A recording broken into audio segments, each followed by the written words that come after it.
Hello, everybody. Happy Friday. Happy Friday. Welcome, welcome. Good to see you, Texas. Good to see you, Mr. Jemai.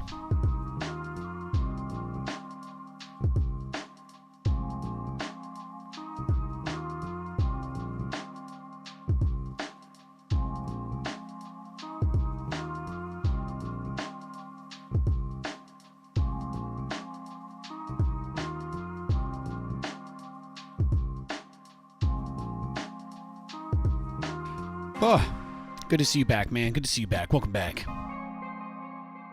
I gotta open my YouTube chat real quick, and then I think we'll be good to go.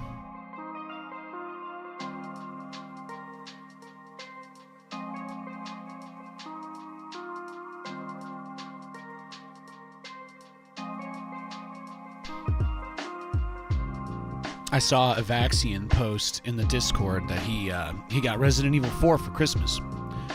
What a god. What an absolute Giga Chad. Giga Chad Megalodonis.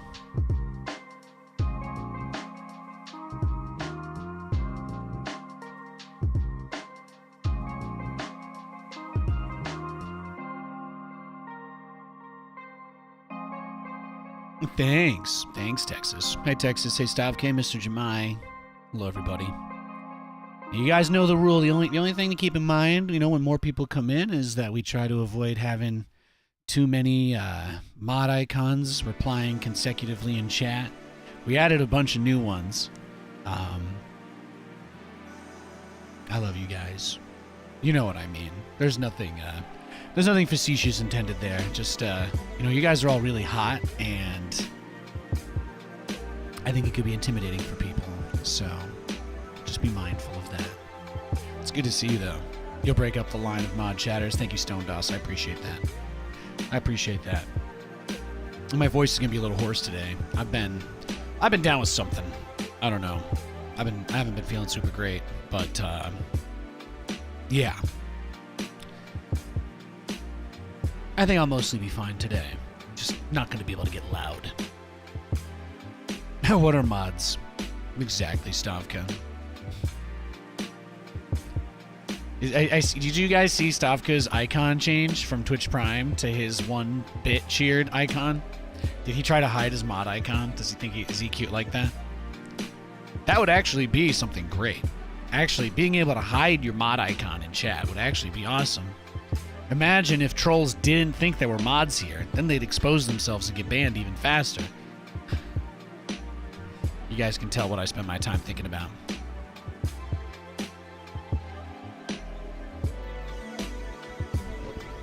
The rule is simple, though. You know, since Stavka and Texas are here, I might as well just say it for both of you, but I was saying this to Mr. Jemai and some of the other new mods we added the other day, but the goal of the stream is, if you see something in chat that you think me responding to will make people close the stream, just delete it. Don't talk about it. You can maybe be like, hey, no racism or something. But we want to avoid belittling. We want to avoid demeaning people. We want to avoid dehumanizing people. People that are going to be rude or trolly or baiting, we just immediately time them out or ban them. And then we don't talk about them. We don't platform them. We don't give them attention. The idea is that we don't let those people derail the stream. So, Teletubbies with railguns. Teletubbies with railguns was the official instruction. But basically, I don't care if the only people that are in my chat are nice people. So, I actually don't think that would be a bad thing. I don't think that would be a bad thing.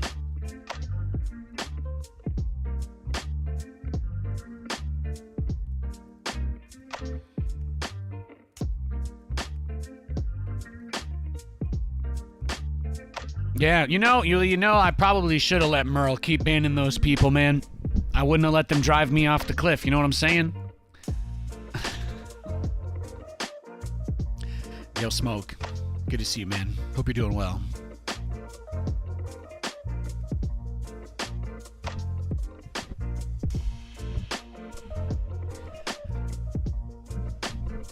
I think I think Roddy is streaming a tournament or something, right? I think the Basilisk Cup or whatever is on. There's a couple of big streamers on, so I don't think we'll get griefed very much today. I used to wonder why people griefed me, and then I realized that at about 2 o'clock, even though I'm like, oh, I only have 150 people watching, I'm like actually the top StarCraft streamer at that time.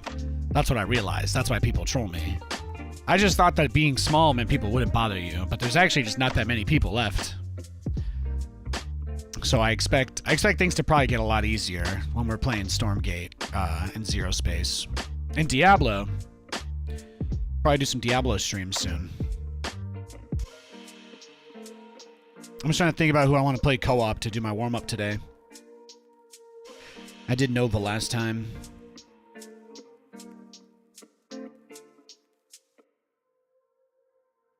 Let's make 1,000,000 Marines. Let's do that.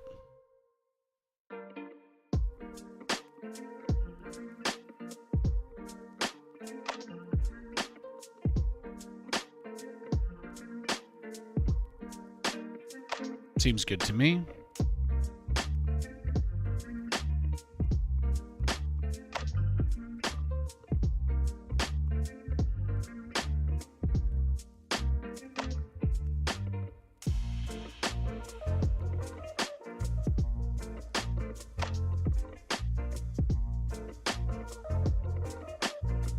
Yo, Stavkin. Yeah, well, the Blizzard CEO is finally gone.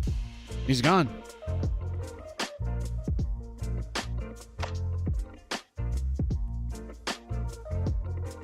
CEO of Blizzard is gone. It's amazing. One of the greatest things to happen in the history of electronic gaming. Truly. Truly one of the greatest moments of all time. It's pretty nice. Pretty nice.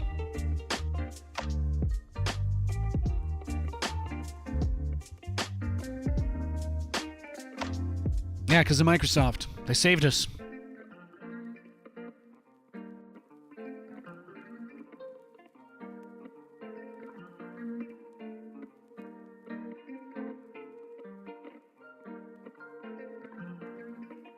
They saved us.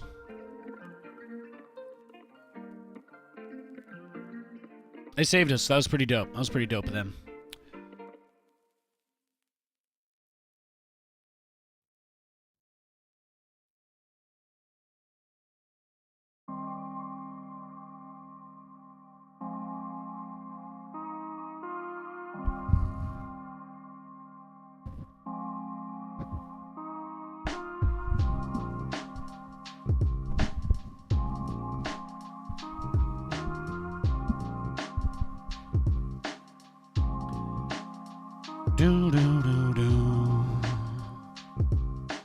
Okay, I tried to queue Brutal Plus, but there's nobody on, so I think I'll just do regular Brutal.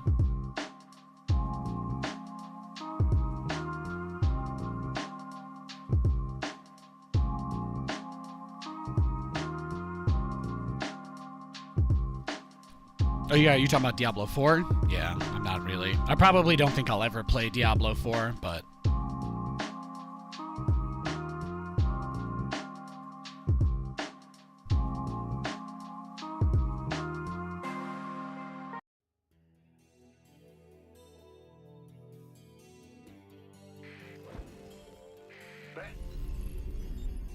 Glad you're here. Need a little help fulfilling a contract. Aim on shipping some nasty tech on board these trains. My job is to torch them, but my guys are late to the party. I got a Stukov teammate. Now, oh, he's doing bunkers. Hell yeah. I'd like to see those trains go up in smoke too. What don't I like about 4? Well, I could give you a really long rant where you try to argue with me point by point, but I don't do that anymore, so I'm just gonna ignore your question. I love you though, Stavka. I like Diablo 2. That's my Diablo. That's my Diablo. I don't feel any need to explain myself. I feel like anybody that knows Diablo would probably understand, even if they didn't agree. You know what I mean? I think you understand. What's going on? SCV ready.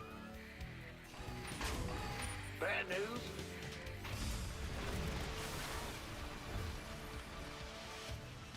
Diablo 4 was made by a company that doesn't really care about the experience of its players, you know? Diablo 2 was. Anything good in Diablo 4 is only there because those guys know that they don't have any more do-overs. That's the only reason why anything in that game is not predatory. It's just because they already know they're on thin ice. It's not very inspiring. It's not very inspiring. There's nothing very genuine about the things I've seen from that party, from those people.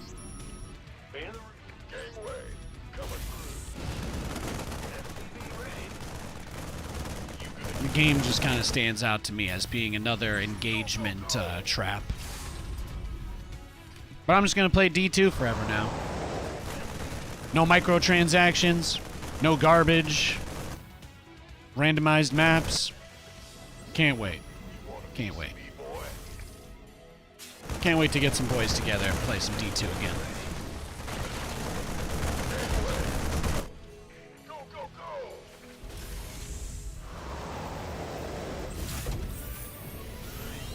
SCV ready. Bad news. You're on the box. This better be cool. Go ahead. SCV ready.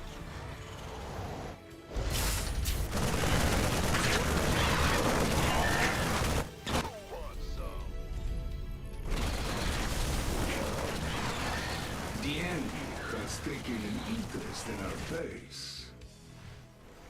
Huh? What's going on? Go ahead. Yo, thanks for the gift sub, Texas. I appreciate you. Hope you had a good Christmas. My banshees are incoming. You gonna give me orders? Add-on done. Swap away.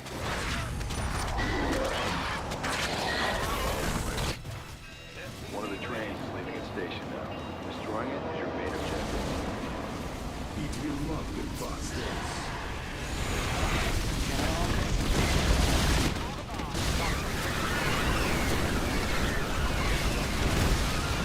Might as well clear this out. Thank you, Texas. God bless you.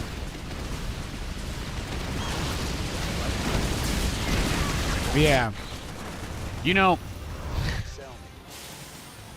maybe that's why I don't want to talk about it, I guess. It hurts too much. What Blizzard has done to all of their franchises hurts tremendously. Main objective destroyed. I cannot wait for them to hopefully become a better company.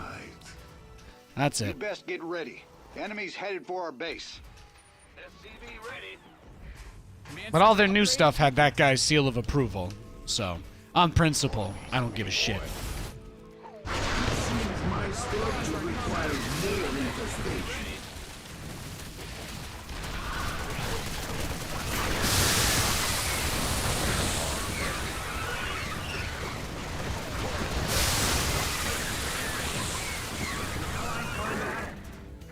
Got it. Add-on's finished. Armed and ready. Go, go, go. Go ahead. In the rear with the gear. What's going on? SCV ready. Your add-on.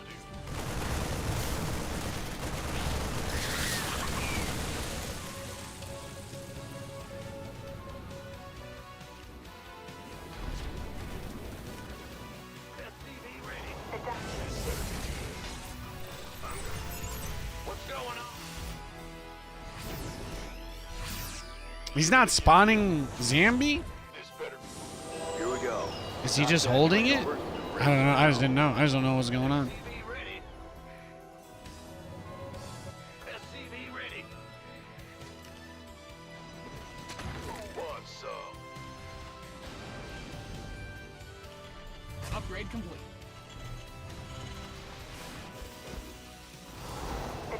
You got a Switch from the missus? The Super Mario Kart 8? Hell yeah. Mario Kart is so good. That's one of my favorite games. Go ahead.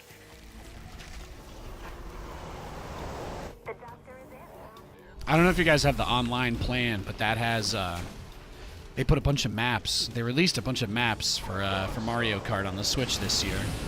You have to have their online pass, the expansion pack or whatever. But they added like 20 maps. It's for how old the game is.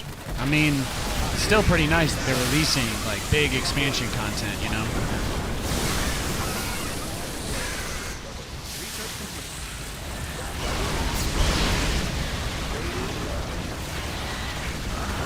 They won't let you own it, but yeah. At least get it for a year or two and enjoy it.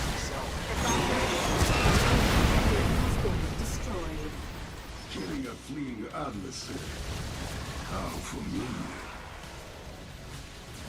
Got an enemy attack coming for our base. Stay frosty.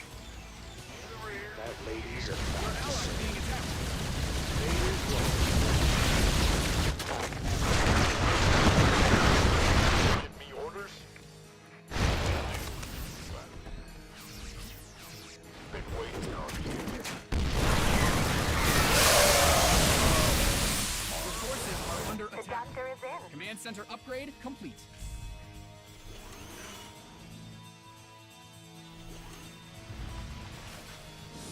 They've loaded up another train. Make sure that cargo doesn't get delivered. So many air units.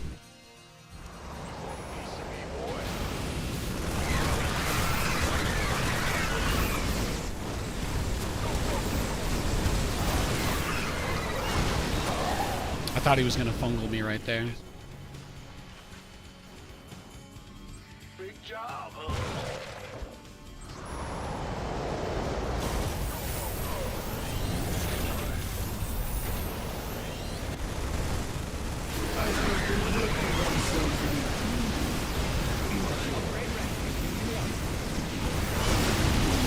Trains on that bottom track is faster than the others.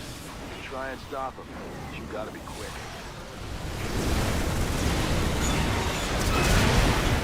Destroyed. Right on time. Some bad guys closing in on your armor. Yeah, thanks, Mathander. Thank you for the resub, bro.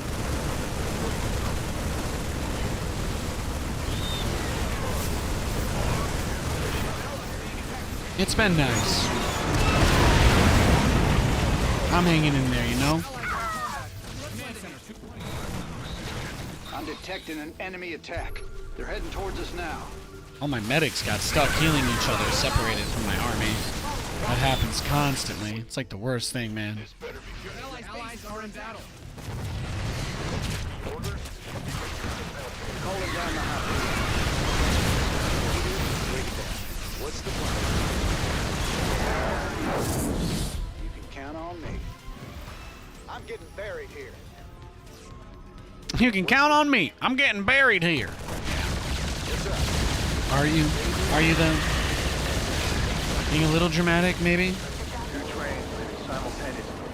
Looks like your dance card's full.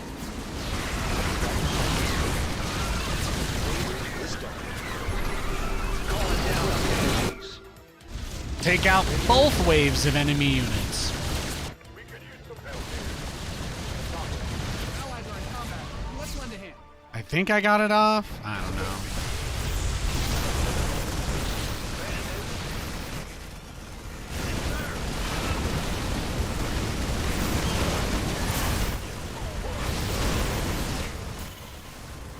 He's taken out about half the trains.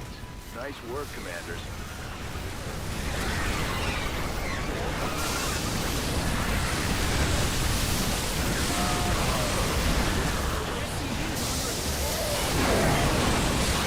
He's mind controlling the brood lords. It's beautiful. It's beautiful. You ain't going anywhere. Stim is only 5 health too in co-op, so it makes it a little more manageable. Your allies being attacked. Windows base defense. Allies are in battle.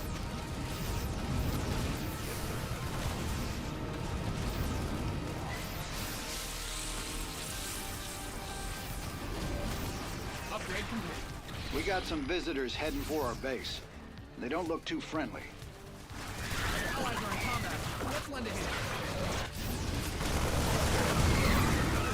The idea here is that I just get these bunkers and kind of put units in them.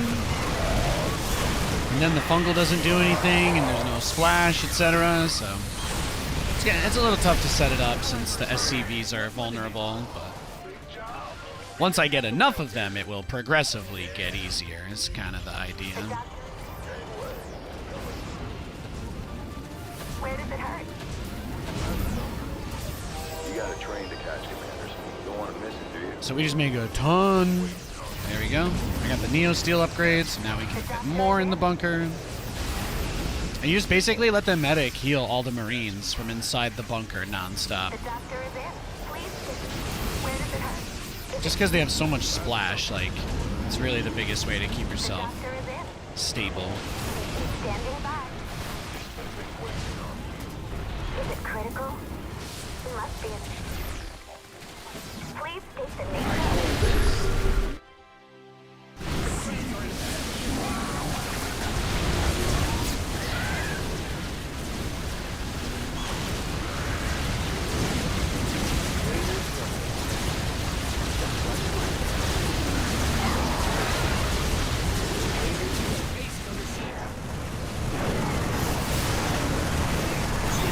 The main objective has been destroyed. It reminds me of duck hunting back on Earth.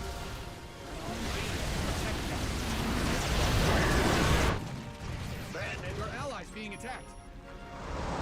Your allies are in battle. You rang. Is it critical?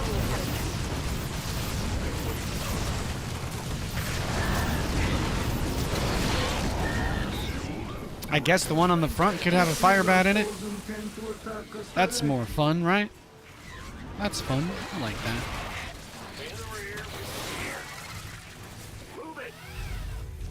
Just make an unholy, endless amount of bunkers. Your allies being attacked. Your allies are in combat. Let's lend a hand. Boom. Your ally needs help. You can't do this on your own. Oh my gosh. That is a lot.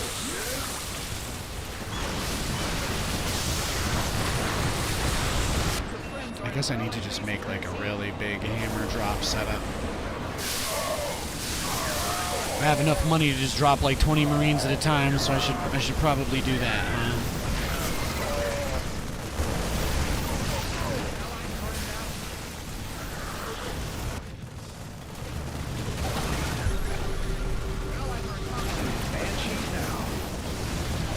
But I can stim the bunkers, and they will always heal. So that's like, you know, that's the nice part.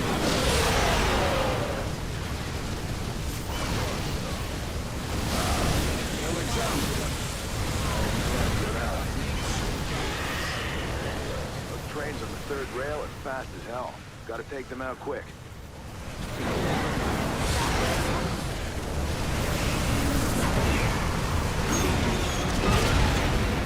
I think I did. I think using the shift and then Q There you remove go. We got it. helps me get the bunker full. Just want to make sure I've always got just at least the one, you know. There's got to always be at least one medic in the bunker. Oh, he like can't break it with the infestation, huh? That's fun. Allies are in combat. Let's lend a hand. It's amazing, actually. Look at that. See, I almost got my whole army in bunkers now. Your base is getting blasted. So what I've always dreamed of.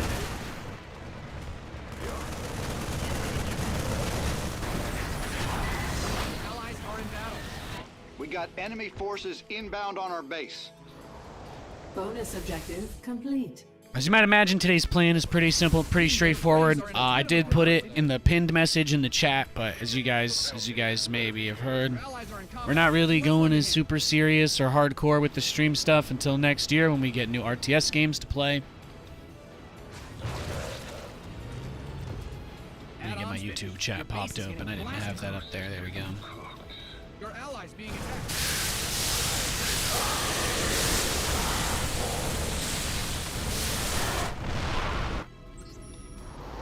They can't have much cargo. Keep it up.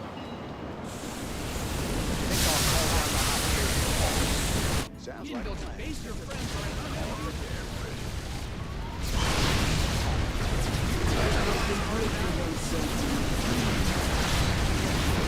A lot of corruptors.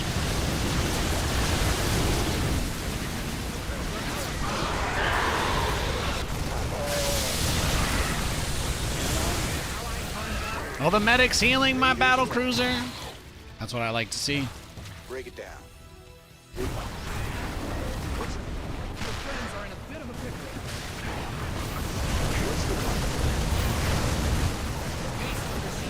I'm detecting an enemy attack. They're heading towards us now. It's a lot of Marines. The main objective has been destroyed. They picked the wrong fight. Another contract fulfilled. You got my thanks, commanders, but not my cut. They close caption him laughing at you for getting nothing for doing his job for him. Breaks my heart.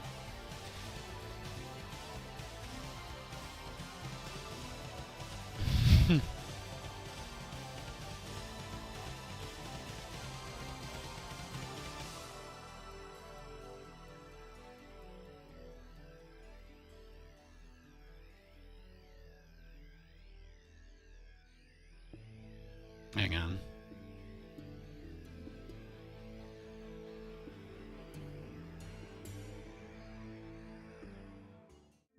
You like Diablo 2 aesthetics the best, but 3 was the most fun to play for you? Yeah, you know, the thing about 3 that really killed it for me outside of all the other stuff with Blizzard was they got rid of skill trees. That was like the worst thing, you know? I played through the game and I was like, oh, well, you know, I kind of built my monk this way and that was fun or whatever, but I'm like, it'd be kind of cool to do a different monk build. And then I discovered that you can just change any of your abilities. Like, they replaced everything in the game that had weight with talent trees that could be changed at any time. And my character didn't really feel unique anymore, you know? Like, having multiple guys that are built differently because the amount of time investment that it takes to fully level a character and play through the whole game, you know, like that to me that was like the whole reason to play the game. So I never understood this instant gratification culture that people have, like in Warcraft, right? People play World of Warcraft and they spend like an extra $100 just so they don't have to play the game. You know, they're like, oh well, I just buy a boost and there you go. And I'm like, so the story of the character really doesn't mean anything, I guess, to most people. But that's not how I am. You know, every character that I played in Diablo 2, like, I cared about them. Like, it was a pain in the ass to get them leveled up and get a cool item build and get the abilities that I wanted to play, you know? So, yeah, exactly. The whole idea of like mandatory. Did you guys even hear that in Diablo 4 they like forced people to make new characters to play the Christmas event or whatever? Stuff like that. I don't want anything to do with that. I don't have any interest in that. I have zero interest in that. And don't you have to like always be online to play the game too? What a scam. For a single player title? What? Just so the only people that get a good experience are the pirates? Really? Nah.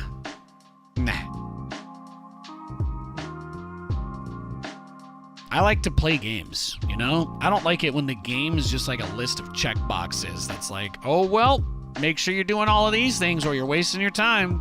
I just don't, you know? I don't care for that. That's not how I enjoy games.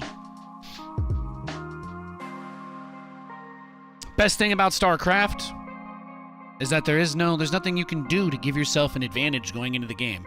Obviously, that's not entirely true. There are definitely ways that you can get an advantage, but usually that's more in terms of information or strategy or cheating, but not so much like, you know, there's no amount of money that you can spend to start the game with an extra worker. Do you know what I mean? Like, am I reaching anybody with that comment? I appreciate that my opponent cannot spend any amount of money to be better than me. He could pay for hacks. He could watch my stream. Sure, he could cheat, but he can't just have more stuff than me at the start of the game because of money. And that to me, that even playing field is important, you know? But the fact that like it's advertised as a bonus for pre-ordering an expansion that's like, ah, yes, get level 70 boosts with level 424 raid gear. I'm like, oh, so the raid gear doesn't matter. Like, nobody cares about working for the raid gear. It's just about having it. And that's when I realized I'm just completely out of touch with people that play RPGs these days. I get that. I'm the one that's weird. I don't like saving constantly in Baldur's Gate, you know? If it were up to me, I would only play with one save the whole entire time, because that makes it more interesting, you know? But the other person, they're thinking, oh, I'm only going to play this game once, and then they play it 500 times anyway. So, their logic never really made sense to me. You put it under, like, the tiniest microscope, and it disintegrates, you know? It's like those fish that live at the bottom of the ocean. I don't know if you guys are aware of this, but there are fish that live so deep down that they have tremendous water pressure on them from being on the bottom of the ocean, but they actually cannot remove them from the bottom. Like, you can't just bring that fish all the way up. They disintegrate because their bodies are designed to be light and whatever when they're under a crazy amount of pressure, but they can't handle decompressing like that. Do you know what I'm saying?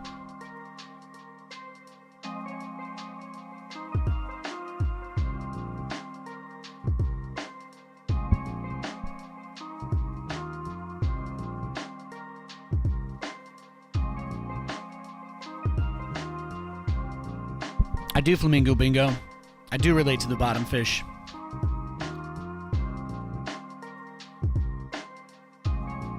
I do.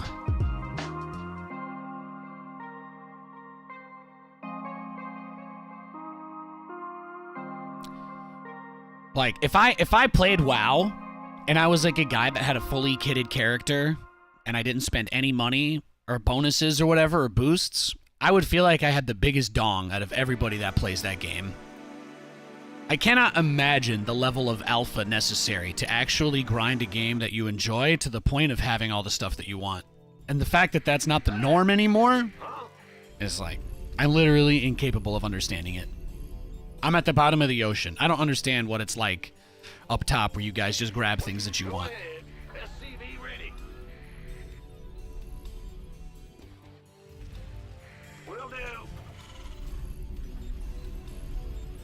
I love making hardcore characters. I love keeping a single save. You guys all know the reason why I didn't finish my first... You guys all know the reason why I skipped to XCOM 2, right? You guys remember? It's because very first time I played that game, I played Iron Man. I played with one save. I didn't play on the hardest difficulty, but I enjoyed that I didn't have any ability to be a bitch about my failures. And then the game bugged into a loop where I just couldn't make any action at all, and I realized that life's really not fair sometimes. But that wasn't going to change what I was going to do, you know? I just moved on to a different game that was less buggy. That's it. That's how I solved that problem. Go ahead, SCV ready.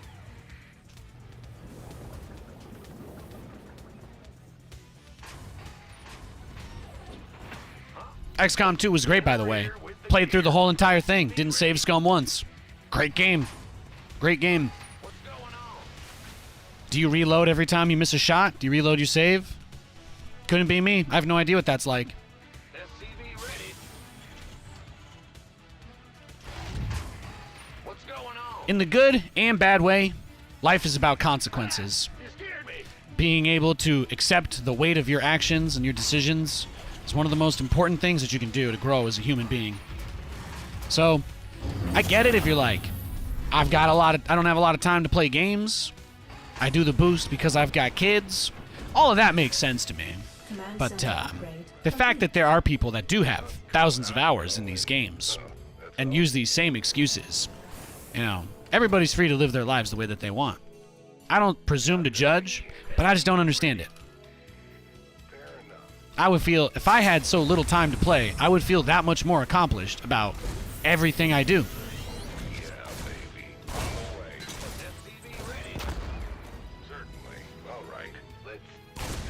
So I think that's just the big thing, right? I think that's the disconnect.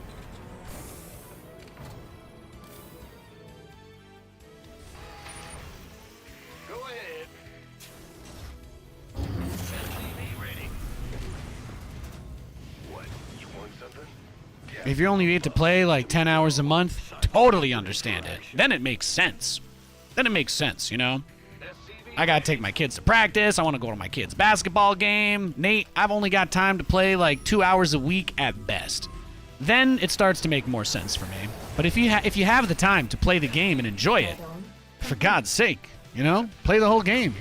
If it's fun, it'll be a good time. And maybe that's the other thing too. I've heard that WoW has gotten worse over the years. And maybe that's why these boosts are in the game, because they don't know how to make a compelling game to play. So they just let everybody that has money skip the boring part, and then everybody that doesn't have money has to do like this boring grind. But I think at that point, you know, the issue is less with people and more that the game itself is really not that good, if that's what people think they need to do. Kinda, yeah. Yeah, that's all I got. That's all I got.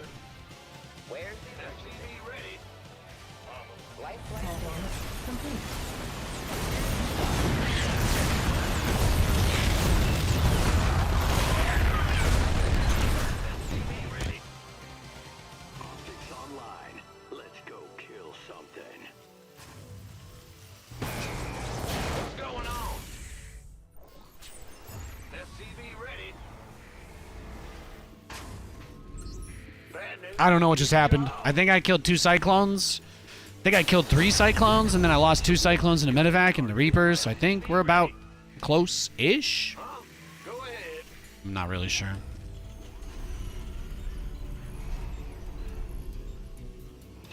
I've been watching every now and then, and I wish you a good day. Thanks, Eero. Appreciate it, man. Appreciate it. You know, like, I think about Stavka, right? And you guys maybe don't know this. I'm not going to dox him, but he's a big swinging D kind of guy. He works on some pretty impactful and important stuff in his day-to-day. So if he tells me that, yeah, you know, he gets boosts because he doesn't have that much time to play because of his work, that makes sense. That makes sense. But then if I see that he's paid 20,000 hours, I'd be like, clearly there's some time somewhere, bro.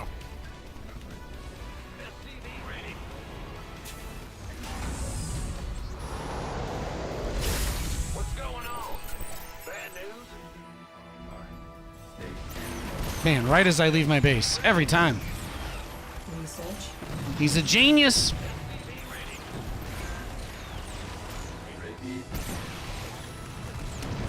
He's a genius.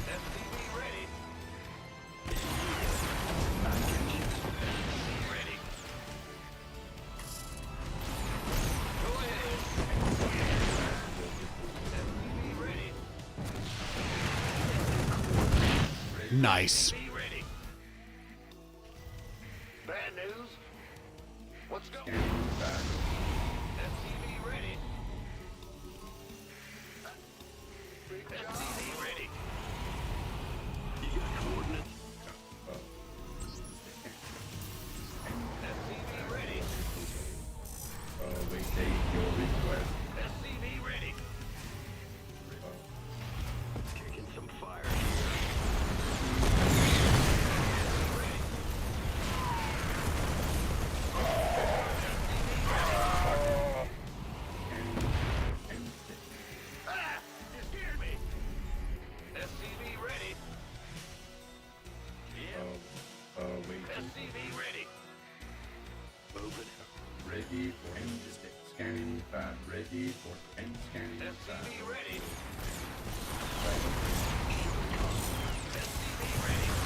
Damn, he's got stim already.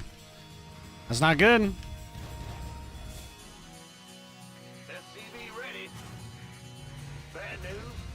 What's going on? I think we're gonna get spanked here, boys and girls. Add-on complete. You don't need to understand why people enjoy what they do for it to be valid. Yeah, I don't think anybody here questioned that. In fact, I think I've probably been much more generous than the average internet person is discussing people I don't understand. I, again, have no hatred for any of those individuals, and I never said anything even remotely negative about them. I just said that I don't understand because, for me, the joy of playing games is earning everything that I have in the game. And you don't have to understand that either. I was just letting you know my opinion because you're in my stream, you know what I mean? If you ever don't want to hear my thoughts on stuff, there's a million other people that are live right now all over the internet. I think my audience tunes in because they like to hear my thoughts on stuff like that, so that's one of the reasons why I share them.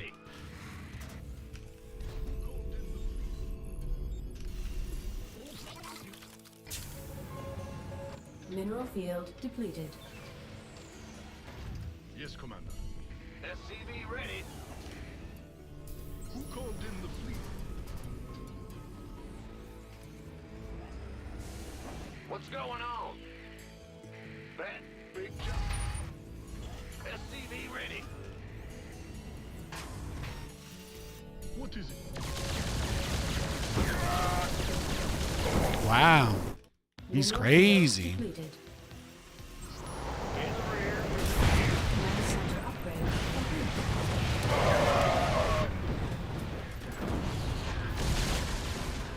Mineral field depleted. Yes, Commander. Patching you through. SCV ready. Our SCVs are under attack. Base is under attack. Yeah, I'll take your Marines, thank you.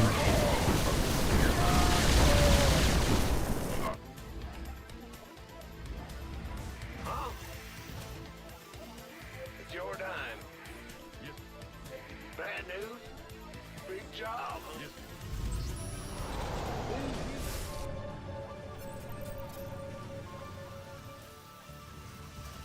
You hail? Who called in the fleet? Let's go. In the rear with the gear.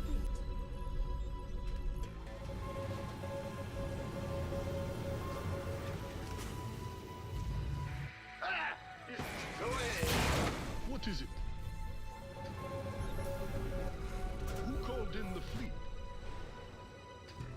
Take it slow. Yes. Need to get building armor before he just starts trying to burst my BCs.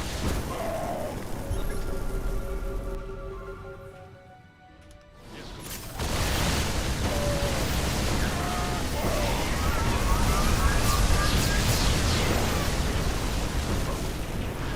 He's got a lot of stuff. Who called in the fleet?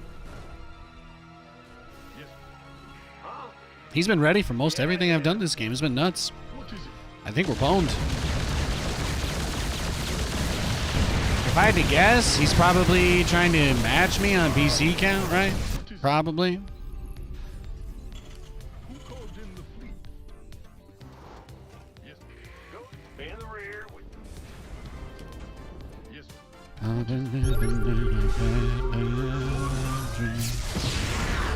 Upgrade complete. You hail? Mineral field depleted.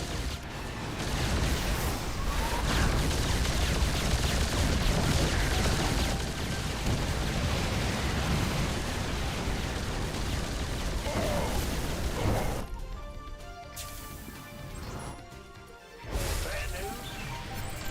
Yes, Commander. Yes.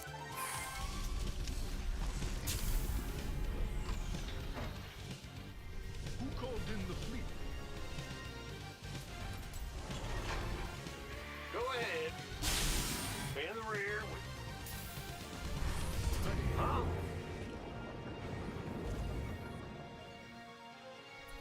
What's going Upgrade. on?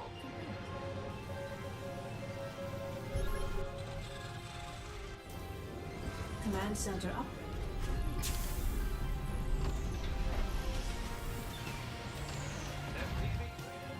Command center upgrade.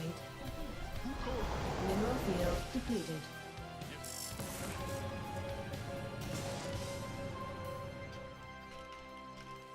I mean, I have to assume he's just going to try and match me on the BC thing, right? Because he has more income and economy and stuff.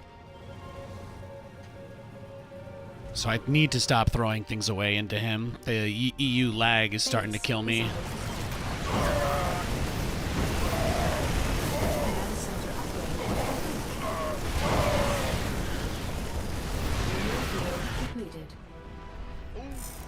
Add-on complete. Our SCVs are under attack.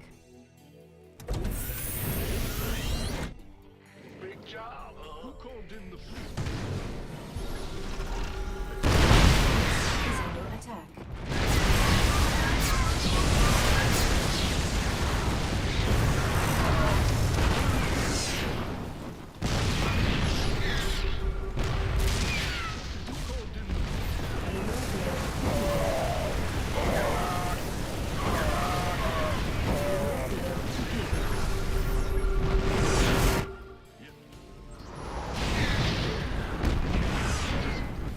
What's going on?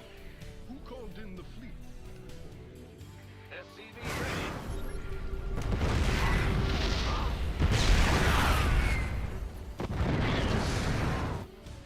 Yes. Mineral field depleted. Just gotta repair these guys and get them out of here. We should be okay. Base is under attack. SCV ready. Upgrade complete. Go ahead. Patching you through. SCV ready. Well,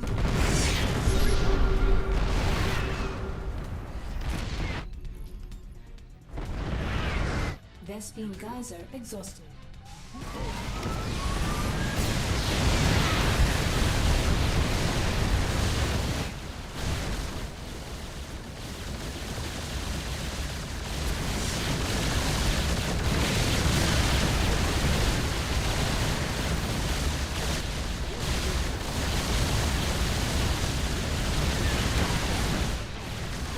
Vespine geyser exhausted.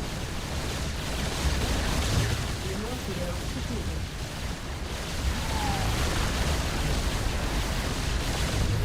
Go ahead. patching you through. What's going on? Yes, Commander. Big job, huh? Well, Bad news? Ben? Huh? Ah!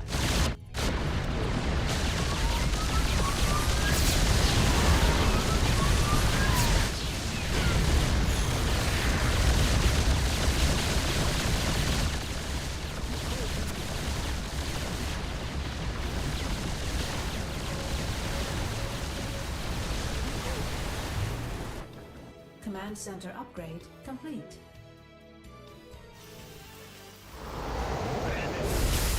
yes. What is it? Patching you. Yes, Commander. Oh, really?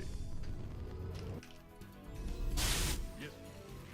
Go ahead, SCV ready. Who called in the fleet? Here we go. You hail? Mineral field depleted. Base is under attack. Who called in the fleet? What is it? Your forces are under attack. Yes, Commander. Command center upgrade. SCV ready. Oh, really?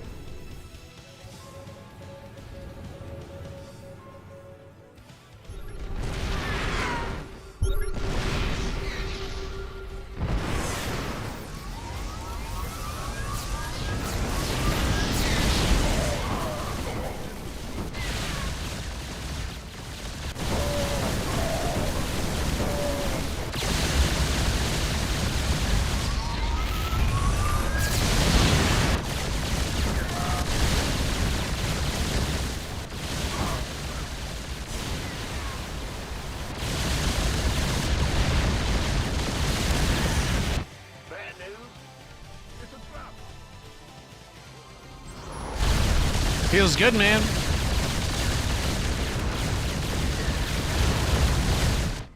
He doesn't even realize I'm mining out of his base.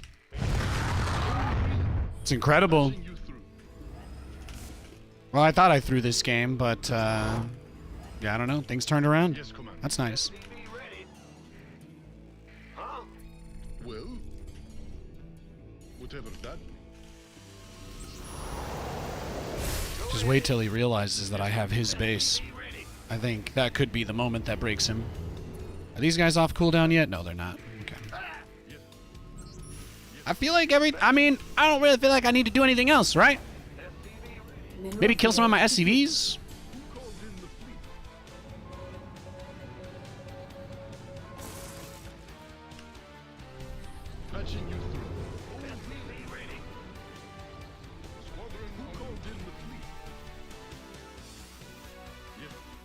Oh, did he just realize? Did he just realize what's happening? Our SCVs are under attack. Ah, he's making his own, but he doesn't have the upgrades that I do.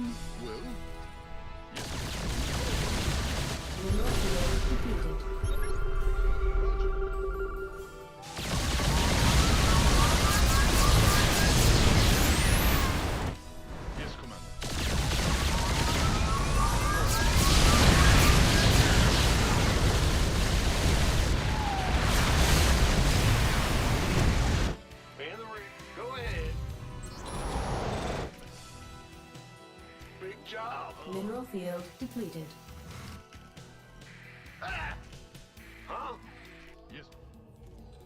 Upgrade complete.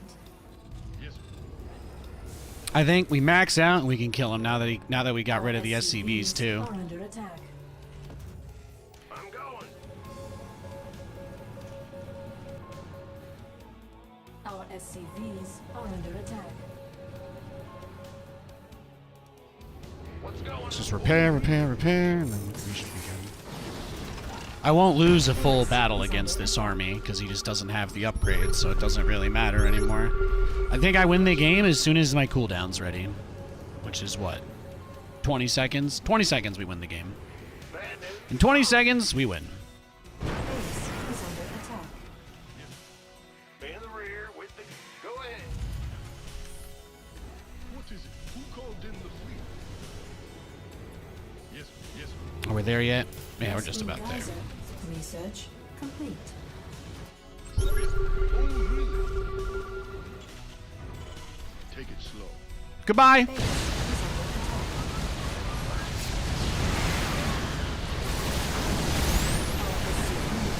attack. No, no, no. Mr. Spence. No, no, no.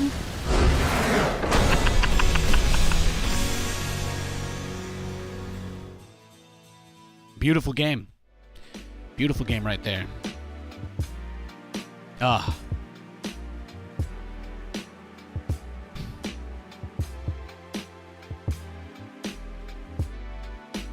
That's a pretty brutal way to get killed, I won't lie. That's... I feel like I'm gonna have to send a letter to his family or some shit after that. 20 minutes. Damn. What was his build? Depot, barracks, gas, Reaper, command center, marine factory, reactor, bunker, gas, cyclone. So he was gonna, yeah, he did like a he did like 6 cyclone opener with a raven. He did like a 6 cyclone raven opener and then went into bio. So, but he built his double engineering bay before his final cyclone. Yeah, he made 2 E-bays at 4:45. And he made another cyclone at 5 minutes. It's kind of interesting to think about. He didn't really transition into bio fast enough. I think that's why I was able to get work done.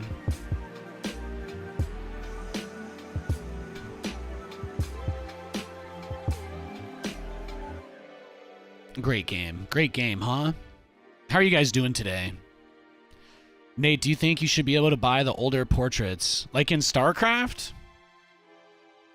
I think that, especially because there is so much gatekeeping and hating in SC2, I think that it would probably be nice for everybody if Microsoft eventually just let everything be purchasable at a reasonable price. You know? Like, as far as commitment from them is concerned, like, obviously the most that we would hope for is a new game and, you know, maybe SC2 remaster. I'd love SC2 remastered. But I think the easiest thing to do, the lowest level thing, would probably be just putting the stuff that's in the shop right now on a lower price. Would be the most fair. As far as like the limited edition stuff, like there's some things that I think they would probably never put on sale because of impersonation reasons, like the community commander portraits. All the people that used to go to the summits and whatnot, we got like special portraits and stuff. I think maybe you don't give those out just because somebody might change their name to Pig and then use that icon, and then, you know, someone would be like, whoa, he's got a community commander portrait. But I think aside from that, there are a couple of portraits that never really were available for most people to get. So I think that for collectors, at least making some way to get them would be cool. You know, like the Snake Marine portrait. Only players that competed in the OSL qualifiers back in like 2016 ever had a chance to get the Snake Marine. That portrait was given out to every Korean player that played in the qualifiers that season for OSL, and then there was no other way to get it. The only reason I have it is because I was in a clan with somebody that competed in the OSL qualifiers. It was a good friend of mine. When I was learning Korean, I just talked to him all the time, and he hooked me up when he went to try out. He did not qualify for OSL, but that's a story for another time, maybe. Good dude, though. What's going on, man? Ah! Man the ring. SCV ready. Good buddy of mine. Overtime.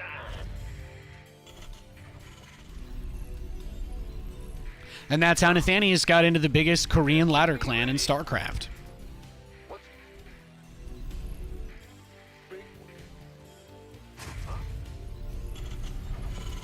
I got to watch Maru and Gumiho and a bunch of other people play practice games and stuff over the years. It was awesome. Yep.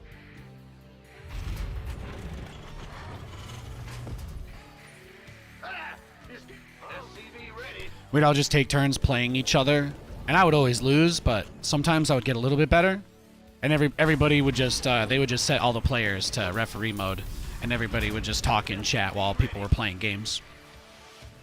That used to be how I would spend some of my evenings. Bad news. Will it? Huh? SCV ready. Big job. Huh? Well, SCV ready. Ah!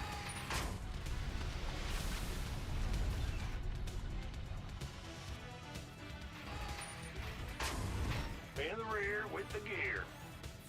Yeah. Go ahead.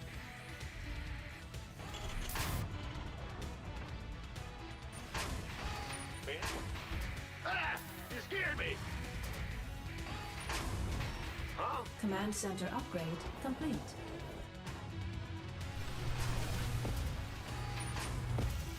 What? Go ahead. The Grim Reaper has arrived. SCV ready. Got something for me. I'm listening. What's death from above? Oh, in the rear. What's it? SCV ready. Let's go.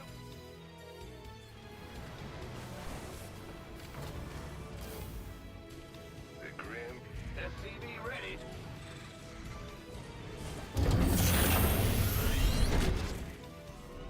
Big systems go. Cyclone ready for action. SCV ready. Yeah, I'm listening. Certainly. SCV ready. Huh?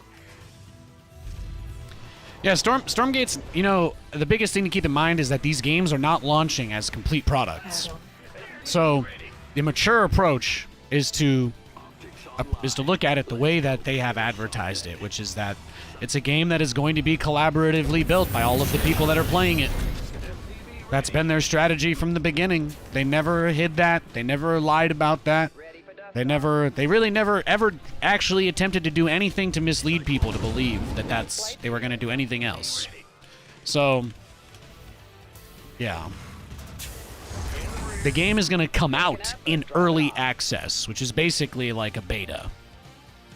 This is a good thing, because it means that people's feedback will be able to be acted on more immediately since they're no longer under a corporate noose.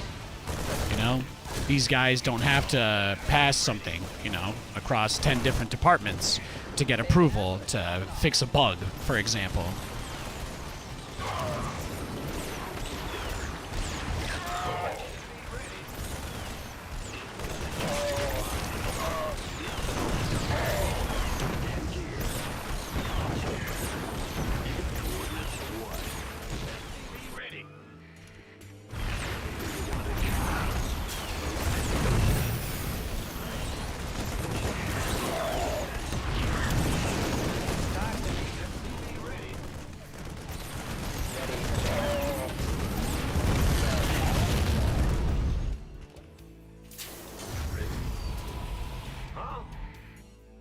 Yep. SCV ready. Loud and clear. Taking out or dropping off. Understood. Channel's clear. Now, SCV ready. I'll be the cure, be the medicine. talk to me. 5 by 5. Cyclone receiving. SCV ready.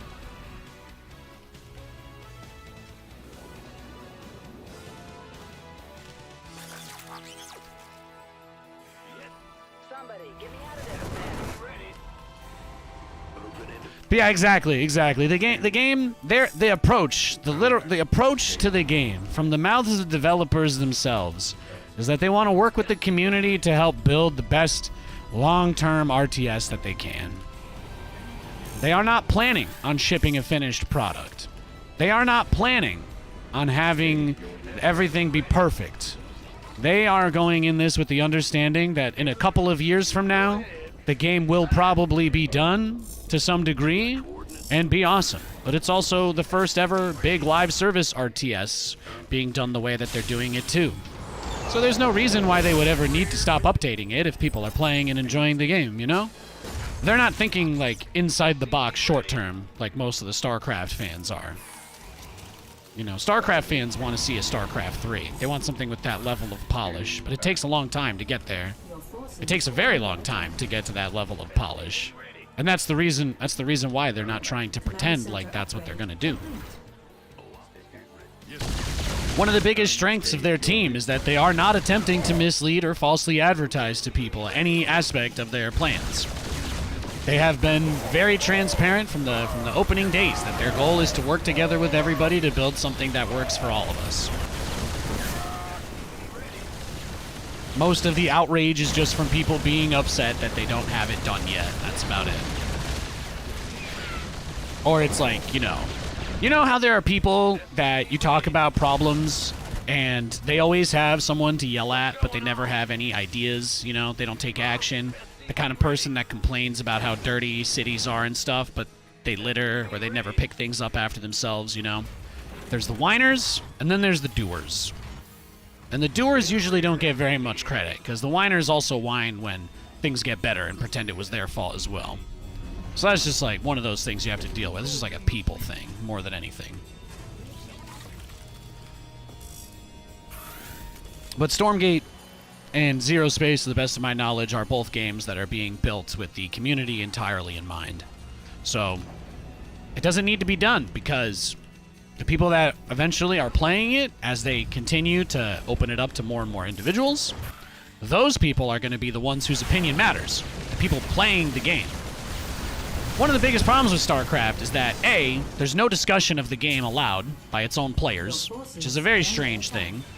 But like, you know, you can't really walk into any StarCraft related space and give an opinion on something without having, you know, some stranger you've never met be like, MMR, LOL, you know? Like, you're not actually allowed to have a discussion unless you can qualify yourself beforehand, which is ridiculous. It's like one of the worst ways to make a game. Most of the problems with this game are because a tremendous amount of things that could have made it better were shot down in the name of protecting, you know, gatekeepers and elitists. Because if those people lose StarCraft, then they have nothing else in their lives. So those guys, they really fear change. But change If you guys look at like a history book, you'll find that every progressive movement over a long enough period of time always wins.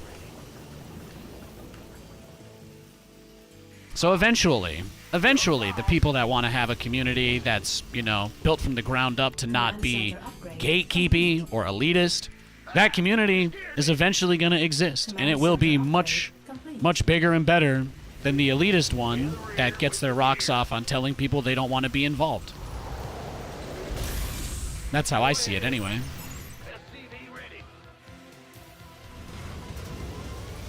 That was like the final thing I had to teach myself before I guess I stopped feeling... You know, at first I felt bad that I didn't get to be a part of StarCraft. And then, eventually, seeing what it was, even without me being involved, I realized I don't really want to be involved with that. It's a hard thing to explain. It's just a bunch of endless moral grandstanding and people justifying being horrible to each other. And then they do the thing where they just point fingers and say that it's not their fault, it's not their responsibility. And that's, you know, that's some weak shit. So, never been a fan of that. I would hope that eventually StarCraft and RTS can be managed, maintained, run, and supported by people that actually want to see the game grow, that want to see more players, that want to see more people involved, that want to see more people talking, that want to encourage positive discussion. You know? That's why I'm so excited, because I think it's too late for StarCraft. You watch Protoss players get bullied out of this game so unbelievably hard, and nobody cares, nobody speaks up, nobody says anything. Just turns into an endless amount of just people being like, you know, Protoss players don't try very hard. They don't deserve to be able to support themselves. And I remember a long time ago getting my ass ripped for saying that about Zerg. Back when Zerg players were actually winning everything, too. But I guess it's okay to make fun of marginalized groups as long as they have no power, right, guys? Yeah. I'm very excited about other stuff. My memories of StarCraft are going to be building Battlecruisers and hanging out at events with my best buddies. Several of whom I will never see again, you know? And that's it. The gatekeepers and the haters, they're going to stay here forever. They're not going to go to the other games. So, I don't have to worry about that.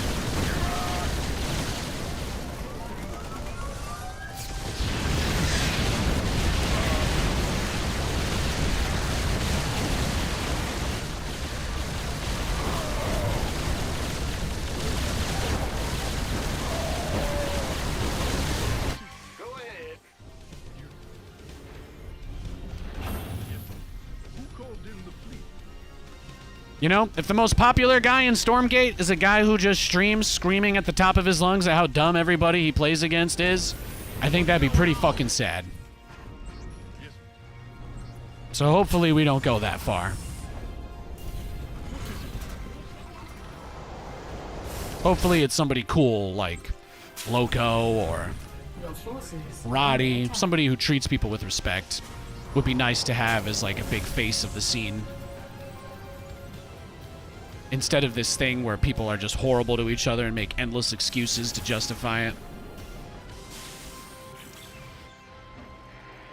I hate that.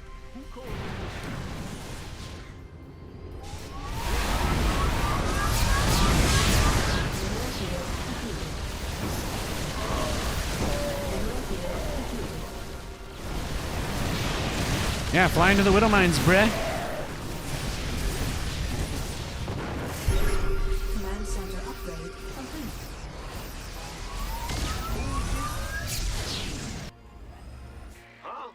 Command center upgrade under attack.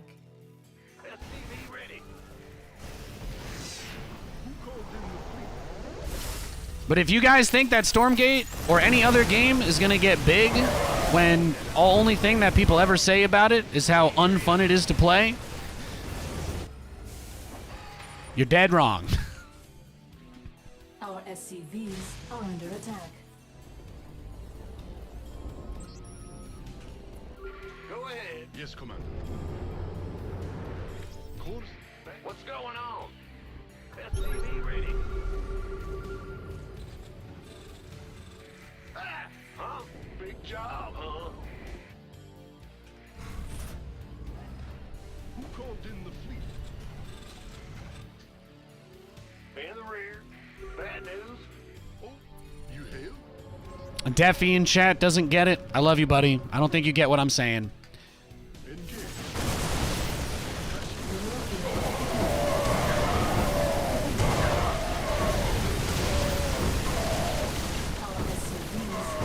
The whole entire point is that it's a collaborative effort, and if you don't know what that means, it's probably too late for me to teach you.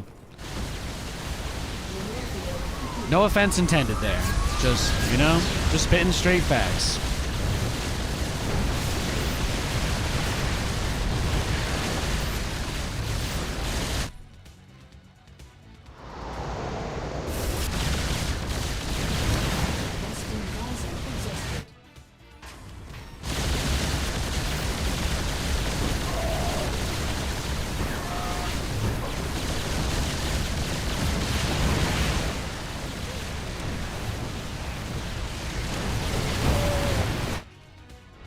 His bio is 3-3 already, by the way.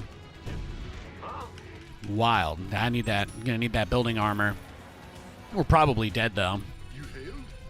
What is it? Yes.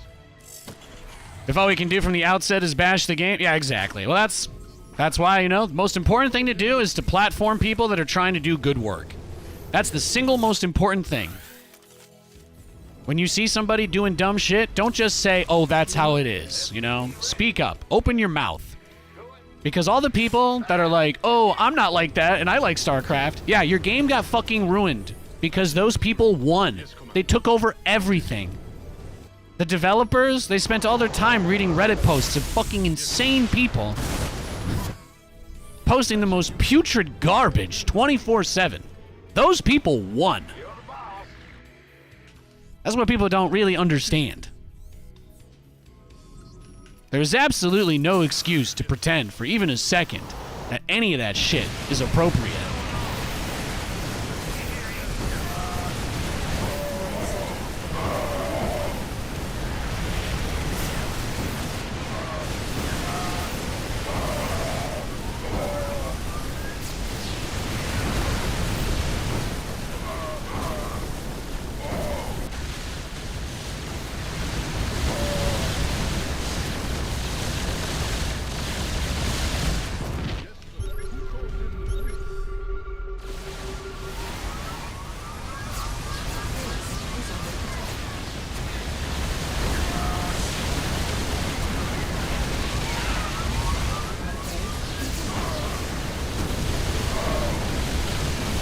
You tried, and that's all that matters, right?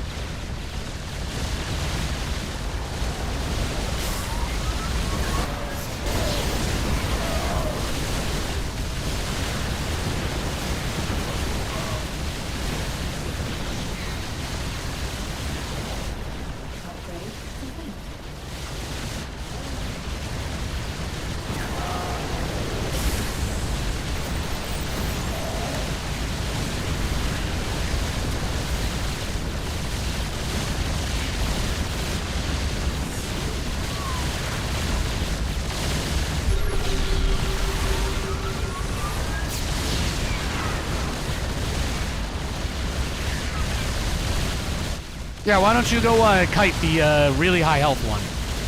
You do that for me, buddy? Thanks.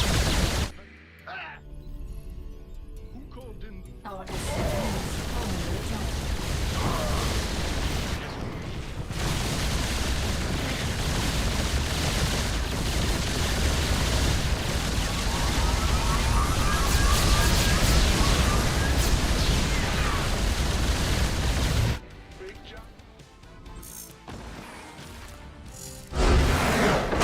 Goodbye!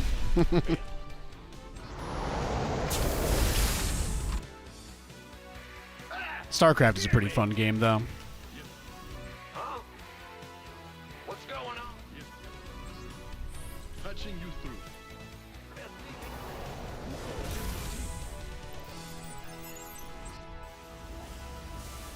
Great game. That was kind of nuts, huh? That was kind of nuts.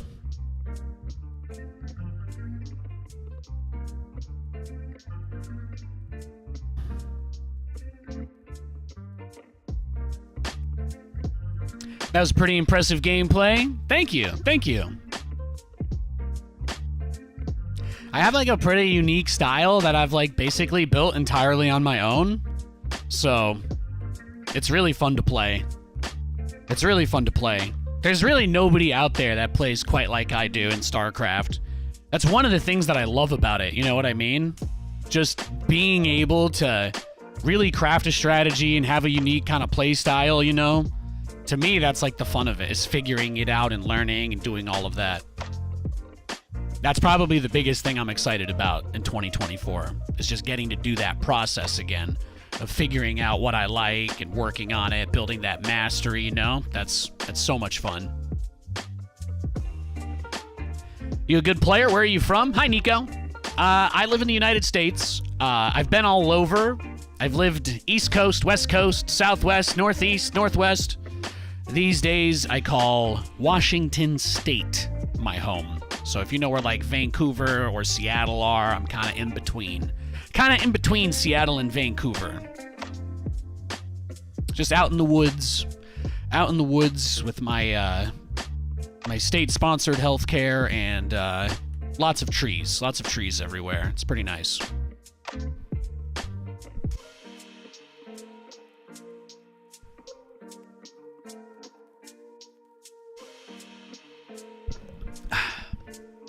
You watched a single missile turret kill 5 medevacs. Dude didn't target it down. Yeah, that was a wild game. That was a wild game.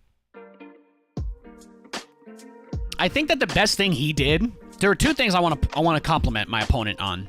The first, his upgrades were great. I killed one of his armories and one of his engineering bays very early on. And yet, he had plus 3-3. And he was going double eBay and double armory. He had 2-1.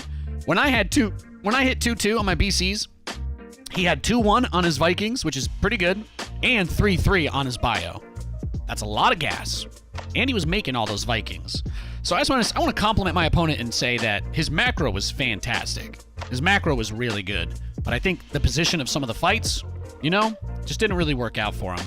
So he was able to kill my bases, but I made him really bleed for it. It was like, it's like one of those hand traps, you know? Like, you don't want to put your hand in, because then, you know, it kind of folds. It folds, right? And then you can't get it out. You have to wait for the police to tell you that's why it's illegal to break into cookie shops in the middle of the night. Yeah, something like that anyway. Don't get your hand caught in a trap, all right? Trust me, it's not fun.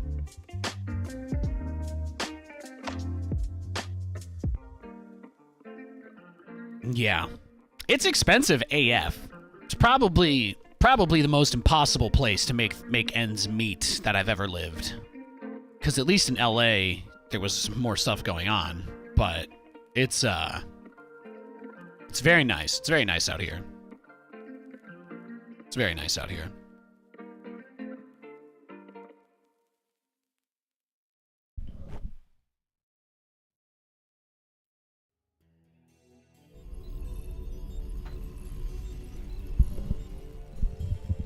The billionaires out here don't let people build homes, so everything is crazy expensive, but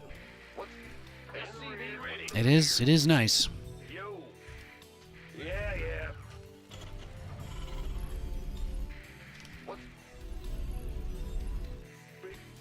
SCV ready. What's going on? In the rear with the gear. Go ahead. SCV ready gear.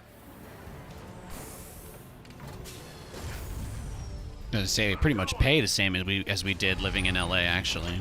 It's crazy. At least we have fiber internet, though, and a patio, and the air quality is a lot nicer, so pretty big ups there.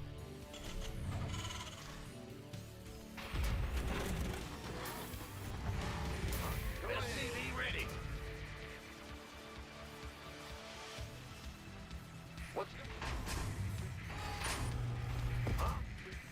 What's going on? Bad news? SCV ready. Huh?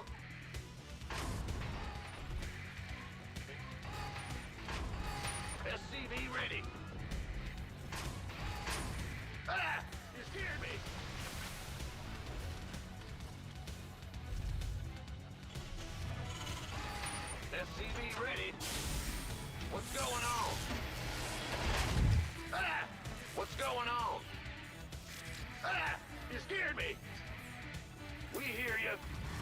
Get a brief layover. Will do. You. Feel like the outdoors were air conditioned to perfect temp. Yeah, well, when you go, especially when you're anywhere in the Southwest U.S., like air conditioning is everywhere. Air conditioning is super hardcore everywhere in the Southwest. Got something for me to kill.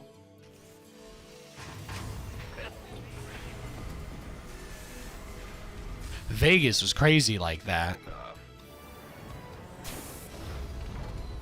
I had all these people being like, why are you wearing tank tops all the time, Nate? And I'm like, it's 115 degrees outside. Don't you have air conditioning? Do you know how much I get? Do you know how much? You know how much ESL pays? No, I'm not cranking the AC. Now I get people that come into the stream and they're like, I just can't imagine you without a tank top. And I'm like, you know, I only did that for 2 years, right?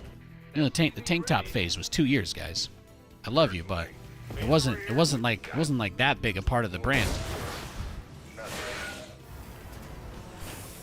I just had to walk my dog every morning, and it was 115 degrees outside, so that's why I wore tank tops every day. Add-on complete. At that temperature, being outside in direct sunlight, you can pass out and die from exhaustion and dehydration within like 2 or 3 hours. It's wild. Had to drink like 3 times as much water, too, when I lived over there. It was bad. SCV ready. Comms open. Ready for dust off. Show me who you. Ready for pickup. Heading out. SCV ready.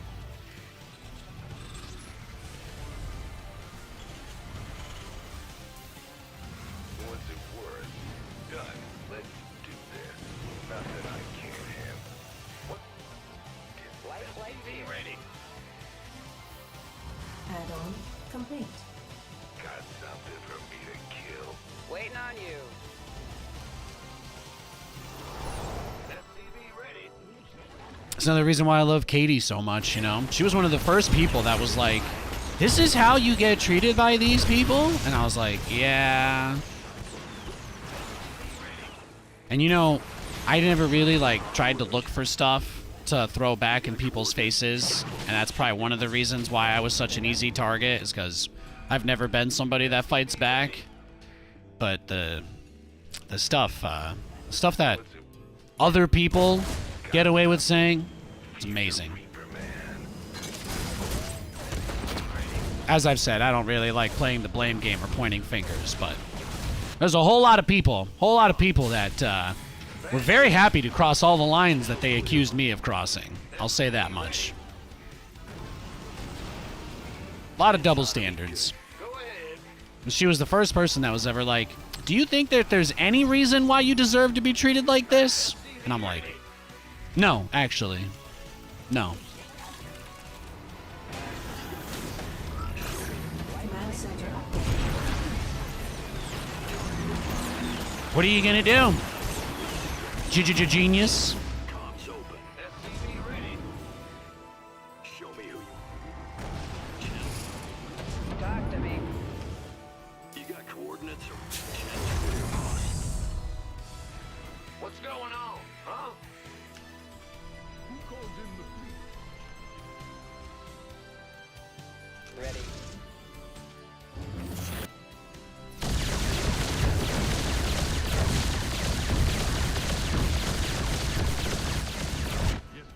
Life flight.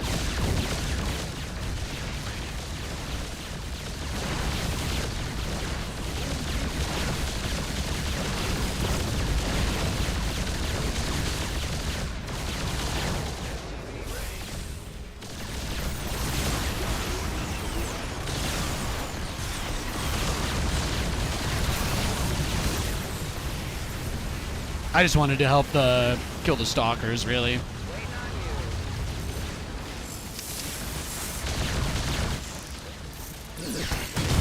Now what? SCV ready. Your forces are under attack. Research complete. SCV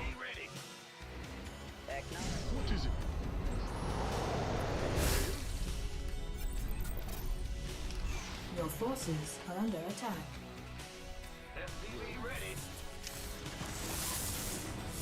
Ready to pick up? Life flight. No. Noise. Yes. Oh, really? Yes. In the rear. SCV ready. Command center upgrade complete.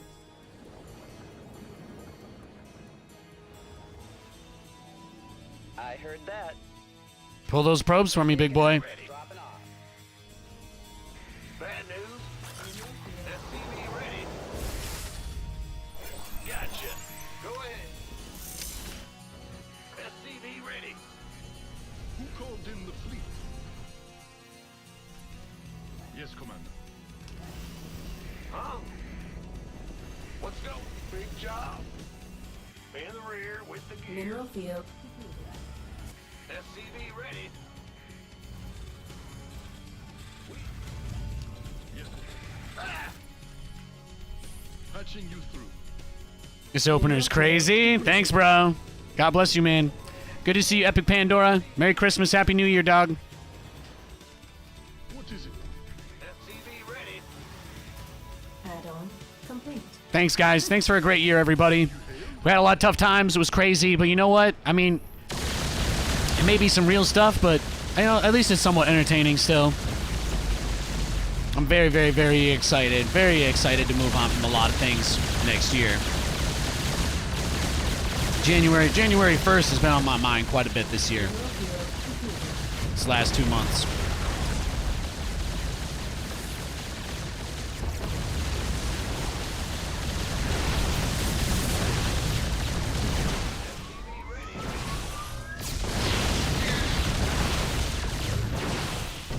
Big job. Yes, Commander. Oh, really? SCV ready. Turn back. Go ahead. What's going on? Well, Our SCV. I tried to get tickets to see these guys. They're playing. They moved their concert. They moved their concert to LA on my birthday. Sadly, they've been sold out because they got popular because I played the music on my stream too much. Oh, really? I tried to buy the last ticket and there was a message saying, "Thanks for the music recommendation. Sincerely, a former sub." Cried for 7 hours straight. Complete. Cried for 7 hours straight. One of my own viewers beat me to Cannon's tickets. Whatever that. Destroyed me. But you know what? I don't know. I don't know where I'm going with this story. I'm happy for them. I think it was a net positive for the world. Taking effort. Dropping off. Patching you through. Yes. Oh, really? what's going on? Command center upgrade. He is playing very far back, very defensive, very turtle, which makes me think that we're about to. Yes, Commander. Oh, nice. I really like that his tech is all at the edge of his base too. That helps a lot. Patching you through. You going to a wedding on Sunday? Nice! The reception is a New Year's Eve party. Well, that sounds exciting.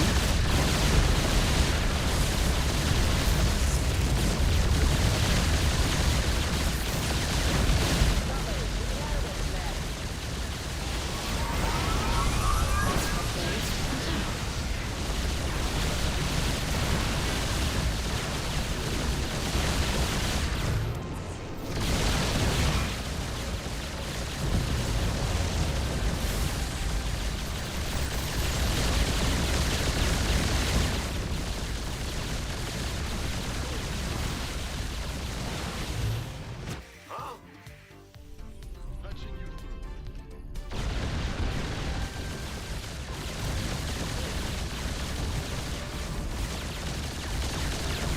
You don't deserve this money. You threw away like 3 prisms, bro.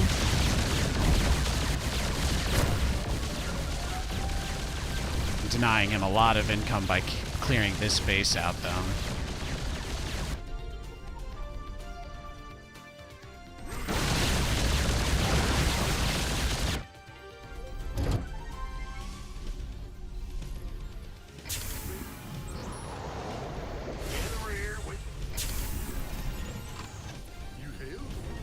Should probably try to snowball the BCs a little more, but Mineral field depleted. I'm having fun. There's not much to complain about this game. I am having a good time. Denied his whatever upgrade he was going for on his forge. That was nice too. Taking away the ability for him to improve his units is a big plus. Yes, Commander. Who called in the fleet? So because the map is so open, teleporting to the gold base makes me extremely vulnerable, right? Command center upgrade complete. So I don't want to teleport to the gold. I want to go blow up the gold and then teleport into his main, and I think that he won't really have any answers for. So he's either about to catch me in the middle of the map, or shit's about to get real.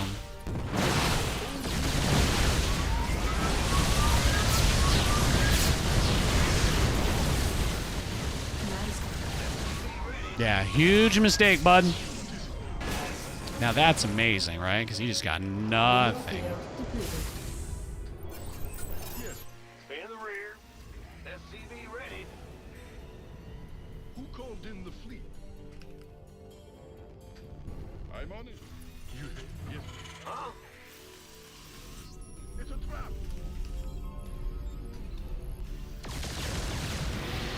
Yes. You hailed? What is it? Yeah, he's got all his guys waiting. Will do. Acknowledge.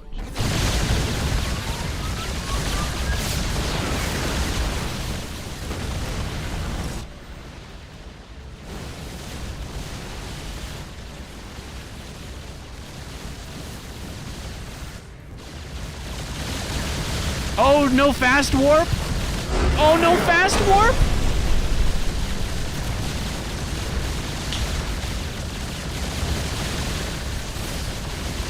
Hell yeah. Go ahead.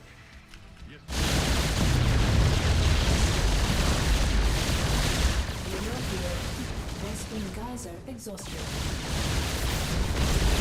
Mineral field depleted. Upgrade complete. Mineral field.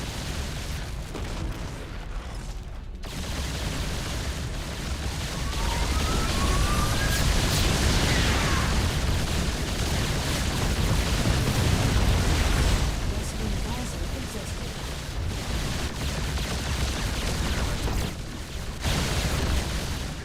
Who called in the fleet?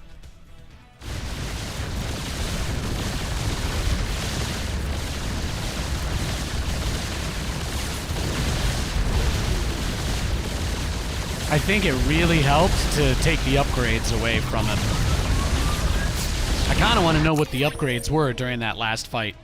He took another base? This game was crazy. This game was just crazy. Nice shirt. Thanks, Dad. Love you. My dad's in chat. What a giga Chad. Absolute god. There we go. I think I had the chat. I didn't fix that one. I had to reformat a few things because I'm compositing the stream in 1080p now, so for performance reasons. So there were a couple of things I just had to fix there. Thank you. Let's take a look at this game. Wasn't this kind of a weird game? Wasn't this kind of weird? I titled the stream casual because I don't really want to get into like any in-depth discussions about if I'm good or not, because like I'm very self-conscious about how aggressive StarCraft players are with like judging people on rank and stuff. So you can feel free to assume I'm good or bad. I'm in Masters League 1. Sometimes I get Grandmaster, sometimes I don't. I used to be Grandmaster for like 8 years in a row, and then, I kind of just burned out on the game, so now I just fuck around for fun. That's what I do. That's what I do. She did have the Observer early. I didn't see that, right? We didn't see the OBS at the beginning, so he came in and... Did he see the Fusion Core? No, okay. I was wondering why he didn't react if he scouted it with the OBS, but maybe his plan was always to do the Disruptor drop. But the fact that the Cyclone drop got shut down, and then he brings the Prism here, this is where the medevac is just disgusting. Because this was money in the bag. Pick him up. He gets, what, 3 SCVs, and he knows that the moment he picks up the disruptor, I'm going to lock on to the prism anyway. So that was kind of awesome. But yeah, I've beaten pros. I've beaten pro gamers with my builds. I've beaten NA pros. I've beaten EU pros. I've beaten Korean pros. I've competed in tournaments. I've done all of that. Those days are kind of behind me, but yeah, I do really still have fun building Battlecruisers because to me it's one of the strongest builds in the game and requires very little effort to do a lot of damage. So it's something that I'm capable of doing and still being pretty decent with. So it brings me joy. That's why I like it. Let's take another look though. What did I wanted to see the upgrades in that big last fight. I felt like this is where I broke his back, Mortal Kombat style or Bane style, whichever you prefer. Well played, man. Thank you, Mr. Nguyen. Or Nguyen. I've seen Bojack. I'm trying. Nguyen, right? Is that it? Nobody gives you a book of pronunciation when you're a little kid. I'm sorry, guys.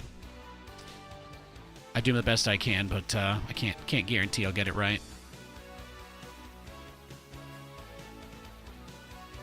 I think the 2-2 finished, though. Because here was my plan.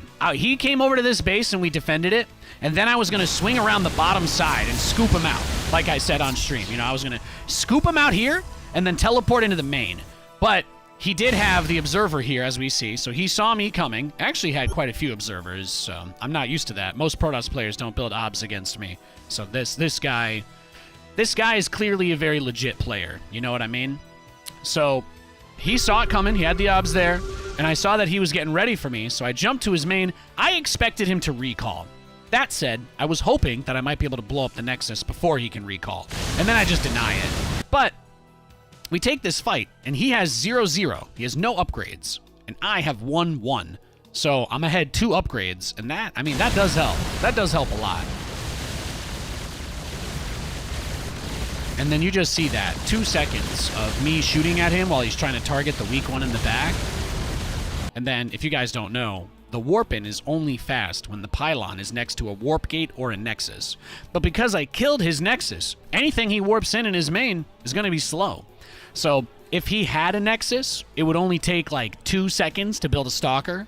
But because he didn't have anything here to accelerate the pylon fields, he ended up with 11 seconds is what it takes without that. So 11 seconds to warp in those stalkers was never going to be enough. How many workers did we kill? 57? 14k to 5k resources lost? He lost 3 times as much as us. Fun game. Very fun game. Appreciate you.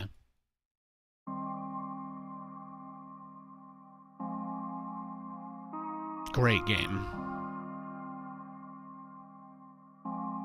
I do like your BC build. Looks fun, man. Thank you. Thank you. Yeah, I just like doing that kind of stuff. Mixing it up, being crazy.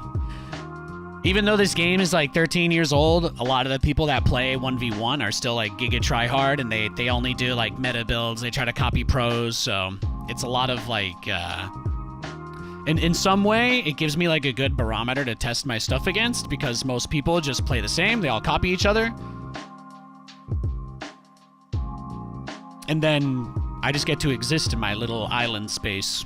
I'm basically like a boss fight for anybody that plays ladder.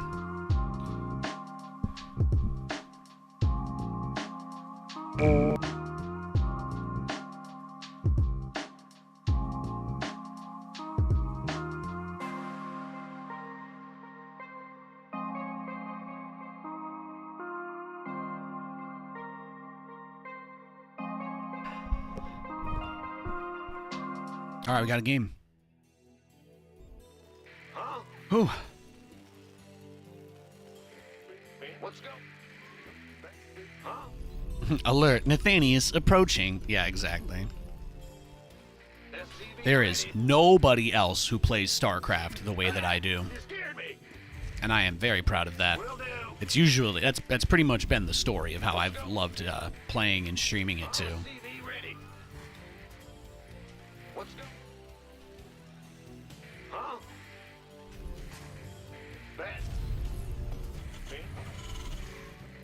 SCV ready. What?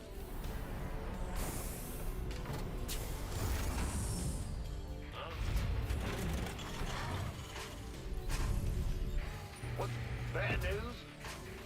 SCV ready. Big job. And just another reminder, of course, if you guys are watching on Twitch, I just want to say thank you so much for hanging out and checking out my content. I'm also live on YouTube, where the video bitrate is double, so it's a little bit clearer, a little more sharp if you're watching on something large like a television or an iPad.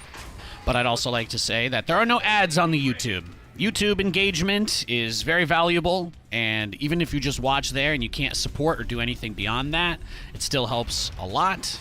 So I just want to make that little pitch. And I have monetization on my YouTube live streams disabled. So you can make a tip through YouTube if you want, but really what I'm trying to say is there's no ads on the YouTube stream. There's no ads on the YouTube stream. Yeah. Of course, you don't get ads if you sub to the Twitch, but I'm not gonna squeeze you for pennies. I'm not ever gonna do that. So if you guys don't like the ads and you can't swing a sub, I just want you to know, YouTube, the whole stream is there. It's better quality and it's free. The only thing I can't do there is play copyrighted music, so you get to listen to a little rolling background mix of chill hop. That's what I have running between the games. And then in game, it's just the Brood War music. What's it worth? Certainly. SCV ready. But when people like or talk in the chat or watch for longer than the average amount of time, those are all things that boost you in the algorithm, and that gets you suggested to other people. So if you're ever looking for a way to support non-financially, yeah, just interacting with any of my YouTube stuff is usually really nice. I do not believe Twitch even has an algorithm.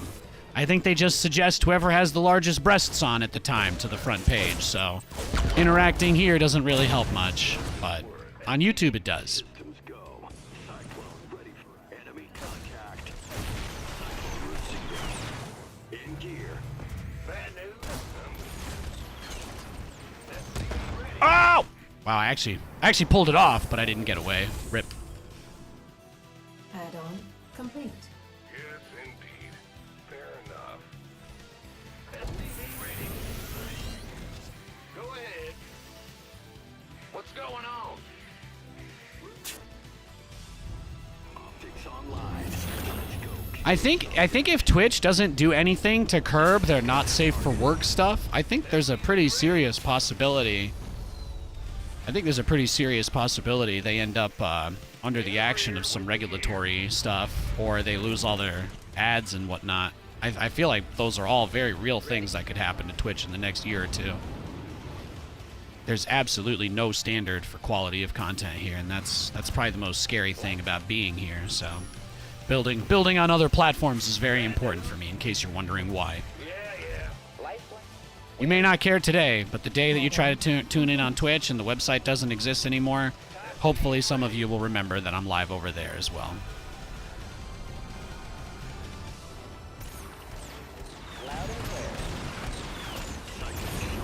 Oh no, my lock-on broke! Ugh. Do you guys see that? You guys see how my Cyclone just didn't do anything? Nothing. Waiting on you. What's it? I really hope they revert it. I guess it doesn't matter, right? We got 0 space in 3 days. Meh. On the way. What's it worth? SCV ready. ETA 1 minute. Heading out. Go ahead. Ready for pickup. Comms open. People are so unaware of how stuff works that the most common response to calling out the content that gets suggested by Twitch, which, by the way, is completely controlled by them. There is no algorithm. Nobody randomly gets on the front page of the website. It doesn't happen. Let's go. Huh? But then everybody's like, well, you must just look for this if it's on your front page. And then, like, somehow that just completely absolves everybody, and it's like, Our SCVs are under attack. bro, you couldn't pay me to watch some of the trash that gets suggested to me. You couldn't pay me to watch it. It's that bad. Go ahead. Our SCVs are under attack.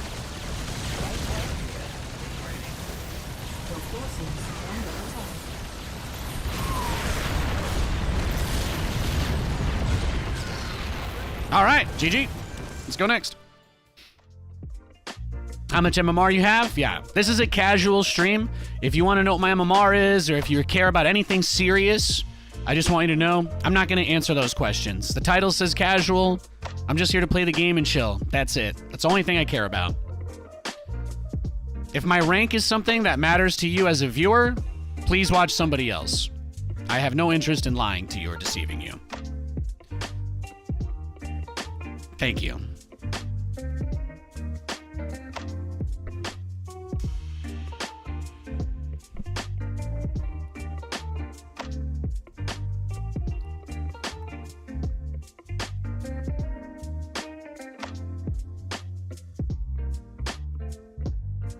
Hey, Anecdote, hey, Joustcraft. Thanks, guys. Welcome, welcome. Stream up in both places. God bless you, sir. Thank you. Thank you.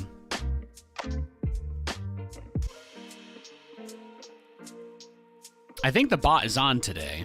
I think we're good. The MMR command? Yeah. Well, you know, it's like a self-selecting thing. If you care about the MMR enough to be upset that I won't show it to you, this just isn't the right place for you. That's it. It's the easiest way that I can get across my message. It's the easiest way I can get my message across. It's not, we're not that serious, guys. We're just not. Yeah, whatever. I'm a former professional StarCraft caster who is looking forward to the future. That's all you need to know. I'm playing this game until there's other RTS games to play. Brand new. SCV ready.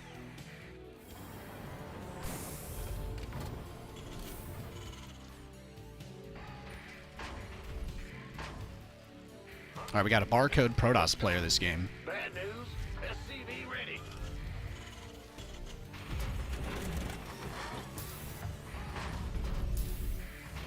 Go.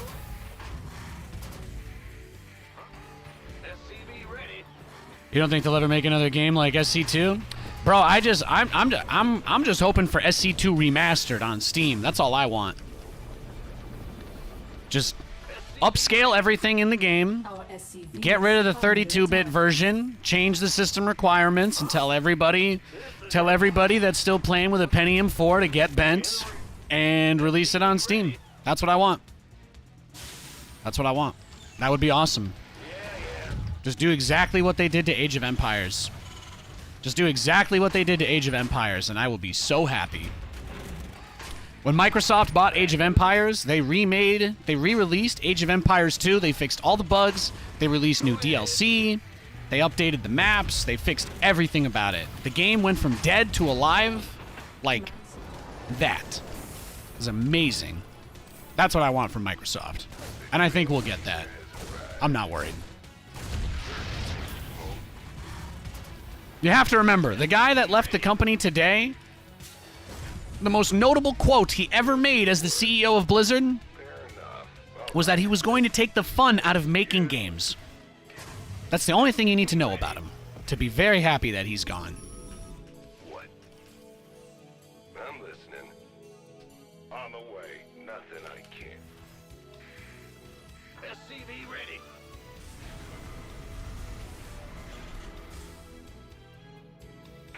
Yeah, Stormgate's being developed like by the community as they play the game.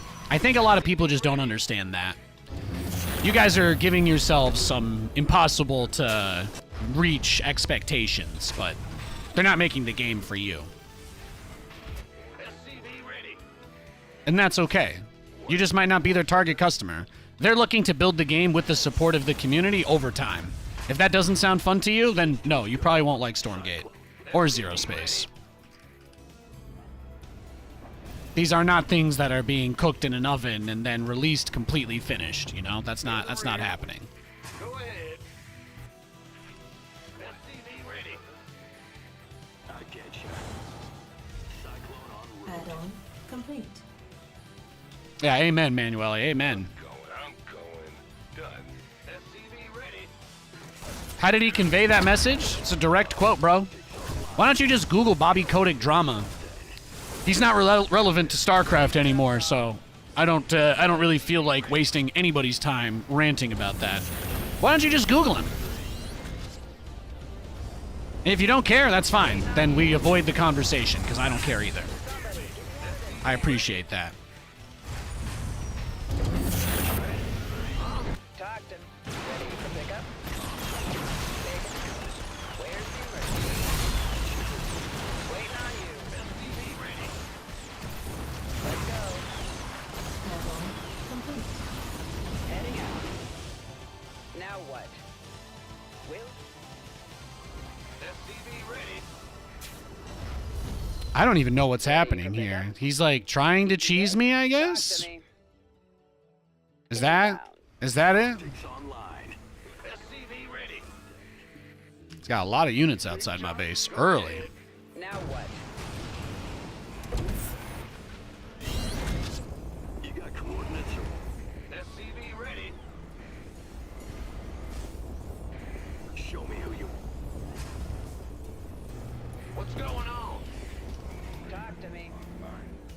But yeah, you guys are of course allowed to talk about all the other games and stuff as long as you are respectful and constructive in your criticism. These are games that I'm going to be a part of the community of, and I don't give a shit if you don't like them. Just to be clear as possible. If Stormgate or Zero Space or all these other things look horrible to you, uninteresting, unpolished, unfinished, Complete. that's totally fine. Take it somewhere else. I'm not here to tell you your opinions are wrong. I'm just here to tell you that I'm jacked to the tits about these things, and I do not need to hear your shade. I do not need any y'all shade, whether it's from me or anybody else. We don't do that here. We don't do that here. The game has, developers hardly ever tell us anything, and they have been extremely transparent that their whole entire goal is to build the game together with the community. That is not possible if the game is done when it's released. Now, a lot of people just don't understand that.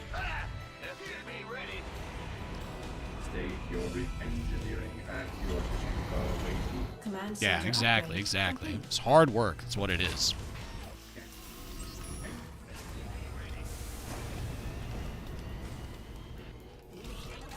I know none of y'all ever made a game before, but if you really thought there was any chance they would have a completely finished product in like 2.5 years, you're as delusional as the people that think the game, and you're as delusional as the people that are saying the game will be done and polished and they think it's perfect. There's a little bit of truth here and there, but it's not all zero sum. Oh, perfect. Thank you for dragging that mine over. I really appreciate that. I really appreciate that.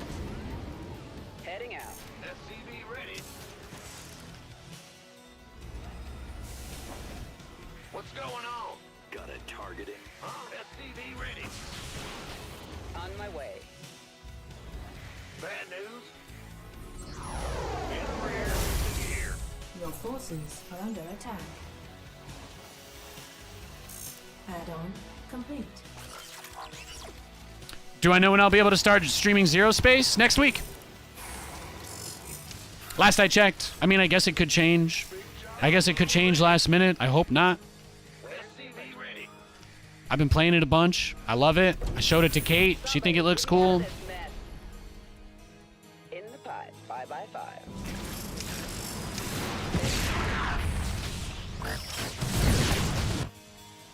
Go ahead.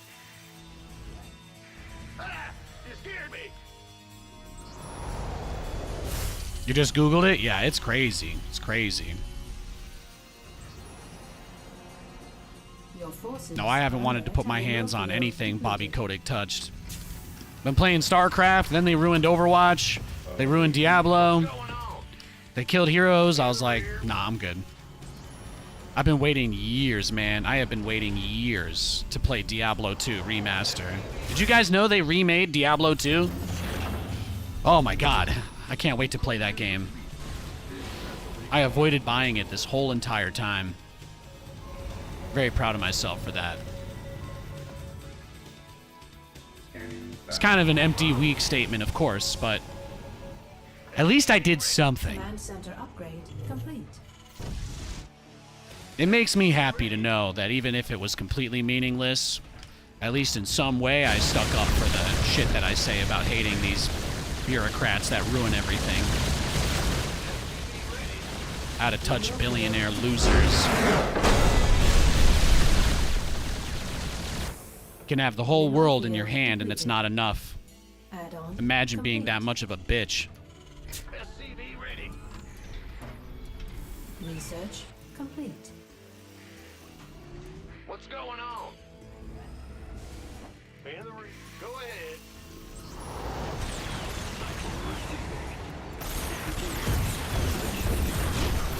SCV ready. But yeah, now I can finally buy Diablo 2 remake. That's like the biggest, that's the most happy thing for me. I'm pretty pumped. If I can find some streamers that want to play it with me, I think it would be awesome to get like a big campaign or something going. But otherwise I'll probably start streaming Diablo next week too. In the rear with the Jeep. That's one of my favorite games of all time. That was like how my dad and I bonded when we were little, you know? My dad got me into Diablo. We played that so much Diablo. Absolutely one of my favorite games of all time.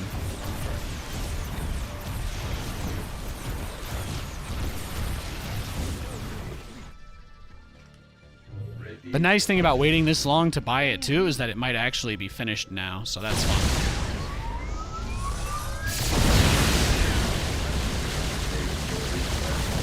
You guys all know Blizzard doesn't ship complete products anymore. Hopefully that changes too. Sorry, he's a barcode. I gotta, you gotta cut out the festering wound. You gotta cut out the festering part. You guys know what it's like. You've all played Red Dead, right? You guys know. You know. Do I have to worry about a handsome man named John Marston because my wife keeps bringing him up?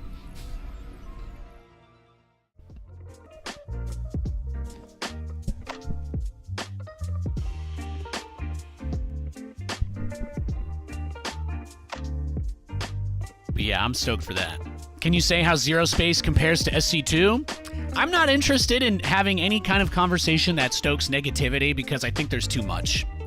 I think that there are people that are like, oh, fake positivity. But you know, I'm not actually sure that that's as real as people say it is. Because of the urge for people to go out of their way to crap on anybody that tries to be positive. So I'm going to say this. I'm going to give you a real, actual, genuine, objective thoughts. At least when I comparing them in a way that doesn't really try to make either look bad. I'm just going to preface that that's the way I'm going to do this because I'm not interested in contributing to any negative or toxic discourse in the RTS space, really, overall. So, cool things about the game is very clean. The camera view, it feels like StarCraft in terms of the camera view, with the unit sizes and the way things move around. Obviously, the game is very far from being finished, so I'm not going to comment on anything related to stuff that obviously isn't done yet, because that would be unrealistic of me, especially as a person in a privileged position that is given early access to play the game and show it off and talk about it with people. So, I don't have any interest in crapping where I eat. So, there's definitely a lot of stuff that I'm excited about in the future that they're working on, like the campaign stuff. But man, you know my biggest thing that I love about it? Some of the unit interactions, they feel StarCrafty, and that's very fun. Like, I had a game where I built a bunch of, like, Zergling guys. I was playing as the Grell. They're, like, instead of being blob monster Zerg, it's plant Zerg. So it's like the plants spread and consume the map. So I was playing a little game versus a bot. I was doing my little thing, had my little Zergling guys. The opponent was like a Terran dude, had like some jetpack guy going up and down cliffs. I got like this sick-ass surround, killed the whole army. I broke down some destructible rocks like towards a pathway, and I just kind of waited and jumped him when he tried to go up and down. So that was like kind of cool, you know? Those are the kinds of experiences that I've had in the game, like going out and skirmishing feels fun. The fights feel fast, which I like. They're not too fast, but I never thought the fights were too fast. I just think that there's some bullshit in the game that probably didn't need to be there. like Widow Mines one-shotting all your workers, or Disruptors one-shotting whole armies, you know? They could have just made it so that you need like 2 mines to hit all the workers to kill them. But for some reason, you know, like, nobody ever put those, you know, those synapses don't fire. So, I obviously haven't experienced anything like that because I haven't been playing against other people, but it's very graphically nice. The fidelity of the unit models is really nice. The silhouettes on the units make them really pop out of the background, and I love that. And then maybe my favorite thing is the mercenary mechanic, because you don't need to use it to benefit from it. That's probably my favorite thing. But you get like a mercenary compound with a cooldown on it at the beginning of the game, and you get to pick what your mercenaries are before the game starts, and it affects your units, all of them. So like, you could take a mercenary buff, and you might be like, oh, I don't even like these mercenary units, but it gives like plus 5% speed to all your units or something. You know? To me, that like opens up the strategical sandbox so much. And then it's not like, oh, TVT. It's like, oh, I'm a Brood Grell, and I'm going up against a Farm Grell. Is it a mirror matchup? I mean, in a zoomed out way, yes, but at a granular level, the game is no longer just throwing the same shit at each other. So, that to me is very exciting. One of my biggest wishes for StarCraft 2, if I could, you know, if I was the lead game designer, we would be implementing loadouts for 1v1, man, and you take the most boring version of the game, you stick that in ranked, and you say, people who want to complain, go play that. And then everybody else just plays one big queue. And you just put all this fun shit in there and just let people enjoy the game. And that's kind of, you know, I like that Zero Space is trying to do something like that. So, I do. Yeah. Those are my thoughts.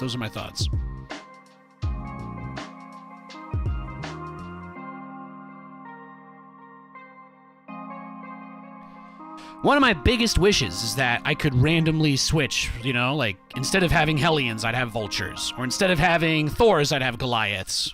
Like, having a sort of modular loadout of any kind has been my biggest dream for StarCraft. It's why I love co-op.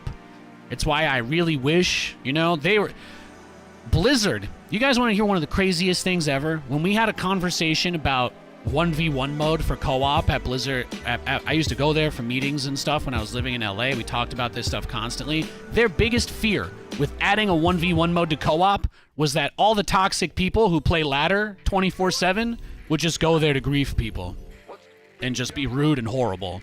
That's the only reason it never happened. That's the only reason there's not an unranked 1v1 co-op mode. Is specifically to protect co-op players from all the fucking psychopaths that queue 1v1 and just try to ruin the game for other people as much as they can. That was legitimately the only reason it never became a permanent option in the game. It's mind-boggling. Even they, as developers, were aware of how toxic the community could be to itself. But they didn't know what to do about it, because all they ever did was look at Reddit headlines. And that's a very scary reality. Many game devs I've met, there's like a whole portion of their team is just dedicated to checking social media for feedback. One time I had beers with David Kim, and he told me that the Marauders attack in Legacy of the Void, when they split it into 2 shots, he told me that the only reason that change made it into the game is because one guy had posted 5,000 times on the Korean BattleNet forums about how the Marauder was just a Marine that only shot ground. That's it. That's all it took. That's all it took to make a huge change to the game that was like really, really bad. And eventually got reverted. Like, that all happened because of a BattleNet forum whiner.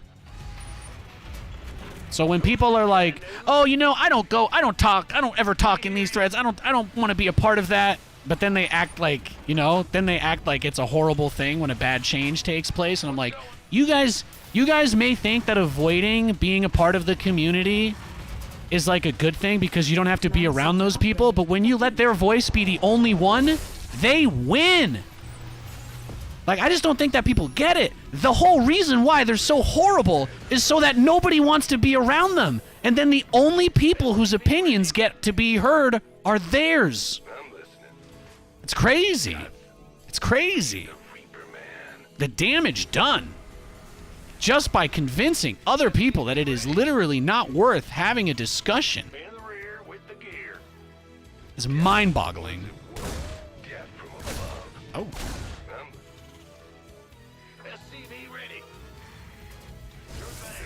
You know, the only reason I was even able to get the mothership core vision range reduced during the Blink era, they told me that they thought my idea was right. They told me that they thought that the mothership core probably could be fixed completely by reducing its vision range. And but they told me that the only way they could get that patch put through was if I made a YouTube video or a Reddit post where I got people to agree with me so that they could show it to their PR people. No exaggeration.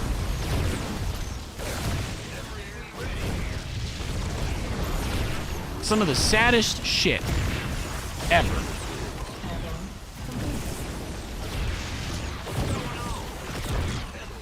Yeah, I know. You Berserker clan, all you guys do is cheese. I know. I know.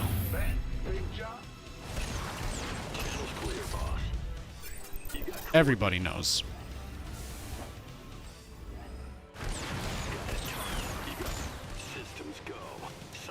But yeah, people need to understand that if they don't want to speak up because they're afraid of whatever the discussion is going to be, then the people that do speak up are going to make decisions for them, whether they agree with them or not.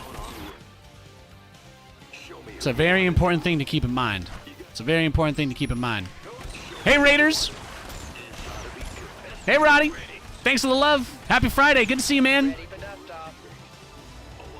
I was just talking about how people say that the Reddit posts and all that stuff with, like, when people talk about games, you know, like, back in the day, the amount of feedback that we would get from, like, WCS or tournaments and whatnot, where that it was like, oh, Reddit says this, you know? Talk to me. I was talking about how when people are really, really aggressive and mean to each other, it pushes the people that have good ideas out of the conversation because they don't really want to interact with those people. And then, you know, then the devs look at Reddit and what do they see? You know, they see the only people there that are willing to still be there and talk. It's a tough thing. It's a tough thing. But we don't have to talk about that. I love you guys. Thanks for the raid. I appreciate that. We were just having a little Friday bants. I hope you're all doing very well. God bless you. I think Roddy was doing the Basilisk Showdown, right? Is that the branding? Is it the Basilisk Showdown? Or it's Fight Night, right? Is it Fight Night or Showdown? I can't remember. Anyway, I hope it was good. Hope you guys had a good show. The big brain bouts. Yeah, you guys have better memory than me.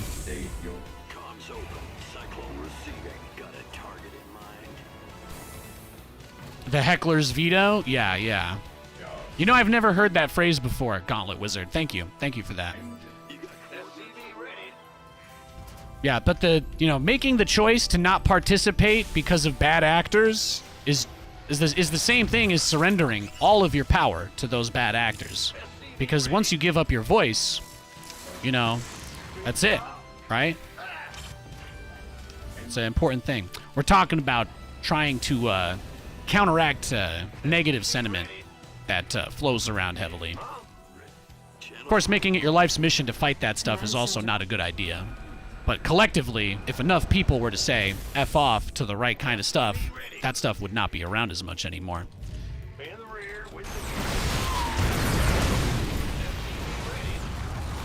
I think we are dead. GG. Let's go next.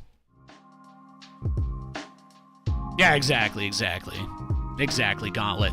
Thank you. Sometimes I'm not sure if I'm just saying crazy stuff, but I do appreciate you helping me. Yeah. The heckler's veto. I love that. I've never heard that before. But yeah, people they try to taint the forum of discussion so that nobody wants to be a part of it. And then when the people who make decisions look at the cesspool that it's become, they're like, okay, these are the people we have to listen to because they're the voice of the community. That's what I was saying was sad. That's what you guys tuned into. But happy Friday. Happy New Year. Merry Christmas, everybody. It's not Saturday yet in Europe. I'm paying attention to my time zones. I appreciate it. And that's the whole thing, right? It's about nuance. It's about getting people that are respected and will be listened to be willing to take a stance. That's very, very important. It's very important. But it's true. It's true. If nobody that has the level of respect to be able to politely say F off, if nobody with that level of respect or status or stature in the space is willing to speak up to that degree, then nothing will ever change, right? Because it's assumed as a natural way that things are at that point.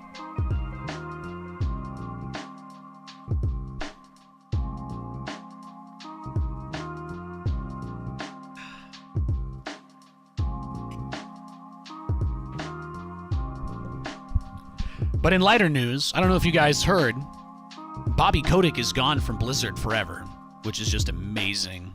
That's absolutely amazing. I was pretty pumped about that. All right, we're searching for a game. I was pretty pumped about that. I was just talking about how I'm finally going to play Diablo 2 Remake after all this time. I haven't picked it up yet.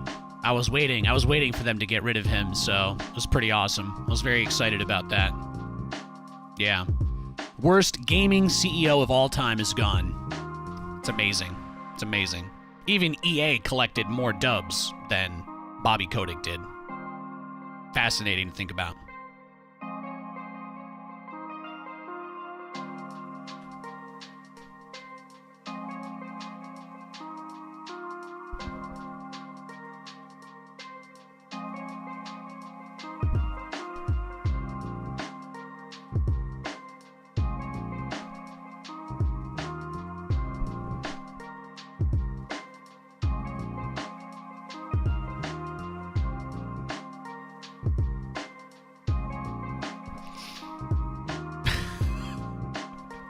Yeah, no, we're not. I don't know what road you're going down, bro, but we're not going down that one. This is definitely the only time that I will say you guys are free to hate as much as you want. That man absolutely destroyed one of the greatest companies in the entire industry, and I have zero respect for him.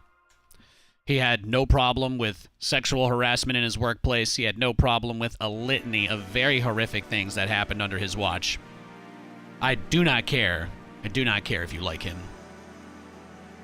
Bobby Kotick can eat my ass. That would probably be too good for him.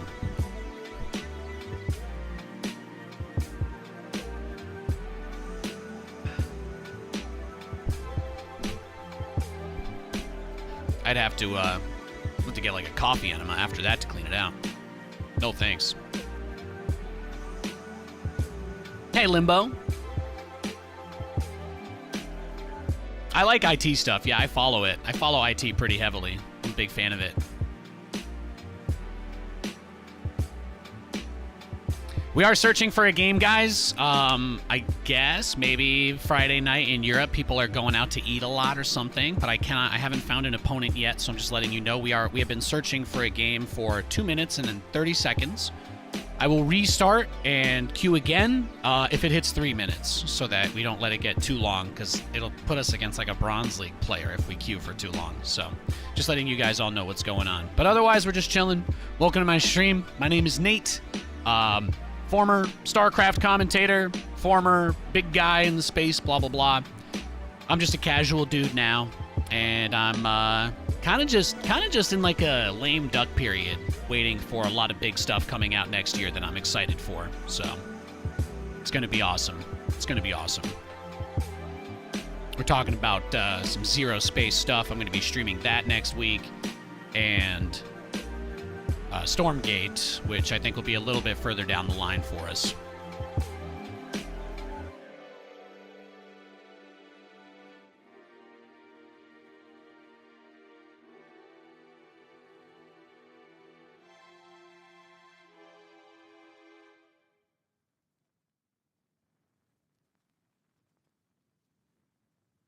Any idea when it's available publicly? No, I don't work for them. I'm sorry. I'm kind of just hyped up like you guys are, so They tell me a day I'm gonna be able to stream the game. That just gets me really excited. That just gets me really excited about it. Thank you so much for your time, guys. I know there's a lot of great people on Twitch to watch. I hope that you had a great Christmas. I hope that the Basilisk big brain bouts were great matches. And I hope 2024 is better for all of us. I appreciate you. Appreciate anybody who spends any time here. It's very nice. Thank you. I'm just like you guys, all right? I'm just a normie who has a little bit of access because I know some people from a past life. But I really do appreciate everything.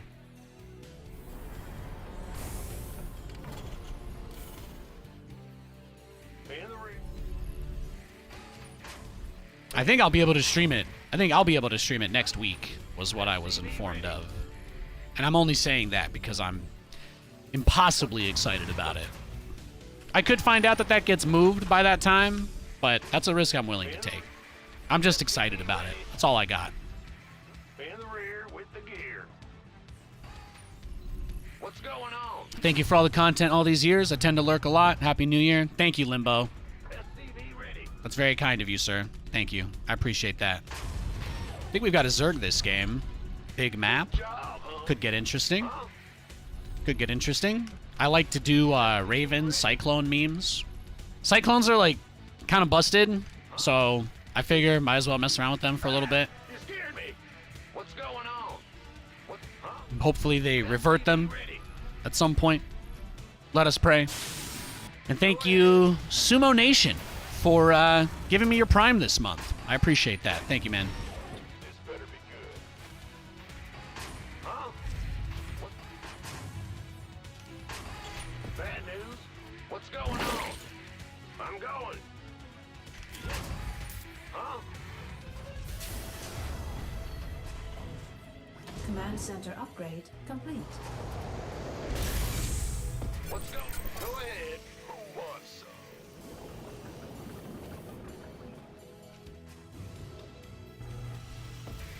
Big job. SCV ready.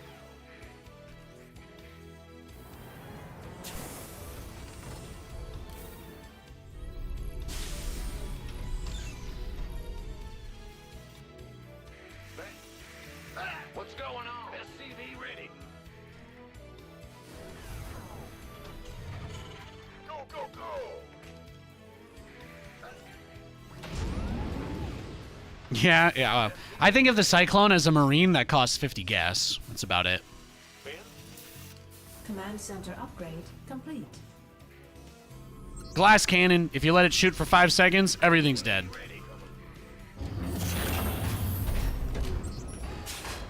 I'm not crazy about it. You guys all know I was a huge fan of the old Cyclone. I was probably one of the most prominent pushers of the old Cyclone. SCV ready. I tried very hard to get them to not put that patch in. SCV ready. Go ahead. SCV ready. SCV ready. Add-on. SCV ready. SCV ready. This better. Big job. I'm SCV ready.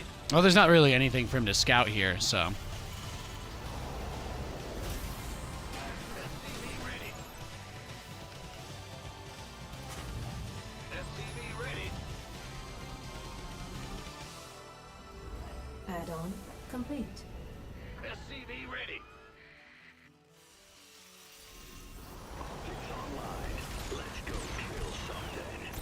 SCV ready. Yeah, nothing to see for him, right? SCV ready. Ah! SCV ready. Yeah. Go ahead. SCV ready. This isn't a wall. That's not a wall off. Life is hard. SCV ready. Let's go. Ready to SCV ready. I knew guy in chat would mention it sooner. I had to fix it. Gotta fix it. Now, Oh, waiting on there we you. go. Add-on complete. Ready to raise some hell.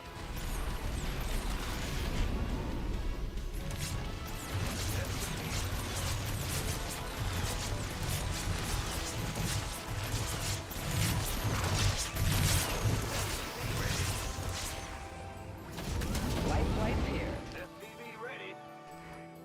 Talk to me. Oh! Tasty! I will take that. Oh, really? Well, you know how much I love a scrap!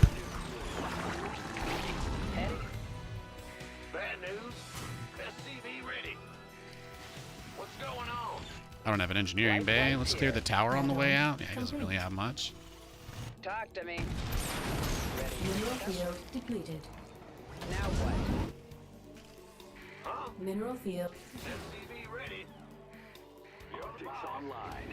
Let's go kill something. But I like to play this really active style where I just kind of stay in my opponent's face all game Command center and upgrade. build up an unkillable army behind that. That's what I like to do.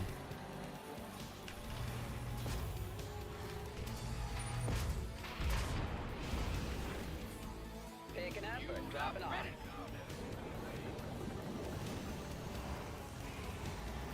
But if all he's making are Zerglings and Queens, it's a pretty good chance that he's pocketing for mutas.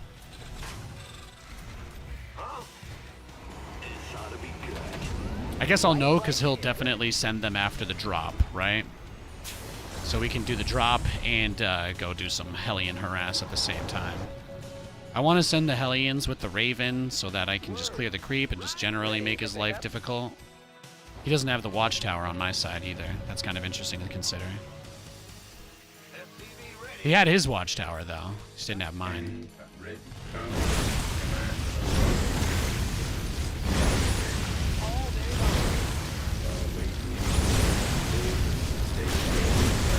Add-on.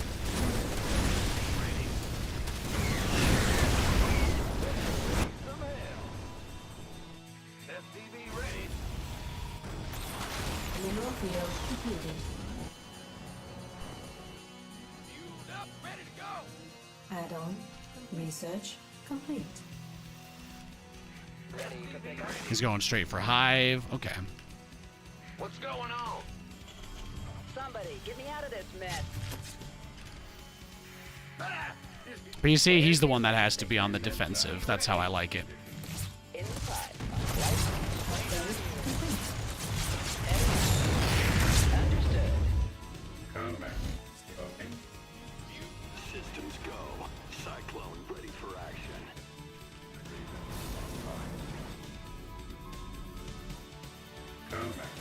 And we keep the creep at bay. That's the biggest thing.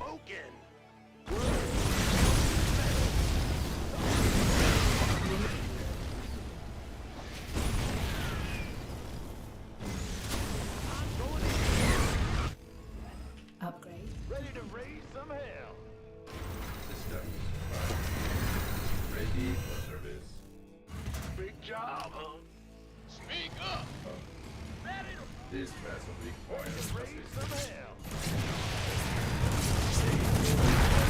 Add-on complete.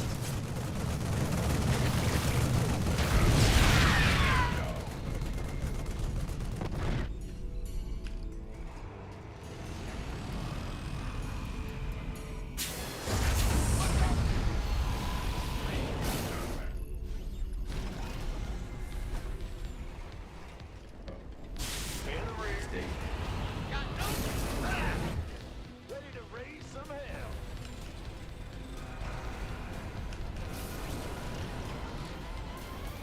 Ready to raise some hell. Ready to roll out. Need something float. There you go. What's our target? Command center upgrade complete.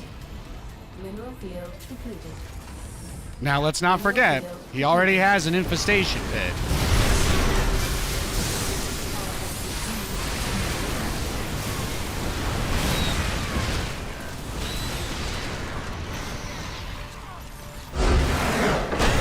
was it? Really?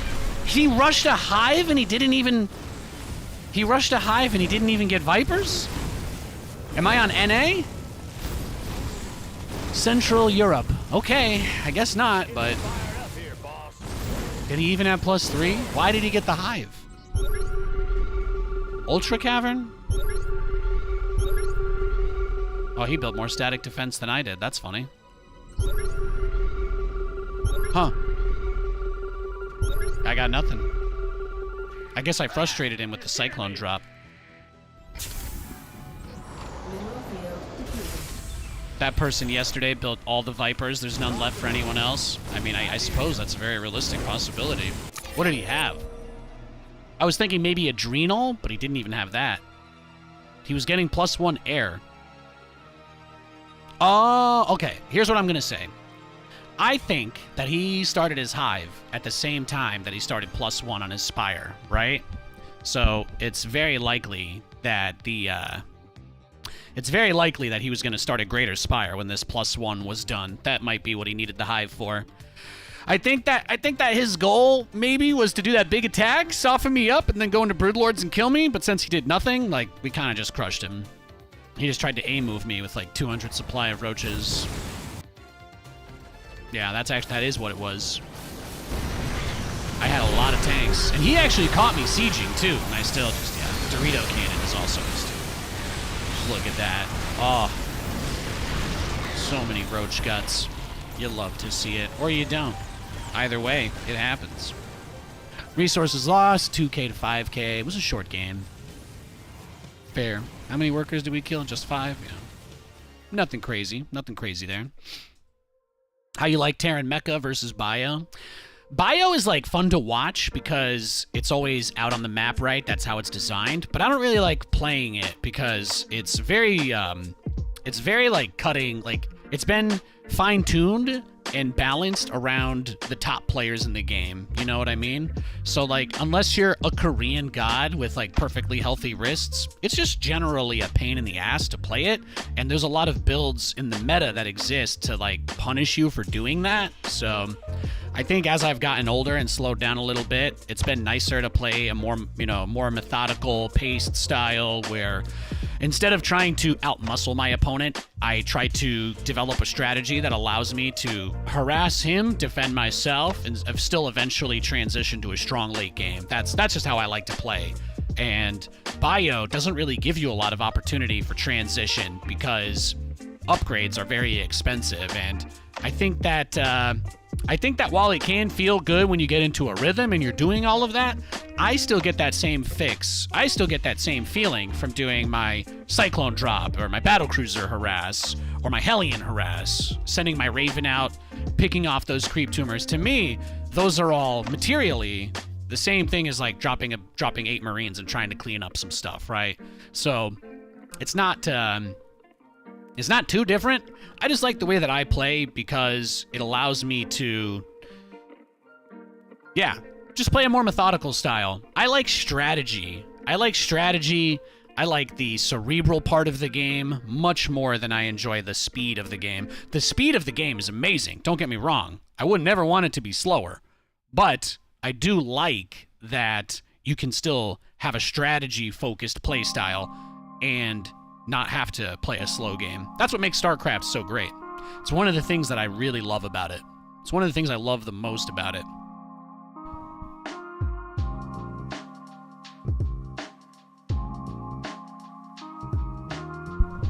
I used to take it really seriously. Like I used to do bio stuff. I used to have all these like 3 builds per matchup, whatever, like crazy in-depth thing, but eventually, just maintaining that becomes really difficult. So you either prioritize that over everything else, or, for me, it's a game that I just play and enjoy.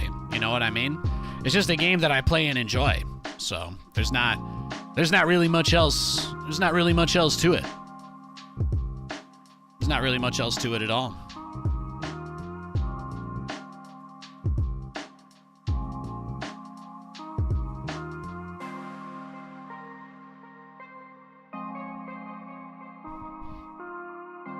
One Raven owned 2 queens. Yeah, that was pretty nice, right? That was pretty nice.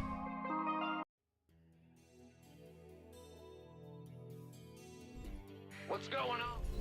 It doesn't get talked about very often, but the last time that Terran got a really interesting buff that was, like, materially impactful, in my opinion, like in a big way, was when they made the Battlecruiser a viable unit. So that was like 7 years after the game came out, you know? So I had already beaten every other horse to death multiple times. So developing a different type of playstyle was like just a big part for me to keep the game fun. Burnout is something I've dealt with a lot over the years because StarCraft can be a very stressful game and people force unrealistic expectations onto you when you're a part of the space. But now, you know, now that I don't really exist in the StarCraft space and I'm kind of on the outside, like, it's been a little bit easier to just relax and enjoy the game the way that I want. I don't really have to worry about being judged or whatever anymore, so that's been nice. Big job. SCV ready. Go ahead. Huh? Go ahead. What's going on?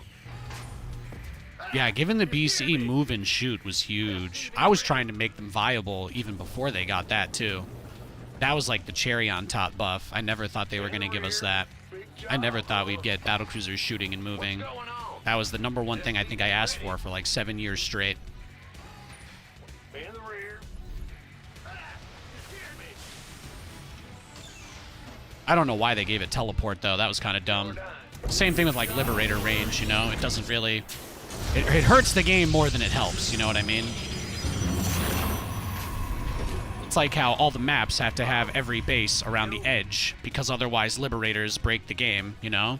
And suddenly we no longer have forward bases on any maps because of Liberators. It's very sad. Liberator is a great unit. It's very strong. I like Liberators. But, you know, I don't build them as much because they were so good that everything in the game got shifted around to deal with them. So it's like, you know, that's like the up and the down. Now, personally, if it was up to me, we would get rid of Liberator range and we would just make it transform like 1 second faster. You know, like the Hellbat doesn't transform as fast as the other units that get servos. I don't know if you guys are aware of that. They tuned it so that upgrade affects Hellbats differently than other units. So why not just get rid of Liberator range, fix the map pool problem, and just let Liberators transform in like 3 seconds? You don't have to make it instant. Just like, you know? I think there's better solutions to these problems than things that like completely break maps. But that was a fight for another life. But that was probably like the last thing I think I had a problem with in StarCraft, aside from Protoss being erased from the game. But it's not really worth it, right? It's not really worth it to waste my time arguing about that anymore.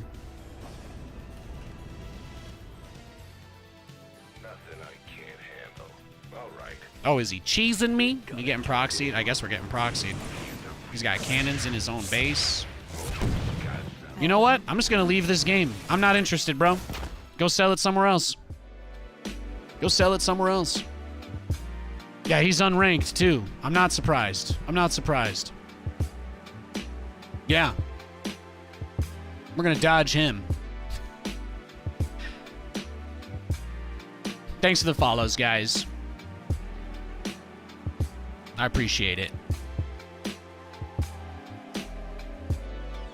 We're just chilling. I'm gonna wait for that guy to queue into a game because I don't want to do that again since it seemed like he's griefing or something like that. But I appreciate your patience.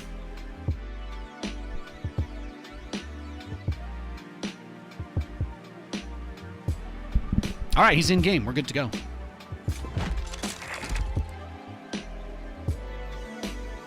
Yeah, BCs became like a really interesting unit, and I loved that, man. I loved that.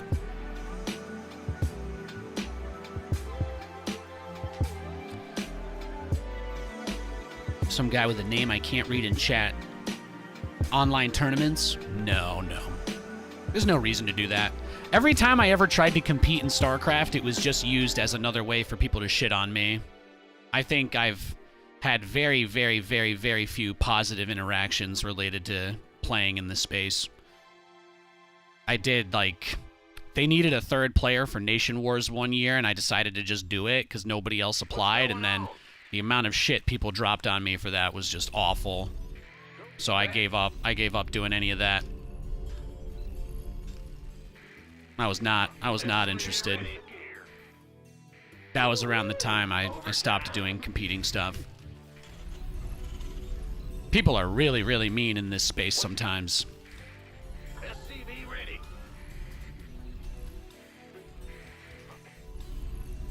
All right, we got a random player. If you guys haven't tuned into the show before, when we play versus randoms, we go command center first every game. This way, we don't have to worry about whether or not they're cheesing us.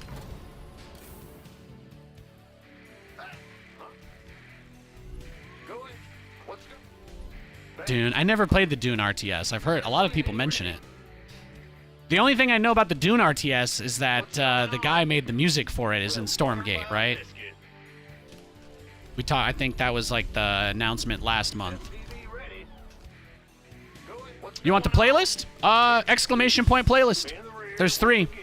I'm listening to Volume 1 today. That's the main one. SCV ready. What's going on? Huh? You like my shirt? Thanks, man. I appreciate that. Yeah, I haven't gotten caught up in any drama in like several years now. People still just shit on me all the time, so that's one of the reasons why I don't participate as much anymore. But I love the game. I love the nice people that I've met, you know. I love everybody I've ever gotten to work with in the space, especially all the other casters and hosts and stuff. Many of the best people that I've ever met have been through StarCraft, but I don't think that it has to be like an everlasting thing in that way for me anyway. I kind of just like to remember how things were pre-2020 and just hold on to that. That's about it. That's about it for me. Our SCVs are under attack. Bad news. You're the boss. Uh-huh. Yep. Go ahead. Big job, huh? Command center upgrade complete. The Grim Reaper. Command center upgrade complete. Go ahead. SCV ready. I must confess I play with your voice pack. Thank you. Yo. That's very nice of you to say. Thank you. That was one of the things I think I was most proud of. SCV ready. Maybe ever, really. SCV ready. Yeah, you can have the mules. It's all good. Live your best Our life, bro. SCVs are under Don't let me get in attack. your way. Yup, I'm listening. What's it worth? Oh, yeah. SCV ready. Yes, indeed. I love it. SCV ready. Our SCVs are under attack. SCV ready. All yours, brah. Go for it. Base is add-on complete. He canceled it? Oh, that's just disrespectful. Channel's clear. SCV ready. Downright disrespectful. SCV ready. In the rear.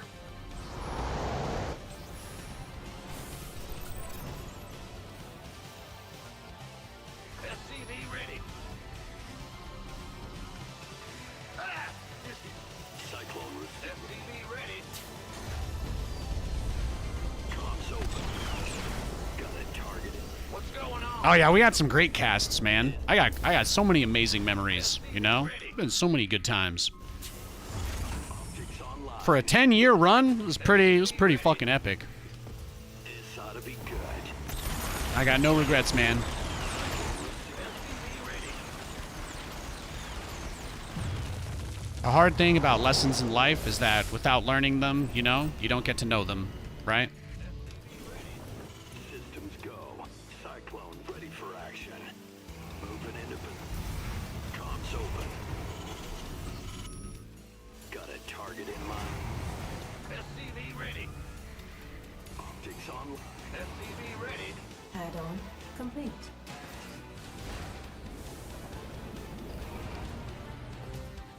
SCV ready.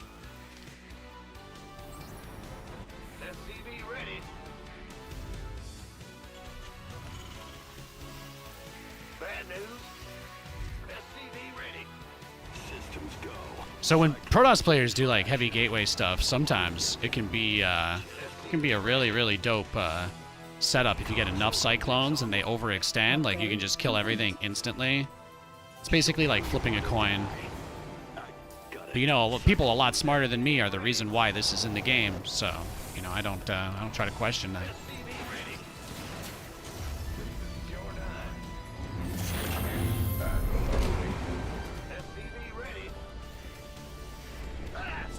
Let's go, Mr. Random. What you got?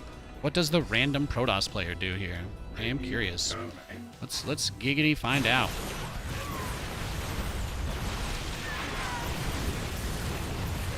Yeah, see, that's the thing, is thinking that you can fight me. That's the problem. You got coordinates or what? SCV ready. Got a target in mind. Boom. Ready for forward. Research complete. Systems go.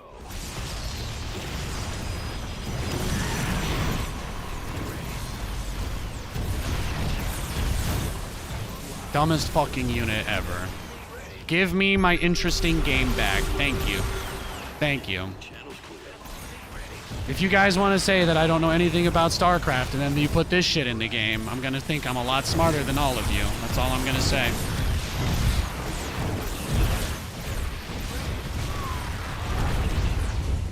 Well, thankfully, he did get his immortal out. Oh, that one was bugged. That's why I couldn't shoot.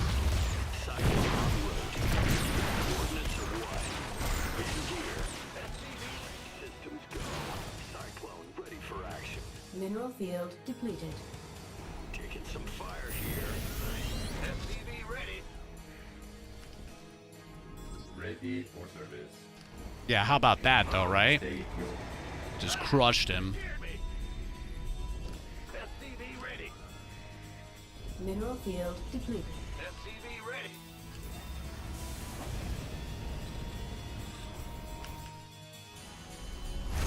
SCV ready. He's got 2 hidden bases, yeah? Sorry, I forgot to turn my map hacks on. I appreciate you sharing yours with me.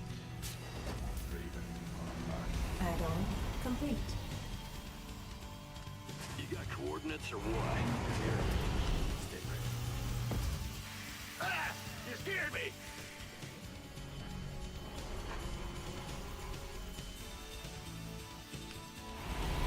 What's going on? SCV ready. scanning battlefield. Mineral field depleted. Engineering accurate. Big job, huh? State your request. But you guys remember what I said, right? Being active, getting in their face. That's what we did. That's what we did this game. He thought that he could just make stalkers and like A-move me for some reason. A lot of Protoss players try that, and that's when the Cyclone, you know, the little Cyclone memes end up being good. Okay, who's the guy that said he had 2 ninja bases? That could be our opponent. Engineering at your disposal. Who's the guy that said that? I gotta add somebody to suspicious users list. Give me a second, guys. Scanning battlefield conditions. Command center upgrade complete. Oh, only 1 ninja base. Looks like today's your lucky day.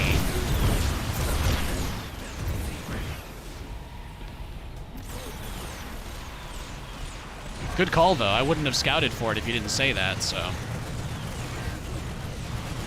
I'm like, guy in chat could be guessing. Guy in chat could be my opponent. Guy in chat could be high AF. But you know what? It's probably still not a bad idea to scout for the ninja base. And that's, you know, that's the truth right there. Regardless of the reason why you said it, it's not a bad idea to scout every once in a while. Can we watch the instant replay of that? Can we watch the instant replay of that? Because that was kind of filthy. I feel like I'm about to get... IRS is going to be like, yeah, Nate, you got to pay something on those gains, because that was dirty. Now, just to be clear, as I've said a million times, the day they offer me the old Cyclone back, I am on it like phonics. I would love for nothing more But these fights are hilarious. I didn't even use the Raven, too. I meant to drop a turret or a Dorito cannon. But the fact that he did an aggressive blink, oh, that's just, yeah. Just gnarly. Gnarly. Probably the only reason he didn't leave after I killed 2 of his probe lines. That's fair, that's fair. Sometimes it's hard to tell if people are just salty or whatever, you know, or maybe he has a dark shrine I don't know about. He could have proxied it. Could have proxied anything, really. Might not have been a ninja base, but how many probes did we get there? That's just nasty. Would you say that what he did was greedy, though? How about that? How about that? Could we admit here that the guy going for Robo, Charge, Blink, Double Forge, and 3 bases. Can we all agree that that might have been a little bit greedy? I just want one person in chat to say, Nate, you might have been a little bit greedy. That's all I want to hear. I love you guys. Did I like BCs in Brood War? I played Protoss in Brood War, man. I was a super casual Brood War player. If I played a 1v1, I was rushing Dark Archons or Carriers, or both. That's it. That's all I did in Brood War. I played custom games, and I built Dark Archons. That's what I did.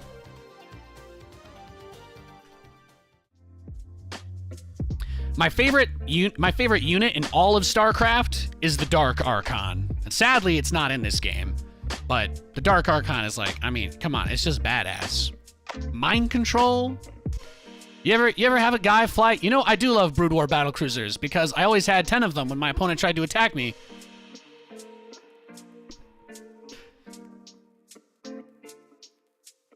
What did In Control used to say? Is, Terran players are ornery because Protoss has all them lasers, and then the Battlecruiser has lasers. So I was like, you know, life hack. How did I meet my wife? She was playing Banjo-Kazooie, and yeah. I mean, really, that's it. Guys, you want to be happy, just marry a woman that likes banjo. That's all you need to know. We've been live for about 3 hours. I just got to use the little caster's room real quick. I'll be right back. I love you guys. And I just also want to make a quick pitch here to the Raiders. I know some people will probably go when I step up. So I just want to say thank you guys so much for tuning in. Thank you so much for the raid, Roddy. And for those of you who find that Twitch has a lot of advertisements, you know, obviously you don't get ads if you sub, but I'm not going to tell all of you to do that. If you guys want to watch the stream without ads, there is an ad-free option, youtube.com/Nathanias/live. Yeah, but I multi-stream every day, so I'm live there as well. The bitrate on the stream is higher. I've got quieter, more low-key music. Can't play copyrighted stuff there, obviously. But just wanted you guys to know that. You have a free alternative option if you hate the Twitch ads. But otherwise, thank you for watching. God bless you. God bless you, Joustcraft. Thank you for the 10. Oh, my goodness. Damn. Thank you, Joust. I love you, buddy. I'll be right back, guys. Give me 2 minutes.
All right, we are back. I told you I wasn't going to be gone too long. I love you guys. Welcome back. Welcome back.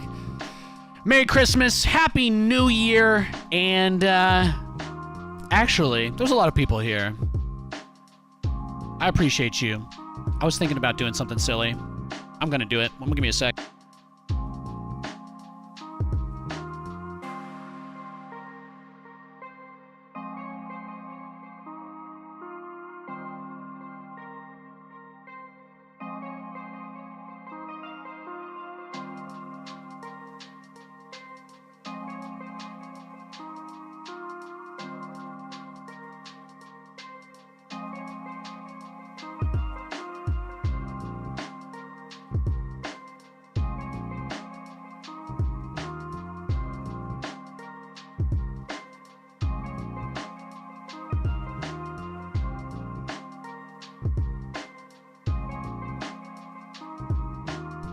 I do want to raise a toast. I do want to raise a toast. I think the ads are still going, so I'm going to play one more game, and then I want to raise a toast. So we've got a couple. I think we'll probably be laddering for another 3 hours. Got plenty of games coming up today. I'll wait for the ads to end to make sure everybody's here, and then we'll do a little toast.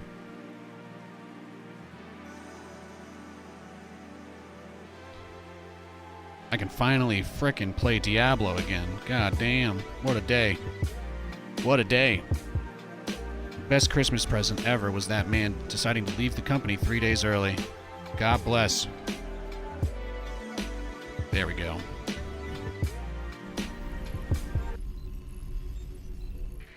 What's going on? Oh, we got a Zerg! Nice! I love TVZ. It's like my favorite matchup. You probably didn't have to guess that one, though. A lot of people like TVZ. Sure thing. I think it'll be really interesting to see if any of the matchups in Zero Space or Stormgate end up developing into that level of, like, this is the matchup where the most interesting things typically happen. I definitely hope that. I mean, if every matchup was like that, of course it would be great, but I hope we at least get one like that everybody's like, oh shit. What's going on? I think that'd be awesome. SCV ready. What's go ahead. You turned 38 today. Microsoft is doing good things with the company you used to admire, and you resolved a 48-hour system outage at work this morning. Yo, happy birthday, Joustcraft. They called him in on his birthday to put out the fire. What an absolute Giga Chad Megalodonis. Oh, you'll love to see it. You'll love to see it. That's copyrighted, by the way, 2023 Nate's Wonders, Megalodonis. I own that word. I don't own that word. You can use it as much as you want. What's going on? Huh?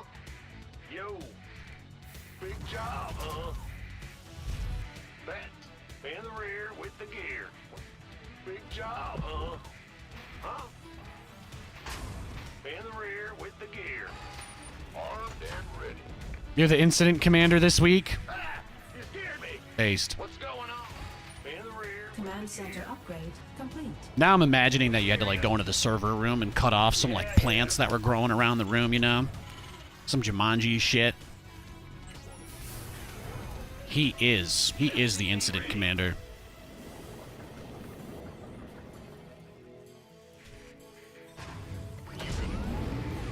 Big job, huh?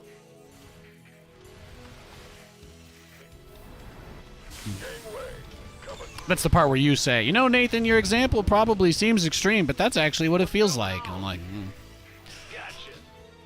do I need to pour one out for you too? SCV ready.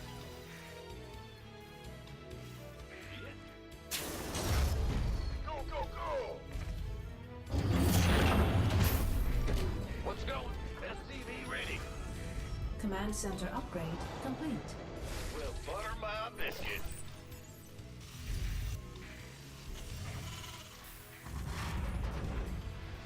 SCV ready. SCV ready.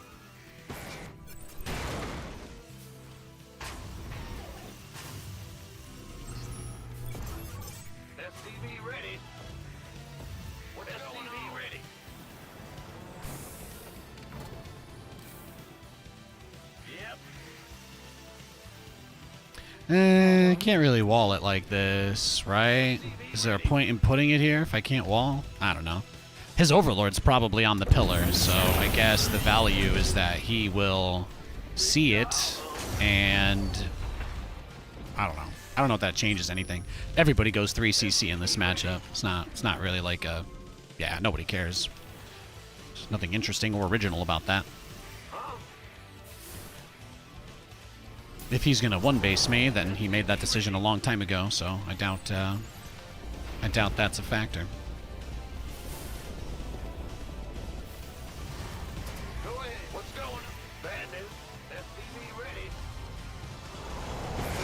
In the rear. Jigs online. Let's go kill something.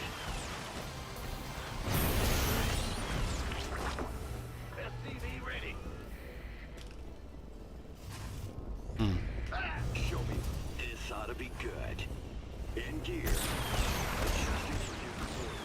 You gotta rotate around this to keep the vision once he gets to the other side of it. It's important.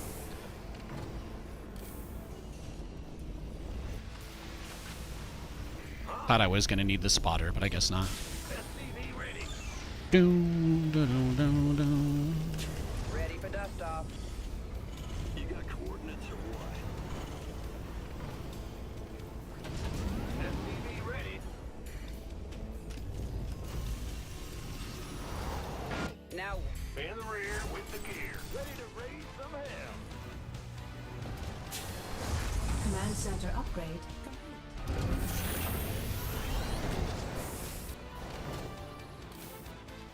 Add-on complete.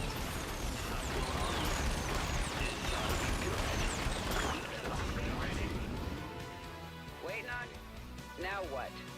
Waiting on you. SCV ready.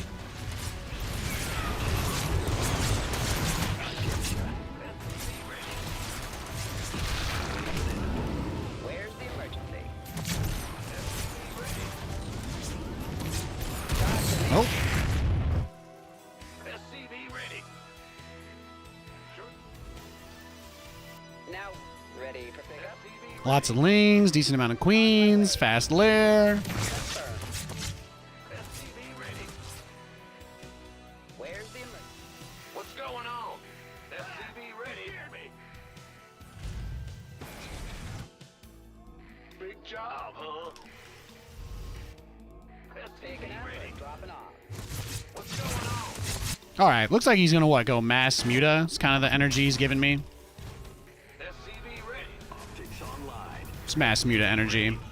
Lots of queens, lots of lings, no Bane Nest.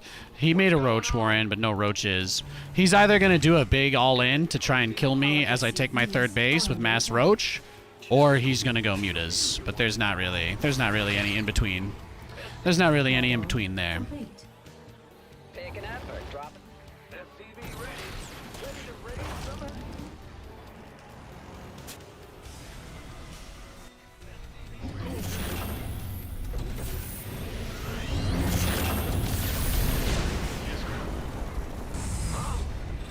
We'll butter by a biscuit. Yeah. Go ahead. Add-on. Ready to raise some hell. Add-on complete. Yeah, he's just being greedy, right? He's just taking lots of bases, doing very little. Very passive sort of play style out of him. My guess is that he's just doing the like greed and turtle up to like 80 or 90 drones, and then he's just gonna make nothing but Ravagers. When people play like this, that is usually their intent.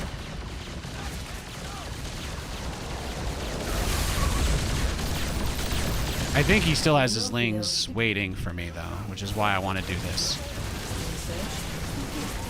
Okay, good. He showed the roaches. That's nice. It's good for us to see that.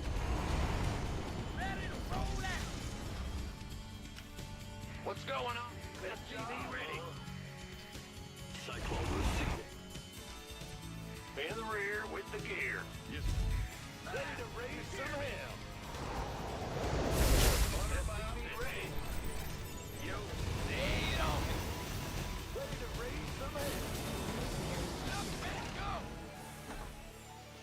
Comms open. Where's the emergency? Are you ready for this? Got no faith. Upgrade complete. Big effort. Drop it Mineral off. field depleted. Where's the hot action? They like to raise some hell. Yeah, super turtle, right?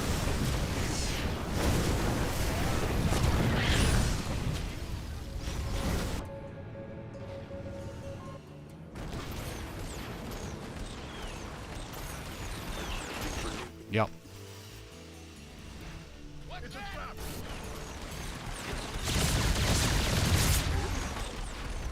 Our SCVs are under attack.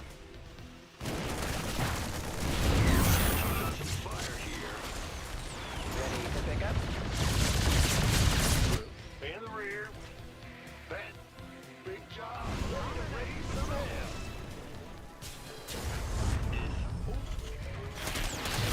Big effort. Drop it off. Getting fired up. Yes, come on. Here. In the rear with the go. Yes, bad news.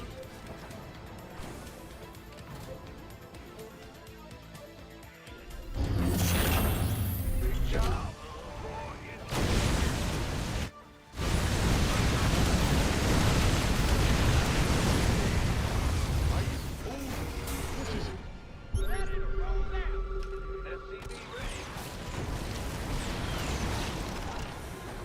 Give 'em.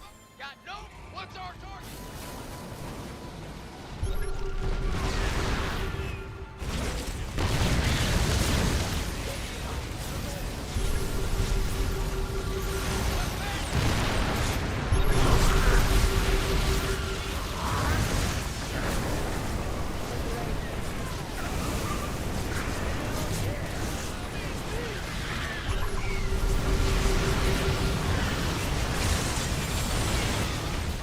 I'm in a heap of trouble.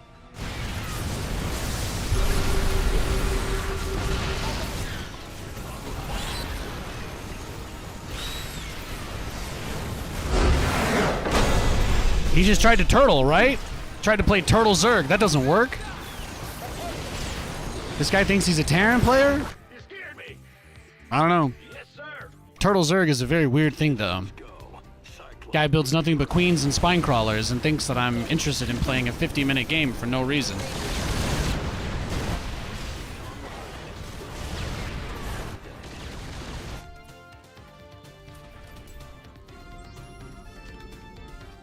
Obliterated him, though. That was awesome. That was awesome. Great game. Great game right there. All right. I appreciate you guys. I wanted to do a toast. I wanted to make sure there weren't ads going, so we did them. Then we queued for the game, and now you guys should be safe.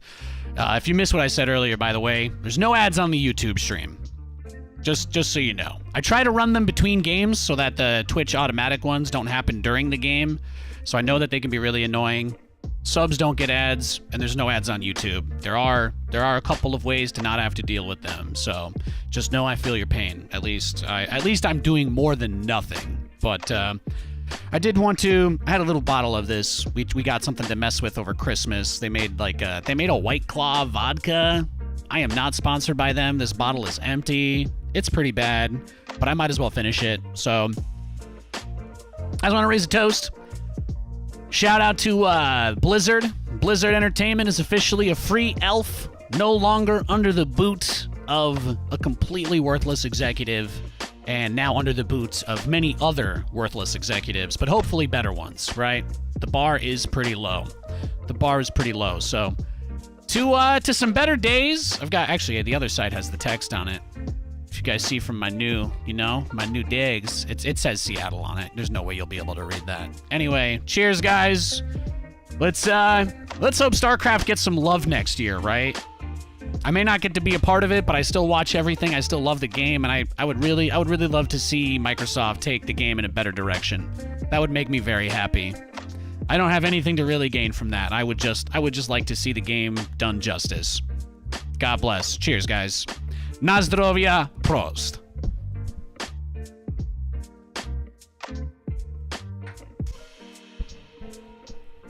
I told you it wasn't great. I told you it's not that great. Ugh. How about that, though? I haven't done that the build that way before. Cyclone drop into Battlecruiser. I've been mixing it up.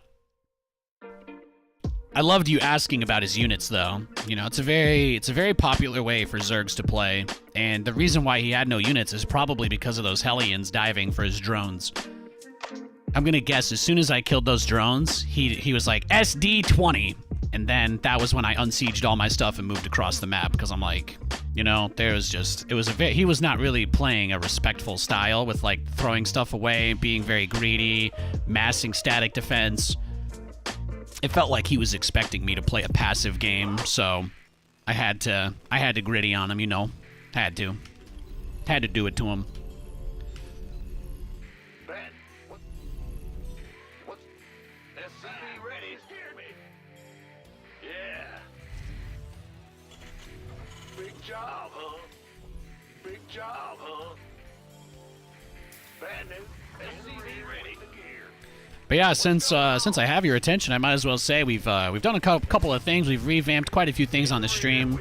I'm sure I've seen a lot of nice comments about some of the graphical plugins and whatnot that we've been able to integrate, the glow, all that stuff. Feedback's been very good. I appreciate that a lot. We've also got redeems for stuff like you can make the units look like they've got rainbows. You can make them look like they're on fire. There's a cooldown on it. It doesn't last that long. It's just like 10-minute thing. But yeah, we've been working on just kind of making this a more welcoming and casual environment because, you know, like I've said, obviously I don't really exist in that hardcore space, so I don't really, you know, there's no reason to hold myself to that standard anymore. So we're just trying to make things fun and interesting and kind of just a chill place to hang out. So I just want to say that I appreciate everybody who spends any time here. It means a lot to me. I know there's a lot of other great people to watch out there.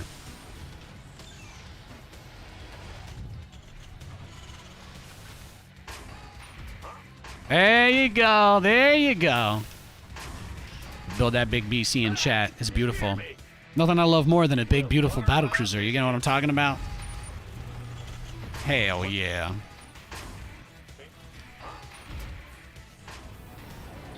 Oh, and I know you guys are all probably still not interested in this, but I do want to say it since as many people are here.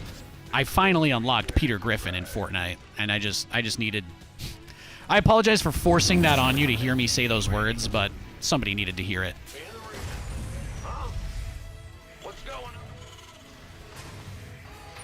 Well, I guess I can build the reactor. I was kind of waiting for... Oh, there it is.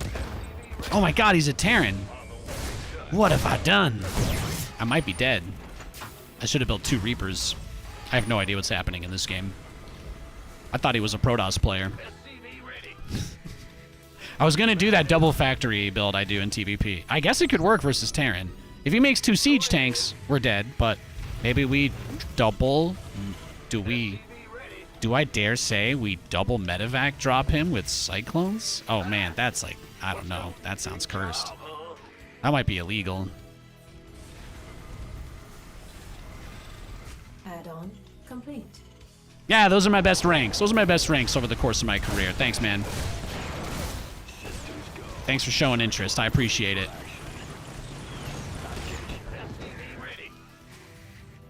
I think you were the one asking about how I met my wife earlier. I might as well tell the story. It is a great one. Over the years, most people here probably originally found out about me from like either StarCraft work or I don't know, you saw some like drama or whatever, people whining on Reddit or whatever. But I've been doing a lot of other stuff in my career aside from StarCraft over the last 5 to 6 years now. So one of those things has been I've been hosting a panel at PAX. I've been hosting a stage at PAX every year for a couple, basically until COVID. Gigabyte has still not completely gone back to what they used to do, which kind of sucks, but like whatever, you know? It's one of those things. Anyway, I got to go to this place called Seattle in the very northwest corner of the U.S. And Katie, turns out, because Katie basically had like I don't really want to say too much because I don't know if I'll do it justice, but Katie was like one of those people that would go to like children's hospitals with NFL players on behalf of Disney. She was, you know, she did parties and stuff like that. So she's kind of just a bad bitch. She's amazing, and she didn't really do the gaming stuff.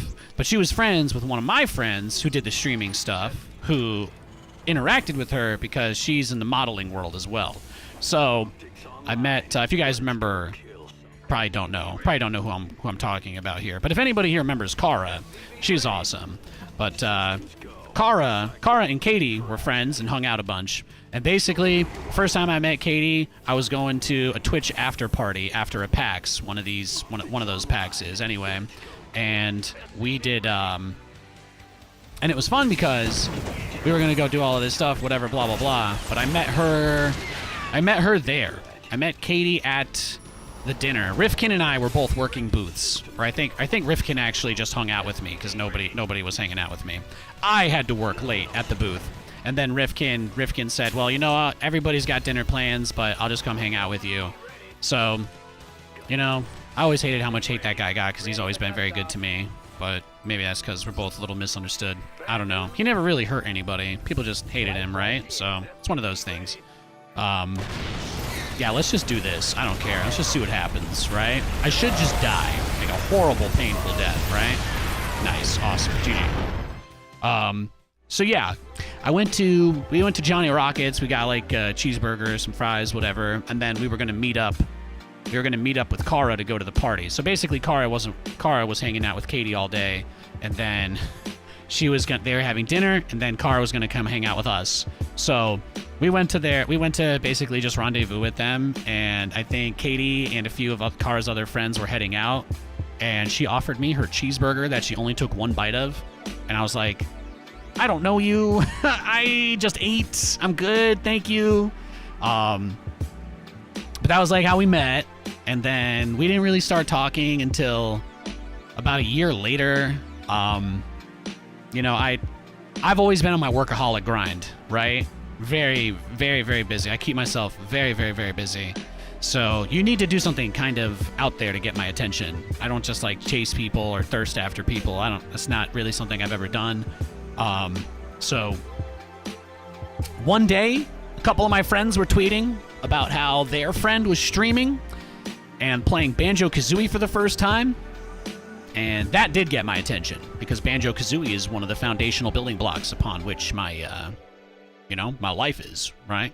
It's a big game. It was a big game for me. I played the shit out of Banjo growing up. So, of course, I had to go into her stream and backseat game her. And then she slid into my DMs, and I was like, well, I mean, she likes Banjo, so I guess can't be that much of a risk. Then, well, as they say, the rest is history. So there you go. There you go. Yeah, that's about it. We started talking. We started hanging out. She taught me how to play Dead by Daylight. And we just, yeah. A couple months went by. I flew out to see her. It was actually yeah. It was, it's July 2019. Yeah. I went out there to see her the first time. Yeah. We got a game. Yeah. You scared me. So I was going through some difficult stuff at that point. I was going through some really hard stuff at that time in my life. And she was there for me, which was crazy. That was very early in our relationship, you know? So I didn't really have a lot of people I could ever talk to about my serious stuff, and something really terrible happened right around that time. So it was like, yeah, that's something I still think about, I guess. I don't know, but yeah, it was crazy. And we went out there, we hung out. Drove up to Vancouver. I got to see Vancouver for the first time. We spent like 4 hours in traffic because there was a Justin Bieber concert in Vancouver that we didn't know about. So we just waited at the U.S.-Canadian border. Again, it literally took 3 hours. There were so many thirsty moms there going to see Justin Bieber, apparently. So we just talked about everything. Talked about everything. I showed her all my favorite country music songs. And yeah, that was really it. We went to Vancouver. It kind of sucked, but it was an experience. And then, yeah, what did we do after that? Some guy was like creeping on her there. Some dude. We had to get him kicked out of the event. It was nuts. That Predator guy that ended up getting busted was there too, or whatever his face is. The Twitch Jesus guy. I remember he ended up with some stuff, but he was there too. It's a while ago now. Command center upgrade complete. Got it.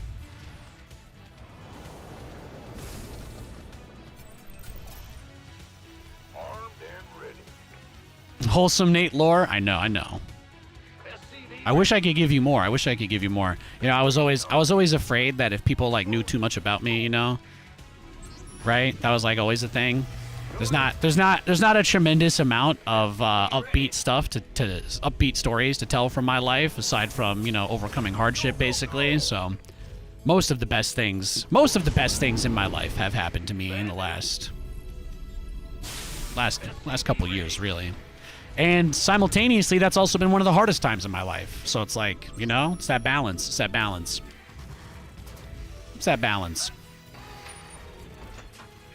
ahead. What's been? SCV ready. What are you doing? Command center upgrade complete.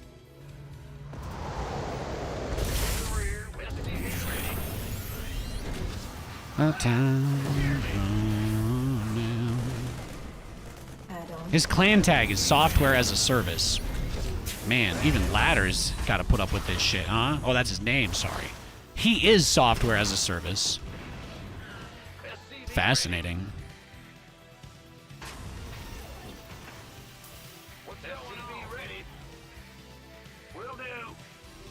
Well, most people have like really fun childhoods where their parents try to put together fun stuff for them, but you know, something I never really talked about when I was a big StarCraft personality, because I just assumed that people would either use it against me or, you know, I got traumatized from being bullied by StarCraft people as much as anybody else.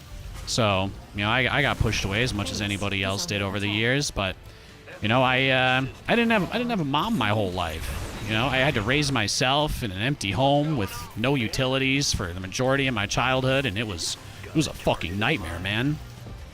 It was crazy.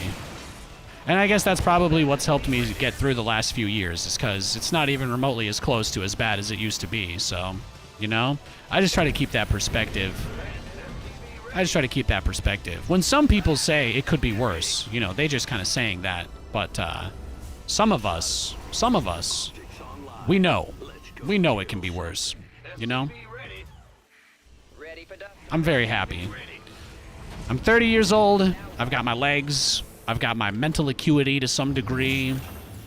I'm not permanently injured in any way that impacts my life in a material manner. So what do I really have to complain about, you know? I'm married to the woman of my dreams, the only person that's ever been willing to listen to me when I was having a breakdown over all this crazy shit I have to keep inside all the time. She's just the best. She's just the best.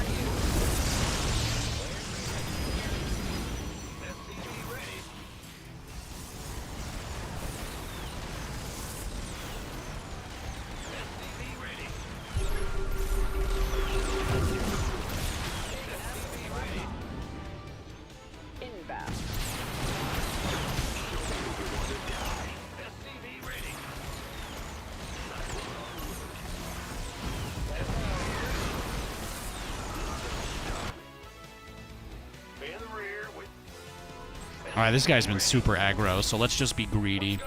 Let's just be really greedy. Let's just assume that he will kill us very soon. So we might as well just rush up to BCs as fast as possible. So we're gonna do this game.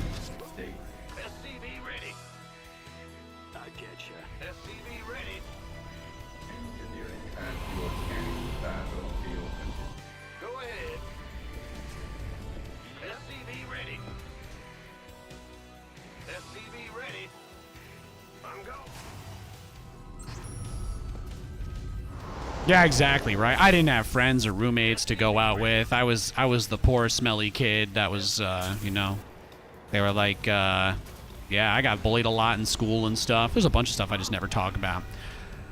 I think that's like a big part of my trauma response was like I was like kind of desperate to convince people that I was just a normal person, because once they found out that I was from a poor background and Jewish and all that, they were like, you know, they wanted nothing to do with me. That's where I grew up. So I guess I just kind of carried that forward forever. But yeah, I don't really care if you find that awkward or embarrassing anymore, and that might be the most powerful thing I've ever done. So Command center.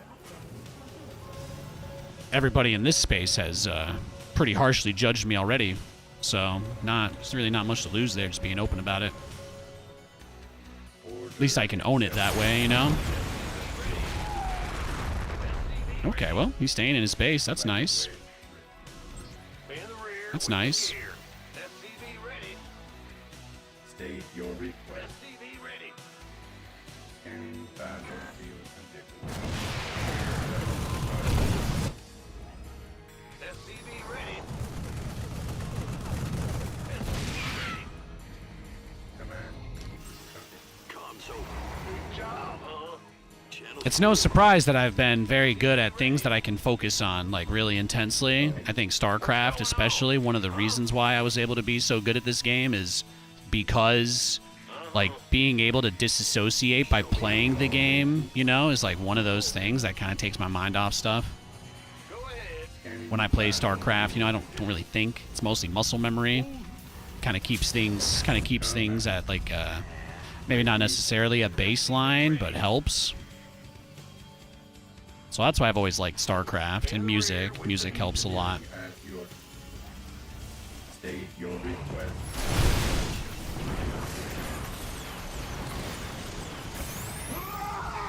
Scanning battlefield. State engineering awaiting orders. Combat.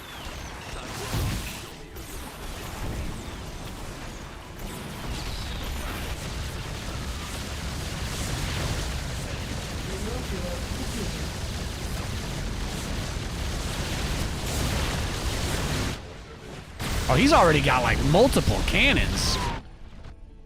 All right, clearly we're not as good as this guy. Let's go next.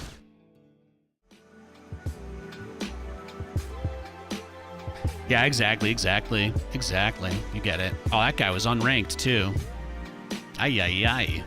Here's what I'm going to do. We're going to dodge him since he's not playing very seriously. We're going to dodge him, and then we'll queue up, okay, guys? As soon as he is in a game or he logs off, I will queue for a game, just so you know. I don't rush into queuing. I don't rage queue. We don't do that anymore. But yeah, man. Eventually, having people around me that cared about me beyond the value that I could deliver to them, that was very, very helpful. So, most people I've met through StarCraft, they don't really care about you beyond what they can get out of you, or it's like a parasocial thing, you know?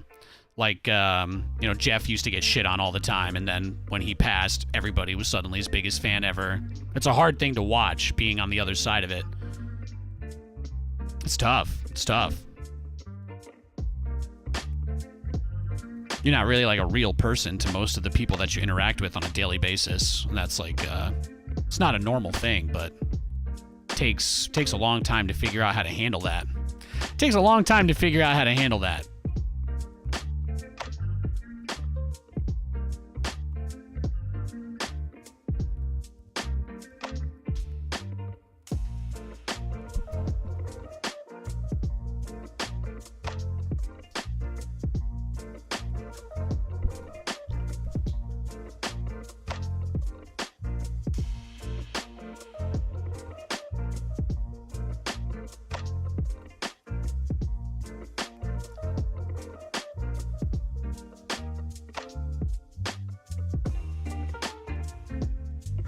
All right, we got another Protoss player.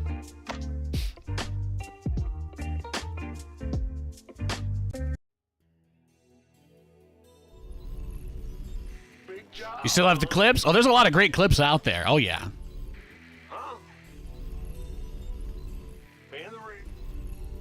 Those are my memories of StarCraft. SCV ready. When somebody asks me in 10 years what it was like doing all the SC2 stuff, I don't think I'm going to have anything bad to say. I met some incredible people. I got to see the world. I was able to liberate myself from poverty and eventually meet the love of my life that would change everything, you know? I don't have any regrets. I wish maybe, you know? Could I have really helped myself without meeting the right person? Probably not. So, I can't really be that mean to myself, you know? Nobody cared. Not their job to care either, but, you know, it's just life. I try to keep that in mind.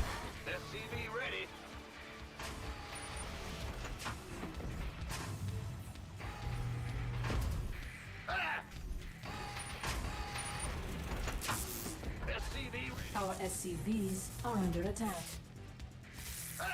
You scared me! Bad news? Go ahead. SCV ready. What's going on? Yeah, exactly. At the end of it all, I'm very happy with where I am, you know? I'm 30 years old. I'm in decent health.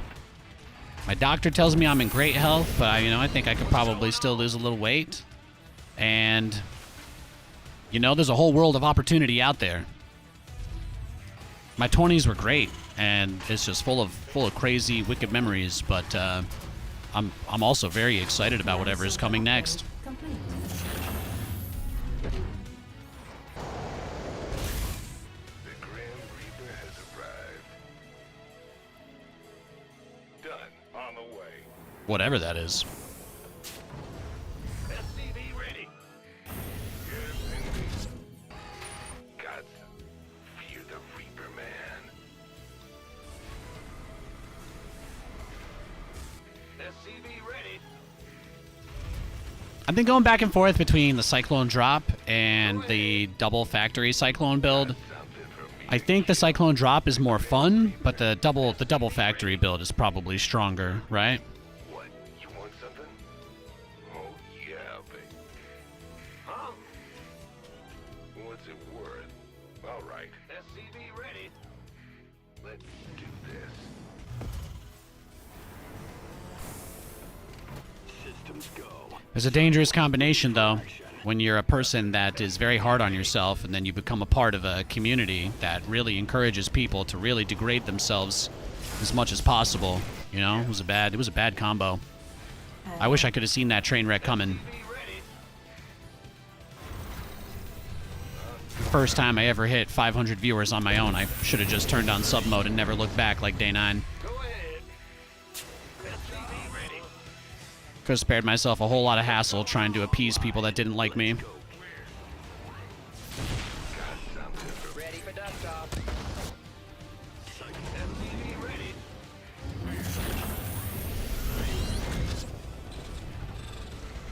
Bad news. Life. Now what? Talk to me. Big job, huh? Lifeline. Now what? SCV ready. Waiting on you. Add-on complete. Ready for pickup? In the pipe. 5x5. SCV ready.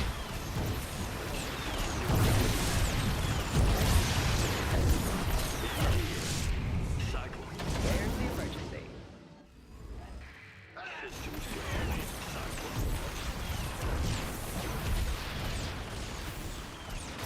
Oh, do you think you just get to kill the medevac for free because you know how to click on it? Lifelines here. Is that what you think? Let's go. Ready for pickup? Talk to me. SCV ready. Waiting on you. Got him! Ah, beautiful. Beautiful. Beautiful. Yeah, I lost like 40 pounds this year, man. I lost like 40 pounds. I feel great. I feel fantastic. Just being able to, once we got out of Vegas, it got so much easier just being able to go walk around outside with the dog, you know? That was so nice. Because we just couldn't do that. We just couldn't do that when we were in Nevada.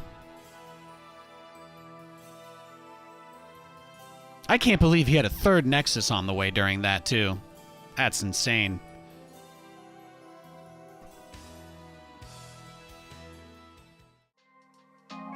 Yeah, 21.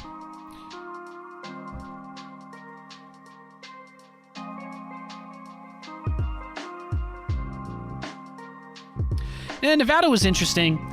Like living in like a outer part of Las Vegas, there are certain interesting things that seem kind of fun, but the real issue with living there is that the quality of life is just bad, you know? The cost for medicine, the quality of doctors, the quality of education, it's all bottom rated in the country, you know? There's very few qualified individuals that would willingly choose to go live somewhere they can't go outside for more than 2 hours a day. So it's not really a surprise when you keep the context of that in mind, but yeah, it was like, not really for me. Not really for me. I was there because during the COVID lockdowns, the internet at my apartment in LA stopped working. So I couldn't stream, I couldn't cast, I was losing work.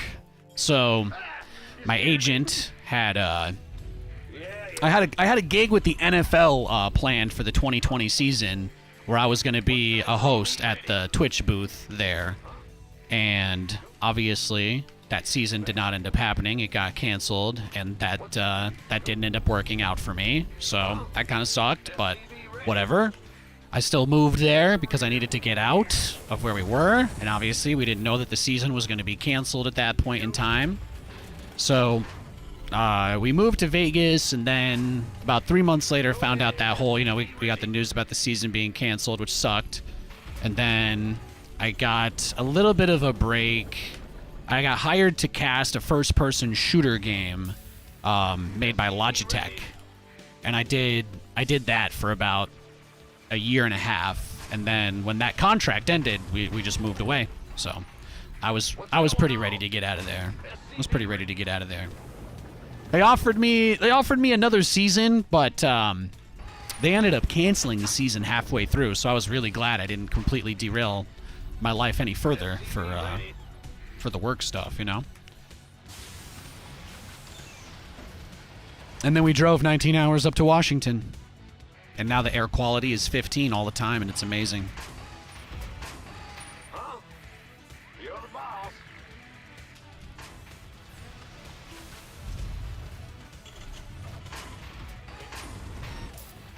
What's going? Huh? It's nice up here. It's expensive, but it's very nice. I would definitely love to die surrounded by this many trees.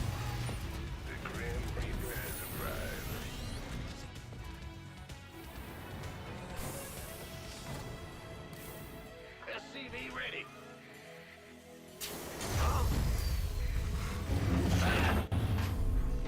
Oh my god, he's Terran, and I'm doing the factory thing again. Oof.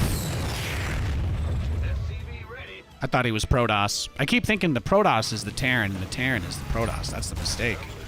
That's the mistake. Well, he's a barcode. He doesn't really matter, right? Let's just go next. I'm sure he won't be offended that we leave. Eventually, the trees will surround all of us. Let us pray. I love nature, man. Never been shy about that. But yeah, there's like this great little plaza. We live in this like ridiculously overpriced apartment because they don't have reasonably priced apartments in Washington. But there's just a bunch of trees and creeks and streams and fields everywhere. And I get up in the morning, I put on my earbuds, I put that Cannon's album on, and I just walk my dog for nice 20, 40 minutes. Today we had a long walk. Today we had a real long walk. I haven't been feeling super great recently, but, you know, it's one of those things. So, got a little more fresh air this morning, and that was really, really nice. That was really nice. Yeah, that too, Smith, that too. I look back at Pennsylvania, and I'm like, man. Will do.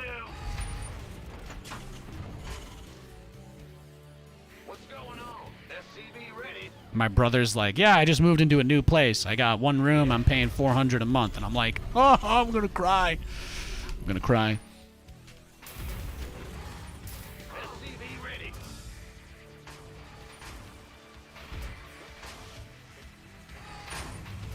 What? Huh? We here. Yeah, well, you guys know everything's a scam in the U.S. Everything is just a scam to screw over normal people as much as possible. It's not really a secret.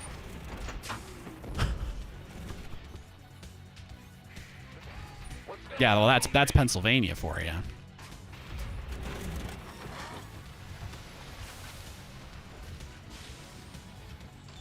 Yeah, New York's amazing too.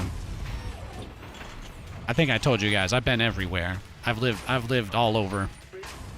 Bad news. It would be, oh, I would love to somewhere like Ithaca or Binghamton. That would be amazing. Be a nice hour-and-a-half drive outside the city would be dope. Command center upgrade complete. You going to bed? See you, Panther. Thanks for being awesome, man.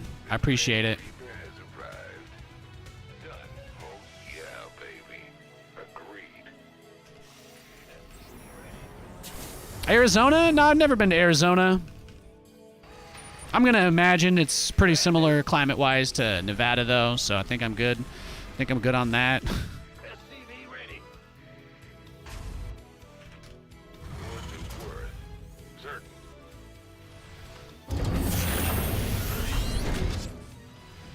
The Grim Reaper has arrived.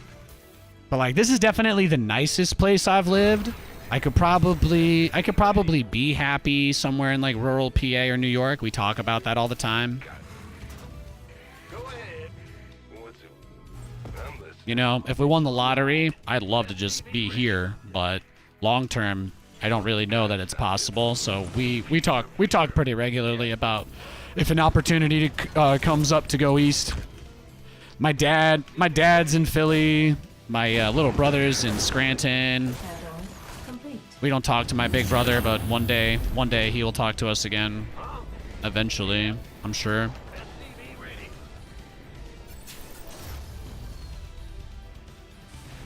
Systems go. Cyclones ready for action. All right. I probably moved like 20 times in my life, not exaggerating. Ready for dust off. Bad. SCV ready. What? Ready for pickup. Go ahead. Somebody, get me out of this mess. Oh, is he just cheesing me? Okay, let's go next. Your English teacher was from Philly? Nice.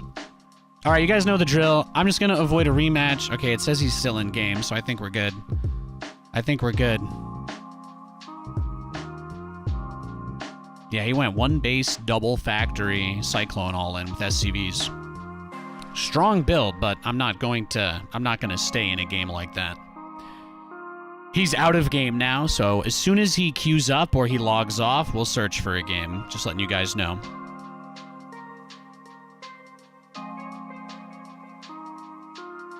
Yeah, it's not a surprise the nicer places to live cost more, especially since wealthy people live there and they use their influence to prevent new homes from being built. You know, it's called a self-feeding cycle.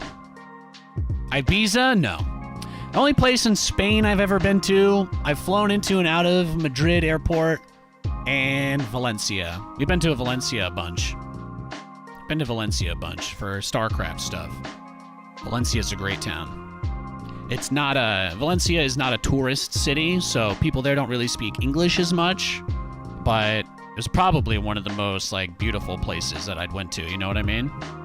I love it. Loved Valencia.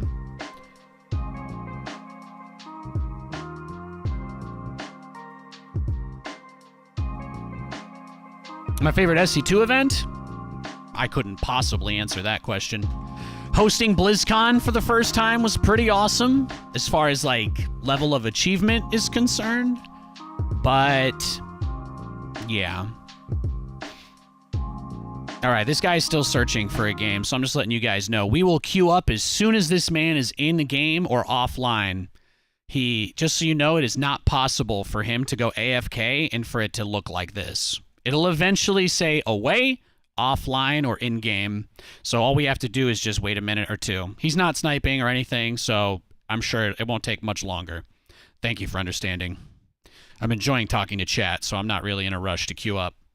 You guys are being awesome today. Thank you. Thank you for making my Friday a little more fun. Yeah, hosting BlizzCon for the first time was awesome. That was really cool. They tried to strong-arm me pretty bad about it. Like, the business side of stuff was always bad. Maybe that's the only reason I think that's, like, the only thing I didn't like about hosting BlizzCon. Because I think that was, like, probably the biggest, like, strong-arm thing that they tried to do to me. But actually doing it itself was very fun. Blizzard made it, you know, horrible, but that's just the way it goes, right? Hearing about Artosis' wife and pregnant having to stand in line for 5 hours to get into the venue, you know, really hurts your opinion of a company. So, you know, like that was like, it was later in my career, but it was also in that not super great time for Blizzard. So it was like, yeah. It was tough. The first time that I was going to bring Katie to BlizzCon, and they said that I had to pay $400 to get her in, and she wouldn't be allowed to enter with us, and she'd have to stay out with the regular crowd. And I was like, babe, I love you, but I'd rather give you a $200 allowance to just go get mojitos and get drunk at the hotel pool while I'm gone all day. I'm like, I'd rather just give you whatever you want, but let's not spend this much money so that you can not even be with us, because that was like the whole point, right, of her going. So she got to chill at the Hilton Anaheim, and that was fun. And then, yeah. The event itself was still great. I still had a good time. Although I didn't host in 2019. I didn't host in 2019 because they tried to tell me that I was lying to them about getting hired for PAX, because the Gigabyte booth was like, hey, Nate, if you come out here and do our booth for 3 days in Seattle, we'll give you, like, you know, usually, like, these Chinese companies that are just running booths and they just need people, like, they spend money like crazy, man. Those guys for, like, 3 days, I'd be at PAX for, like, a weekend, and I think they gave me, like, $8,000, and Blizzard was like, we'll give you $5,000 to host all of BlizzCon and opening week, and I'm like, guys, I literally can't do this. You know, it would be so irresponsible of me to not tell you that I need a better offer. And they're like, well, and then I was like, I'll just do BlizzCon. I can't do opening week if that's the case, you know. I'll just show up for. Oh, there we go. He logged off. We win. I was like, I can't do it like that. So eventually they were like, well, it sucks that you don't want to ever do StarCraft again. And I was like, I'm going to publicly let everybody know that the only reason I'm not at opening week is specifically because I got a much better offer that I couldn't say no to. So you guys can't pull that shit on me. And then they said, okay, fine. Then we'll just have you come out to do the last couple of days. We'll just have you come out to do the last couple of days of BlizzCon. But you don't get to host, and they didn't let me cast any of the semifinals. So they only let me cast one match the whole tournament. Yeah. It's the kind of stuff that nobody ever notices, and then when you say it, it sounds insane, but go look back. You're not going to find a lot of matches I did that tournament. I think I did one quarterfinal. For the entire event, and then I did not cast. Or I did one, yeah. Was it a quarter? And then I didn't cast on the final day. They put me on the couch the whole final day of that event. It sucked. Because this other company offered me enough money to, I told you guys I grew up really poor. Half of every invoice I've ever gotten paid from these clowns went to my fucking family back east because I'm trying to help them out, And that's not their problem, but I also, as much as I love StarCraft, I can't turn down a job that's going to pay me twice as much just because some people on the internet, are going to pretend they miss me and then forget about me 5 minutes later. It's not really worth it. So stuff like that was tough. I think that's the only reason why the BlizzCon stuff is still kind of sour in my mind. But it was a great time, you know. Being with the players, being with the other casters was always very fun. But, like, whoever was in charge of, like, managing that stuff, pretty much those guys always hated me. Every time those guys had a chance to shit on me, they took it. What? Bad news? It's a big reason why I became so bitter about stuff. Didn't really have people in my corner, you know? It was hard. It's hard to deal with that. Go ahead. What's Why did I end up doing it? Because I won. That's why I did it. I wanted to be there. I just told them that I only could work half the event if they weren't going to pay me. That was it. what's going on? Go ahead. The only reason I ended up at the event is because I called their bluff. Bad news? They were just not going to invite me at all. Do you think they do that to everyone? Oh yeah, for sure. The guy in charge of Blizzard Esports told me to my face that it was disrespectful to assume that I would be able to live a comfortable life off of my work. And that the people that I was going to for advice, because I told him, I'm like, you know, Jeff and Sue and I, and like all the other, you guys, oh, it's the cannon guy. Hang on, let's not waste our time with that dude.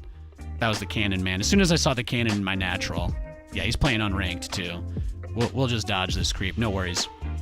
But yeah, they told the guy, literally the head of esports at Blizzard, told me to my face that In Control and Smix were like trying to get me to blow myself up by asking for a raise, doing the same job 2 years in a row. Like a 10% raise, by the way. Nothing crazy. But I'm like, you guys told me last year that you wouldn't give me a raise for hosting because it was my first time hosting. This year you're telling me I can't have any raise at all for no reason, right? And then they're just like, yeah, well, your coworkers are just trying to get you to say something that will get you fired. So, but you know, the fact that most of the other casters think of that guy very positively kind of tells me, you know, like that's something I should have noticed earlier, that like all the European casters are very buddy-buddy with this person, right? And I was like, oh my God, now I get it. These guys just fucking hate me. I worked really hard, got into a covetable spot, and then at every possible opportunity, so many different people tried to push me to just fuck it all up. And I still made it 10 years, which is incredible. It's incredible to think about that. That's really the most amazing thing. I dodged a tremendous number of bullets from those guys.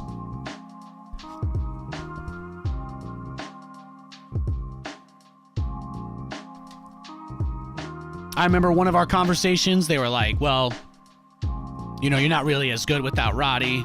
And I'm like, yeah, well, you know, the two of us together are pretty close to Tastosis. You should be happy to have both of us at any of your events. And that was the day they stopped putting us together as much. If you watch like the last 5 tournaments I did, which is going back a little bit now, you go through those VODs, good luck finding games of me casting with Kev. It's very few. Very rare and very in between. When we did Sweden at the end of 2021, I got to cast with him because that guy was gone. So I was just very direct about it. I was like, Kevin and I should do a couple matches together this weekend. So I'm very happy that the last time I ever got to cast SC2 in a formal environment, at least I got to do a couple series with Roddy. You know, that was awesome. That was awesome, but for years prior to that, they were already, you know, pairing me with other people as often as they could, because it gave, I guess, too much leverage or something. What's going on? SCV ready.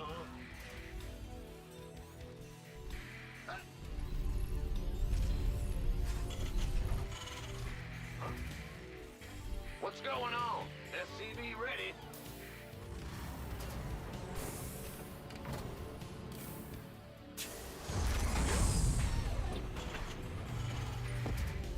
Huh? What's SCV ready to gear? Yeah, and we didn't even demand business class flights together. We didn't do any of that shit. They didn't want us to get even close to being able to, I suppose.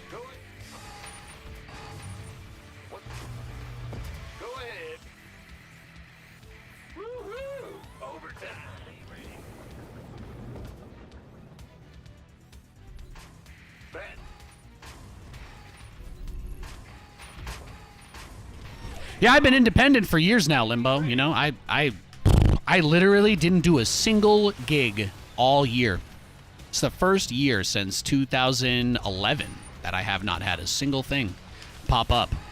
You know, I've been, I think one of the highest upvoted threads on SC Reddit was people celebrating this year that I didn't get hired for IEM Katowice. Fascinating to think about, right? And yet, I'm still here. You know, I don't really like to toot my own horn too much. I think the more that you talk about your own capabilities in a positive manner, the less intelligent you are, so I go out of my way to not do that. But I'm not an idiot, you know? I've got quite a few safety valves that I've built over the year to make sure that in the event that something like this happened, I would be okay, and I have been okay. It hasn't been easy, but you know, for a very, very, very long time, I didn't take on debt. I took care of my health. I was very, very on top of making sure that I wasn't letting any skeletons grow in my closet. So, was it hard? Yeah. Did I have to do a complete reset of everything? No. No. I thought that if I took a break from StarCraft and I came back with a better attitude, that would help, because I needed a break. But most people just took me taking a break to mean that I was done. And, yeah, that was like it, I guess, right? That was it.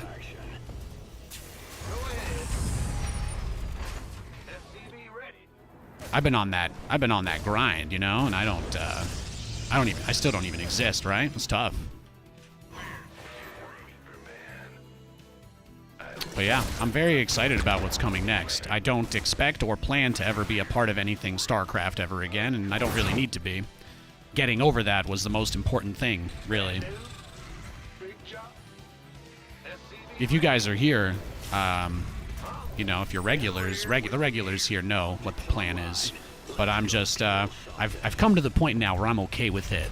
I'm okay with it. You know, for me, StarCraft is all going to be past tense. It's going to be a lot of really good memories that I used to have. But I'm never going to have to worry or think about, you know, I'm never going to have to worry or think about any of this crap again. And that's very nice. Base is under attack. I think we're dead, right? Yeah.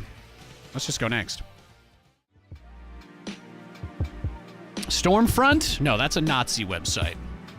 I think I told you I was Jewish. I think I start streaming Zero Space on Thursday, and then yeah, he's another unranked guy. A lot of unranked Protoss players queuing into me, guys. I apologize. I have very little control over the matchmaking algorithm. I will wait for him to queue for a game, and then we'll search again. Shalom. Yeah.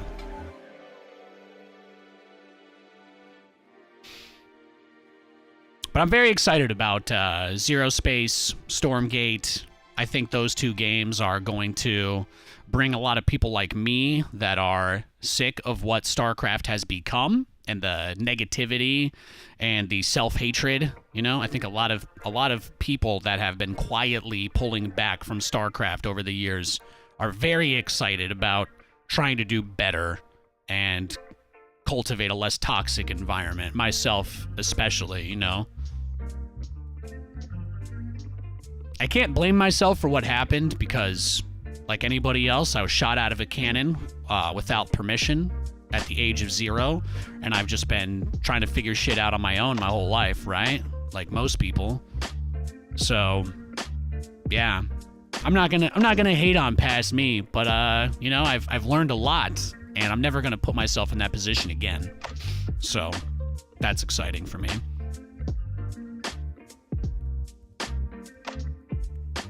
Yeah, Stormgate will be awesome. Stormgate will be awesome.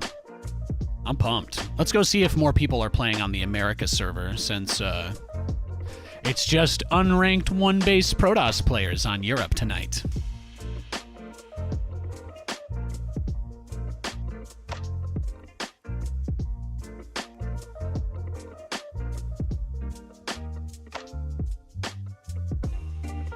Yeah, hating on that guy would defeat the entire purpose of everything that I've tried to work on. So I can't hate him. I feel bad for him.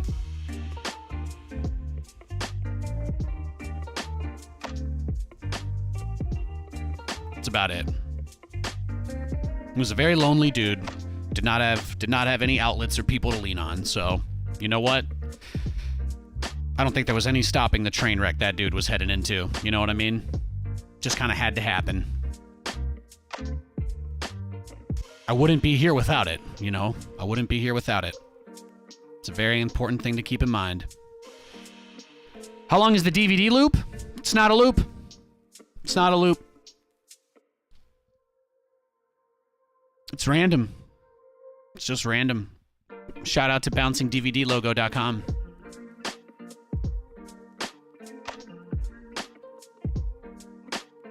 If you inspect the JavaScript element, it uses a randomly generated number to determine the starting position of the logo. And once that happens, it's impossible to know. Yeah, I use a lot of like plugins, software add-ins, whatnot to do the visual effects for the stream. Like this, you know, the glow around me. I can make it any color, I could make it any size, I could make it an image. One of the things that I would like to do is try and set up a move scale filter that would allow the dB peak meter on my microphone to determine the intensity of the effect. That way, if I wanted to shout like I was trying to turn Super Saiyan, it would get really big around me. You know, I could do something like that. That's the kind of stuff I like to have fun with. We've got a Zerg.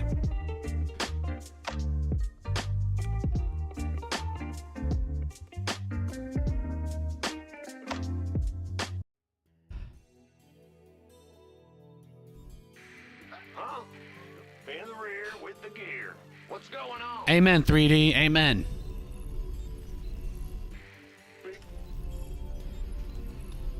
What's going on? Ready?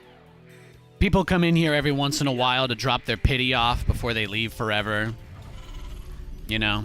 Oh, I miss you. I wish you still did this. I wish that. And then they're gone. You know? It's like they come to give themselves a little bit of fake fulfillment and then they disappear forever. And it reminds me that, not to take things too seriously. SCV ready.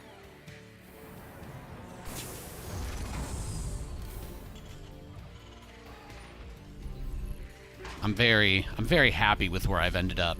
I don't feel like I've lost anything. SCV ready. I woke up and realized I was in a very abusive relationship with people I didn't even know that were encouraging me to be my worst self. They wanted it. They told me I was horrible for it and then demanded more of it from me, and eventually I was able to break away from that, and it was very difficult. You would not believe the amount of insane people that used to watch this stream and talk in my chat regularly. It's quite a story. Not one for today, though.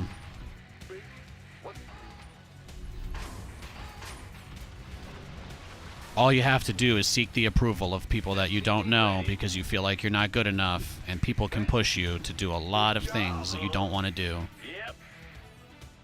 And that's what happens when you have nobody. Huh? In the rear with bandit. Ah! You scared me. Go ahead. Ah! You scared me. Command center. And those of you who are just here for the entertainment, I love you guys. I'm sorry you always have to deal with this shit. One day, I'll be playing a game that isn't StarCraft, and all the people that only come by to say they miss me will probably never come by again. And then, it will only be people that actually want to be here, and that will be a good time. And then, things will get much better. SCV ready.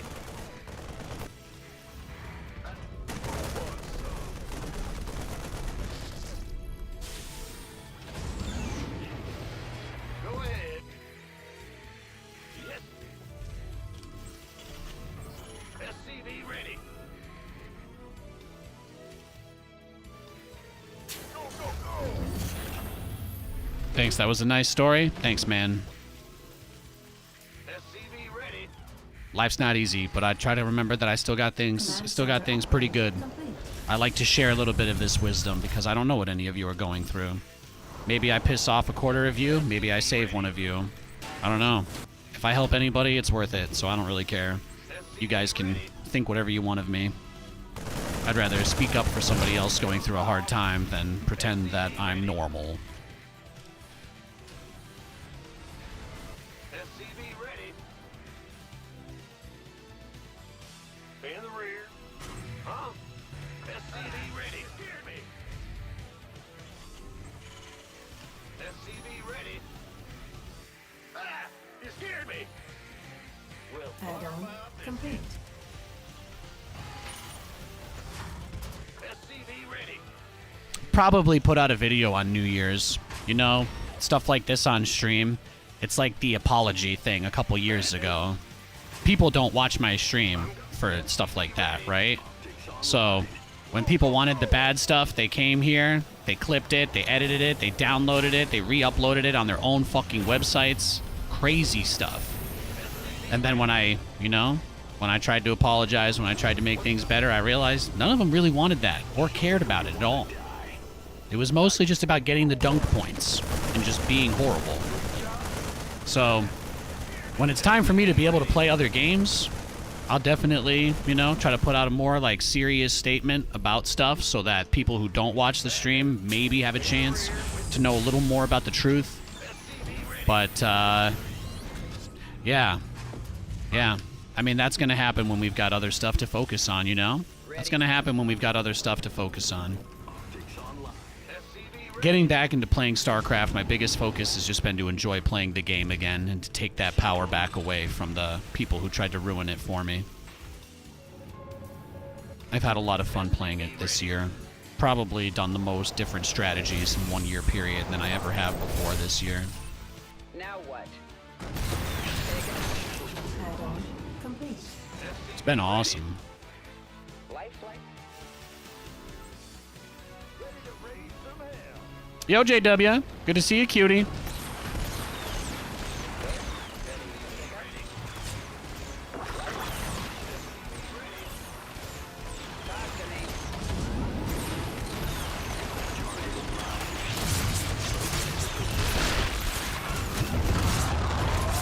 Talk to me. Now what? Lifeline here. Raven online. SCV ready.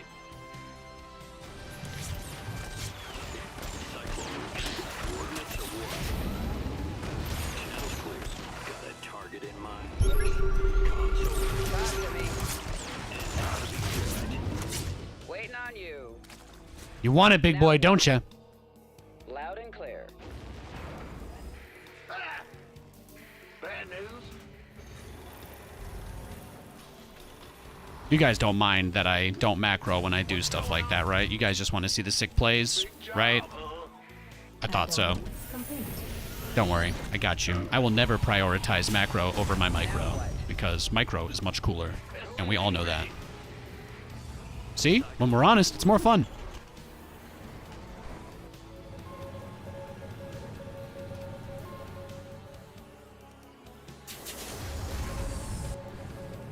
Everything is going along pretty nicely, too. It's not bad. Ready to butter. Systems go. Cyclone ready for action. Command authority. State your Talk to me. Huh? What's going on? SCV ready. Mineral field depleted. Go ahead and roll out. Lay it off me. Ready for pickup? SCV ready.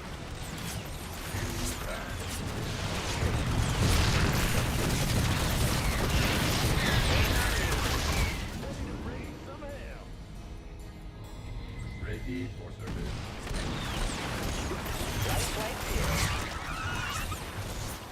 Yeah, give me another queen, bro. Hell yeah, dog.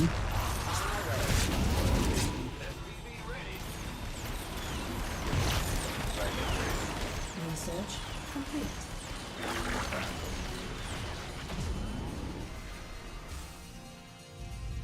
We hear you. Ready for pickup? In the pipe, 5x5. Loud and clear. SCV ready. Upgrade complete. Add-on complete. Ready to raise some hell. Ready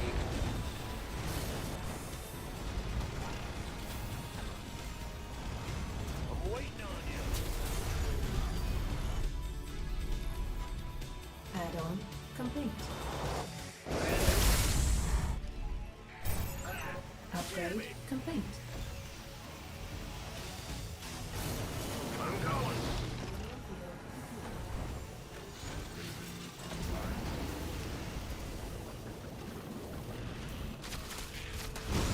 Hydras.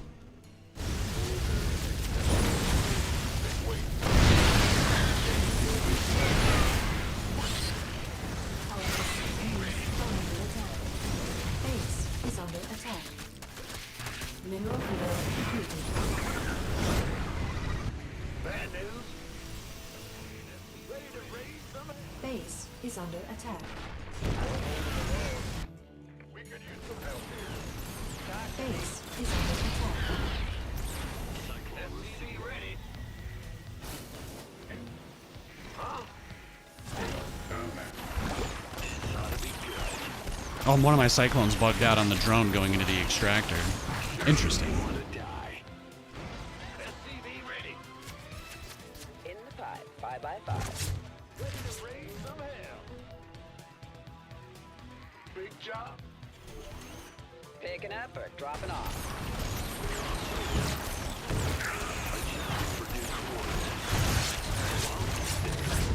On my way.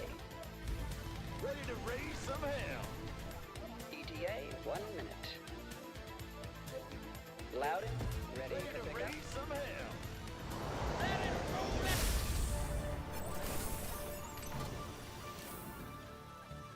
Are you ready for this? Ready and awaiting. Let's clear the creep. Let's do it. State your return. Mineral field completed. Free Hydras. Hell yeah. Raise some hell. I'm going in. Burn. Ring. Scanning. Ready for service. Ready to roll.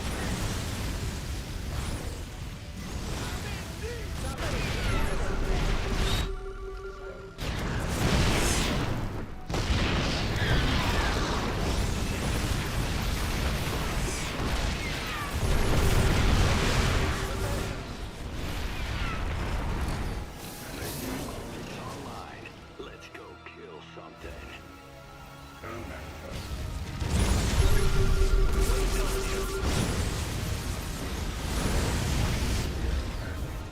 Talk to me, boss. Combat.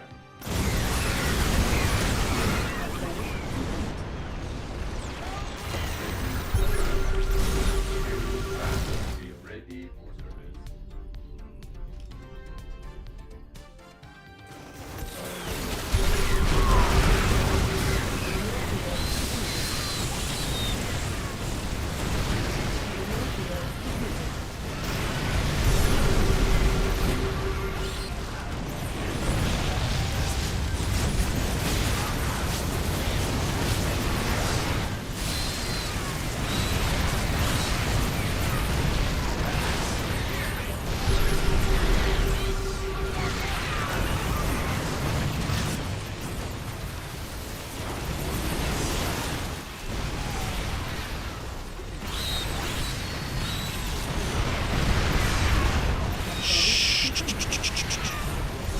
It's okay.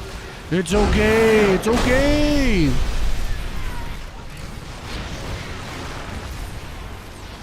On this map, everybody makes you build tanks. I don't really like building a lot of tanks, but on this map, they make you. If I could make nothing but Hellions and Cyclones and Battlecruisers and Ravens, that's all I would do, but unfortunately, the Roach does exist. We need tanks.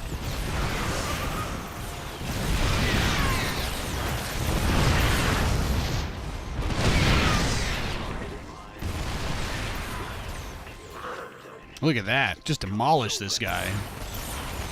Great game.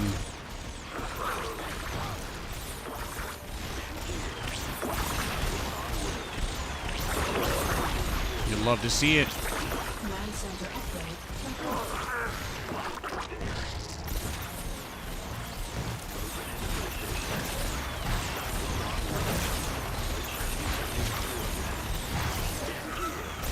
Someone said Terran lose a lot on this map. Yeah, I don't know about that. Those aren't, that's not the information that I need. Win rates are for nerds and people obsessed with numbers that don't mean anything because there's too many variables. No, I'm good, man. Let the angry people argue about win rates. Mineral field depleted. There are people who unironically believe that the ladder is the same as tournaments. That tells me everything I need to know about the average player's opinion.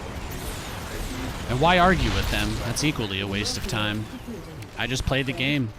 I just play the game. GG. He had every upgrade, and I had 4. A Lamau. Let's see. How many workers did we get? 22. Not bad. Resources lost. 7.5 to 18.8. That feels pretty good, right, guys? That feels pretty good. Well, like, I think the thing is, what you're talking about might have to do with all the maps are, like, in the last year or two, they've become very spread out. Like, if you look at map design in StarCraft, a long time ago, it used to be normal for there to be 2 to 3 bases inside the map per player. This encouraged shorter games because it was easier to win a fight defending your 4th and then push to the other 4th.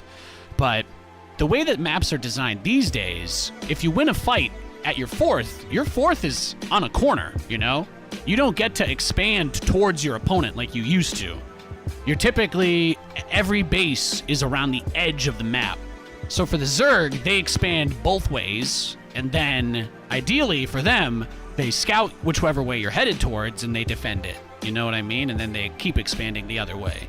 So, it used to be that the Zerg could expand outwardly, but the Terran base would be close enough to the Zerg that the Zerg kind of had to worry about that big push. I think that's one of the things that has made it really hard for Protoss, because Protoss is affected by that more than Terran. And I say that because, you know, this shouldn't really come as a surprise, but drops, medevacs, Banshees, Battlecruisers, Widowmine drops, these things all go around the edge of the map. So it's not like a surprise that as the maps push every base to the edge, now that every map has all the bases on the outside, like most maps, you get one triangle third base. That's the only normal base on the inside of most maps in the pool. There are almost no normal bases on any of these maps that you can take that isn't a triangle third or on the outside of the map. So for Terran, that can be a good thing versus Protoss. It makes it very easy to drop Protoss. Protoss bases can't be close together. It's one of the reasons why Protoss have completely fallen out of the competitive scene. On the other hand, in TVZ, I mean, it just makes the games longer because you don't have anywhere near as much time to go kill a Zerg if they make a big push at your expansion and you have to defend it. Because your expansion is not ever, you don't ever have a base in the middle of the map. You have just one base, right? You just have one base that are on the outside, or it's like your inside third. So, you know, maybe an even better way to clarify my point here is that because my tanks were at that triangle third, which was the closest base in the whole map to his main, it's the closest base to his main that I could really take in the whole map, it was very easy for me to unsiege everything there and go kill him. He did not have as much time, right? But if I had taken that bottom base, if I had taken the outside third, and my tanks were all there, he would have had enough time to make more lurkers, try to counterattack me, etc. You know? This is the kind of analysis that I would do if I was casting or doing a desk, and then somebody would tell me that it's somehow Terran balance whining. But that's, yeah, I don't really have many opportunities to do analysis like that anymore. So, yeah. I just assume that people will take anything I say as like a balanced comment, so I just avoid that conversation. But now that it's been some time, I feel like it's fair to say, yeah, that only having bases on the outside of the map is tough. It makes it very hard for Protoss. It's a very good thing for Zerg, because then the whole map is a playground. You just expand outside forever, and then the whole middle of the map, you just spread creep. You don't really, you know. The Terran player is going to send their stuff around the outside, right? Because there's no inside bases, so there's even less to clear the creep with. So if you make a push, you're going to have to scan 3 or 4 times just to get across a giant field of creep, and there's no bases there. There's nothing there. It's just big open space. So then you risk getting surrounded and blah, blah, blah, blah, blah, blah, blah, blah, blah. Stuff like that is why I don't like doing slow marine tank pushes or anything. I like having my air units that can, you know, avoid these kinds of situations, or I like to play mechanical styles because at least you can go end the fucking game when you win a fight. If you play mech and they suicide a whole army into you, you can usually fight 2 more armies. So you might as well do that. But am I interested in holding a big Roach Bane attack and then trying to push on creep with 40 Marines and he's got 50 Banelings? Like, absolutely not. That's like the least fun thing I can possibly imagine. So you either split like a god and give yourself carpal tunnel, or you lose. I'd rather just lose, honestly. So that's just me, just my take. Let's go next.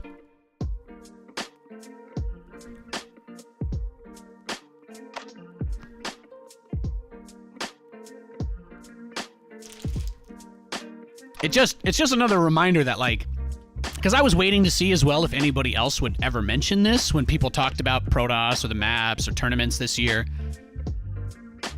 I was curious if anybody would mention the fact that there are no forward bases on almost any of the maps. It didn't really end up... I didn't hear it on the analysis desk. I didn't hear it in a cast. I don't really think many people mentioned it. So I was kind of curious if anybody else would figure it out. I could be wrong, by the way, but for me, it's like you only have... I can only make my opinions based on what I see. Like, look at this map, for example. This mineral line is against your main. Almost every map still gives you one of these bases. One of these bases. But your main touches the edge of the map, right? We know that. Matchup is this, TBT. Your main, it touches the edge of the map. Natural, edge of the map. This base... maybe this one's questionable? Maybe it's a slightly better one. I think you could argue that it's on the outside of the map. I think that trying to argue that this is a forward base is a little bit of a stretch, but it definitely is the most forward one as far as 4th base options go. But then the rest, it's like outside, outside, outside, iffy, outside, outside, outside, outside, outside. There's no base here. There's no base here, here, or in any of the entire, like, inside 60% of the map has nothing in it, right? Except terrain. So I think that's one of the reasons why games get dragged out really long, and especially Protoss just can't win, because you can't ask a Protoss player to expand outwardly the whole entire game. It's not how they were designed to be played.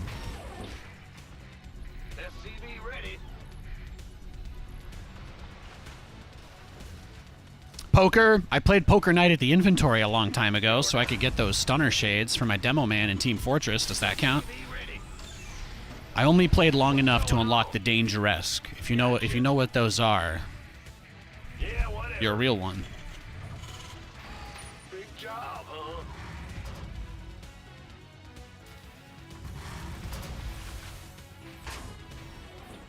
I think I unlocked the Sandwich from that too. The Grim Reaper has arrived.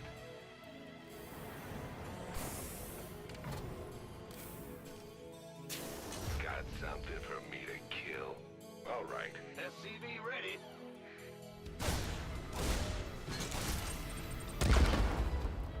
Oh yeah, baby. Let's do this. I'm going. SCV ready. What's going on?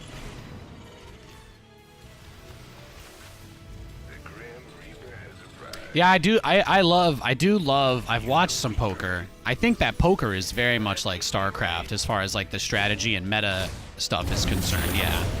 StarCraft players, this might just be the gatekeeping or the ego thing. StarCraft players are obsessed with comparing themselves to chess, but the game is definitely a lot more poker-esque, 100%. In that regard, yeah, I do agree.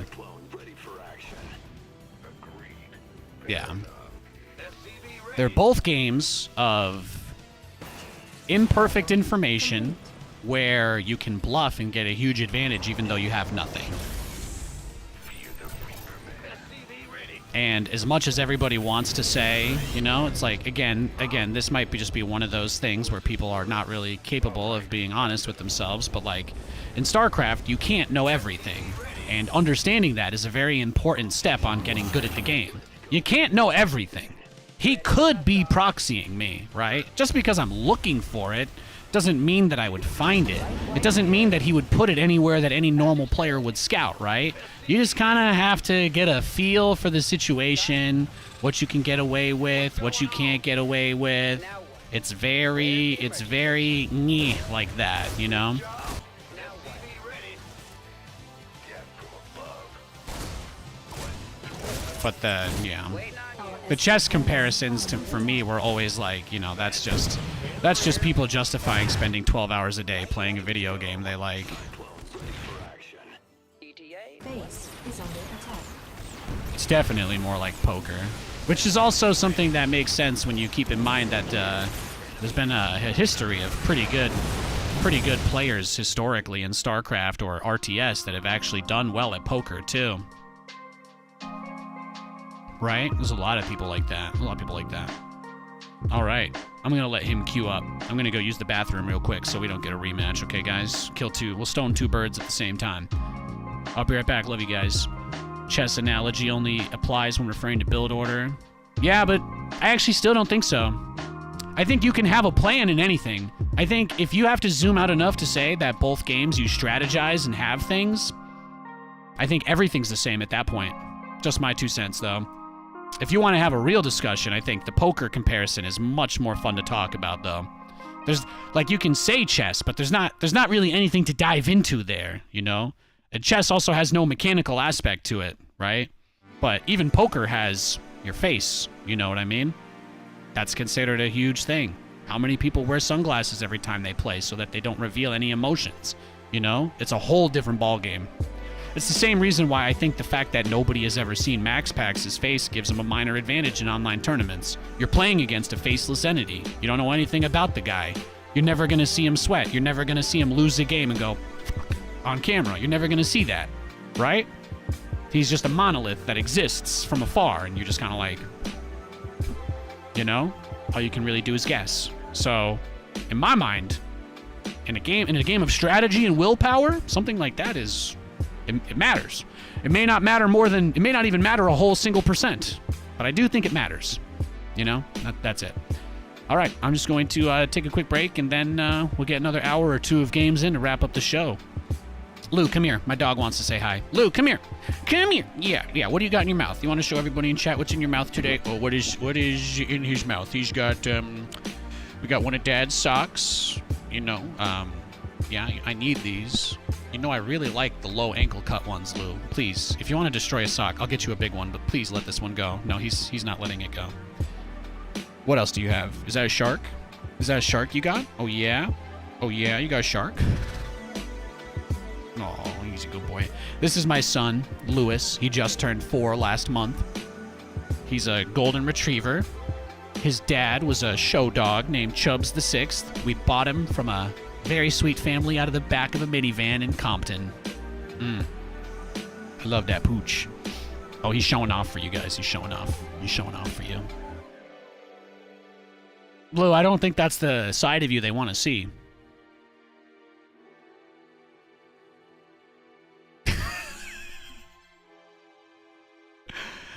I love my dog. I love my dog. Yeah, I don't know, Limbo. I don't know. But I give him a good life. I give him good food. I don't buy him the cheap crap, and that's, you know, I make sacrifices in other places in my life to make sure this guy's happy because he brings me boundless joy. He brings me boundless joy. And, you know, no matter how many games I StarCraft, I lose. No matter how bad of a day I have, no matter how angry, miserable, or upset I ever feel, all he ever does is rub his face into me and tell me he loves me. And that makes me very happy. That makes me very happy. All right, I'll be right back. Love you guys.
All right, we're back, guys.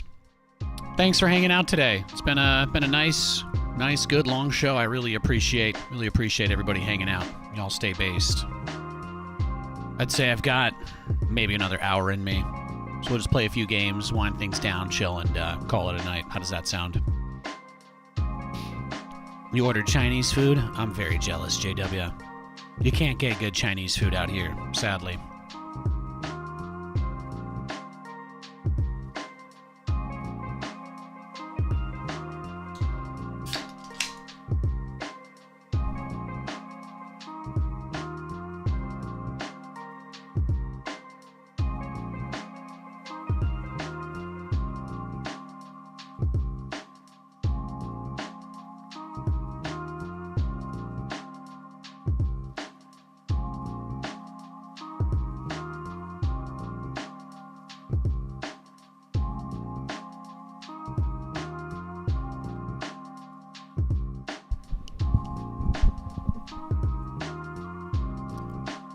How do you get better and learn how to do better plays in Terran and Zerg? There's a lot of really great educational content creators out there that you can look up.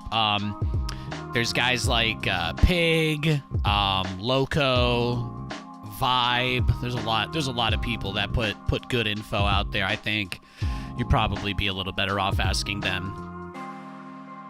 This is a casual StarCraft stream. I just kind of play the game and have fun, and I don't get into deep stuff.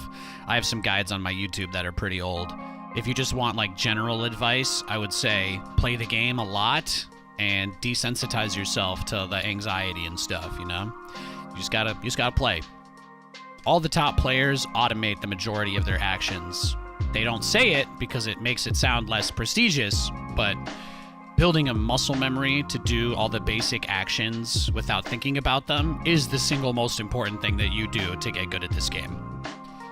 I do not think about the majority of actions I take in a game of StarCraft. I have played over 20,000 hours of this game. Most of it is just programmed into me, and that's what allows me to focus on fun things. It's all about repetition. Whatever you're going to do, find something that seems fun or enjoyable and just do it a million times. If you're not losing, you're not doing it right. If you're not occasionally winning, you're not doing it right. If you're only winning, I mean, you're probably cheating. And if you're only losing, then maybe you've been a little too ambitious.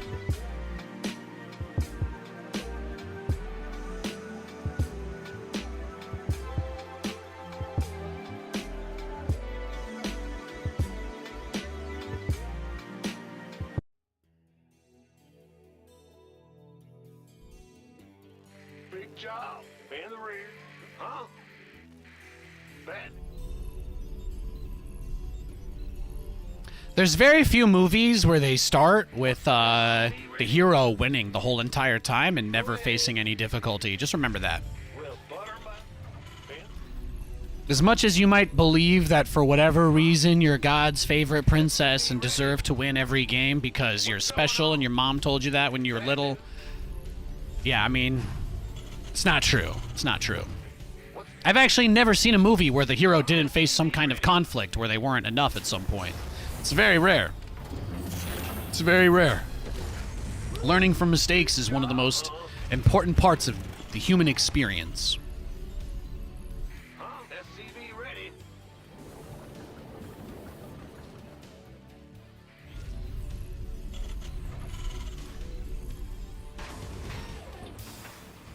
SCV ready. What do they say? Humans are like pattern recognition machines. We're incredibly good at noticing patterns. That's why we have like all these millions of different systems for following time and all this other shit, because we can know things and nobody really questions why time has to exist, because it's like, oh yeah, obviously, right? Duh. You know? SCV ready. Notice the patterns in your own play. Find the things that you do.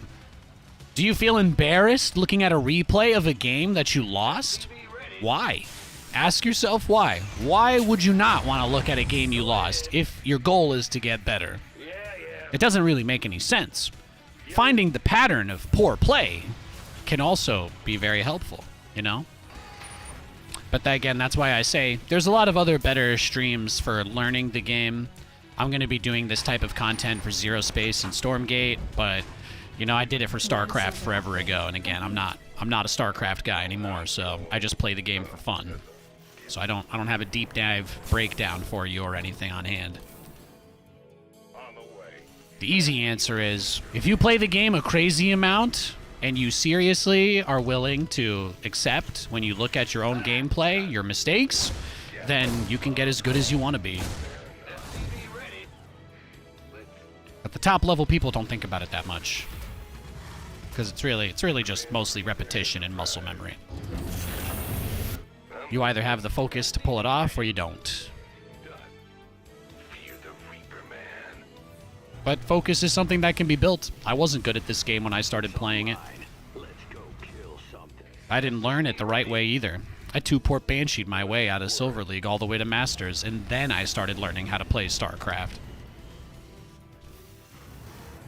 That's the fun thing about the game. There's so many different ways. So many different ways. Add-on complete.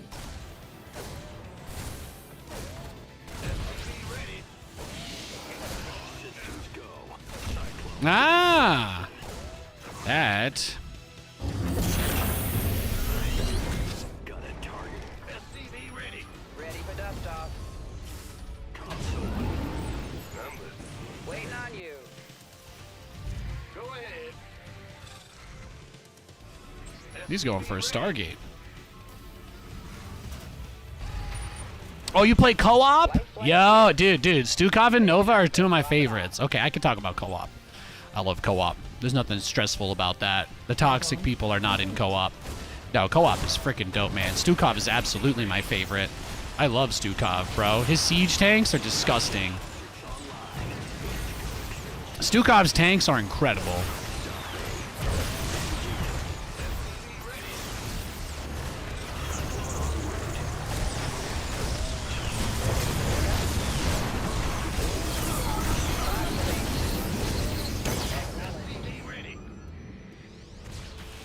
Waiting on you. Now what? On my way. His pulsar beam is still on. Ready for pickup? SCV ready. Now what? Let's go. Waiting on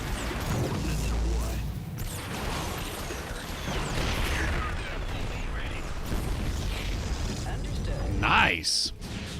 Light flight's here. Cyclone systems go.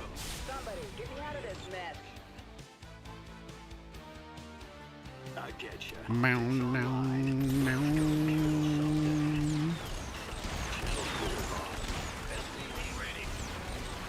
Oh, I got his shield battery. Got a bunch of stalkers. I got his oracle.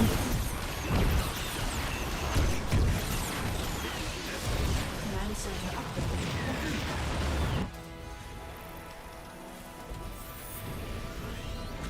Friggin' sweet. Scanning back.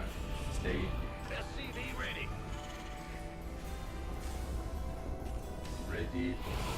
Got a target. Yeah, Stukov is so good. Yeah, no, I love Stukov. Absolutely my favorite co-op commander. If I had one wish for like StarCraft 2 remastered, I would probably say I would really love for them to give us Infested Terran as like a playable race. Would be sick. I've always wanted that. Let all the boring balance whiners just play a game that has all the basic units and give them nothing. Give them an MMR so that they have something to pretend that their lives are meaningful, and then let everybody else play the fun game. That's what I want. Ready. Combat.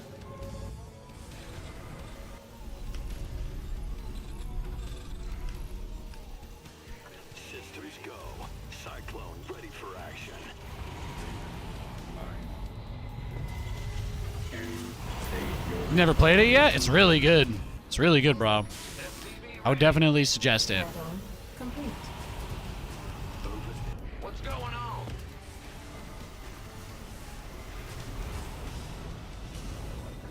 SCV ready. Optics online.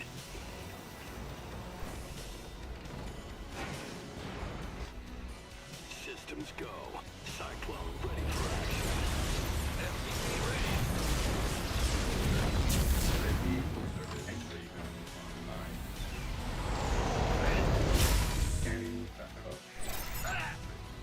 SCV ready. State combat. Scanning backup. Ah, I didn't get locked down. Complete. If he has an immortal, he can stop me, but he may not.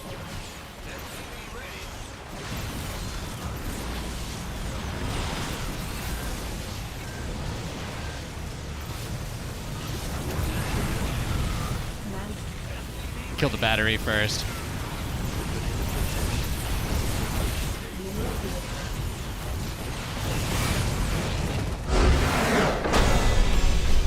Got him!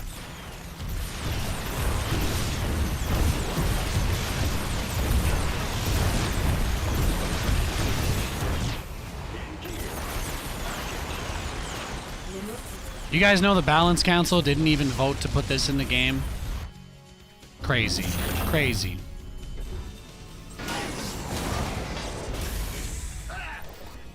Research. SCV ready.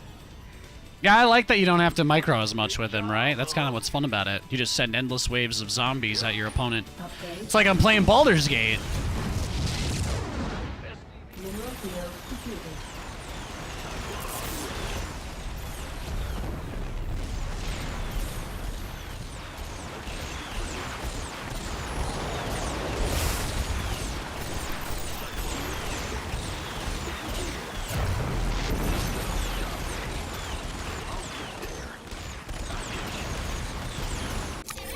He had a third? Guys, what is going on? Oh! He had a third base done with a battery.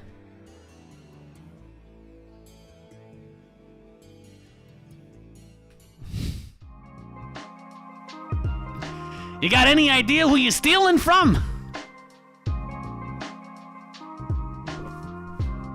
What am I playing right now? I'm just playing 1v1.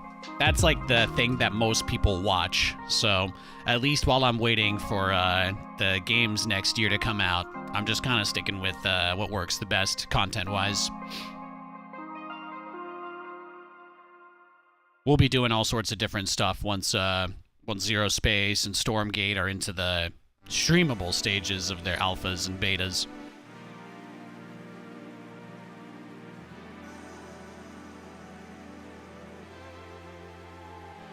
I usually play a co-op game to warm up at the start of the stream as well.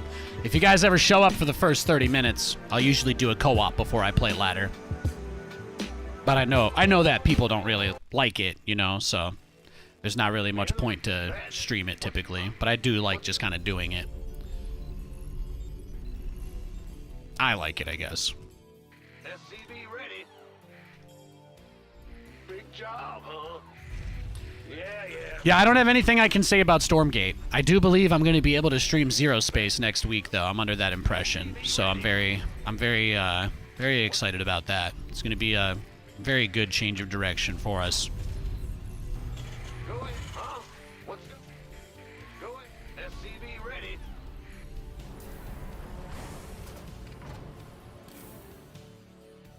In the rear with the gear. Stukov with Zerglings.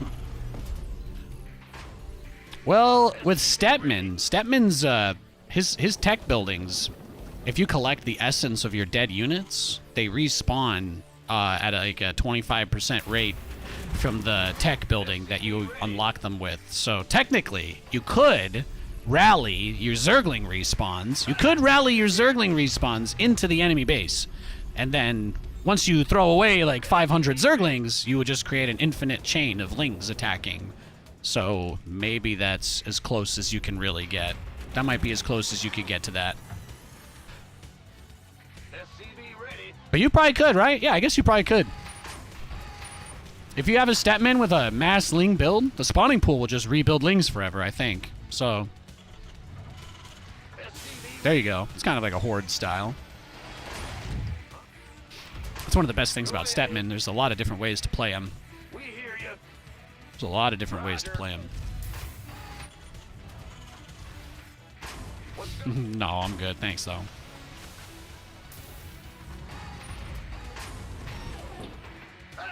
You scared me! You scared me! The Grim Reaper has arrived. Certainly. Agreed. Nothing I can't handle.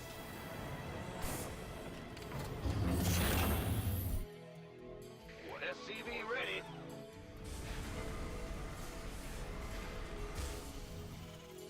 Yeah. In the rear. Death from above. Oh, yeah. SCV ready. Oh, that's all? Yes, indeed. The Grim Reaper has arrived. What? I'm listening. Yeah, when my partner rage quit, that's like, sometimes that's the best, though. Being good enough to manage, like, playing co-op solo makes it very fun when you get certain commander combinations and your teammate leaves. It actually is better than playing with another person at times as well. Because in co-op, there's no way to give your resources to anybody. Oh, he's going Twilight this game. You guys, what is this? You think he's going Blink? He's gonna go Blinky Boy on me here? Yeah, deny it. Deny it. Yes, you made such a powerful statement by sacrificing your 100 gas unit. Well, your 25 gas. I'll take it. I'll take it.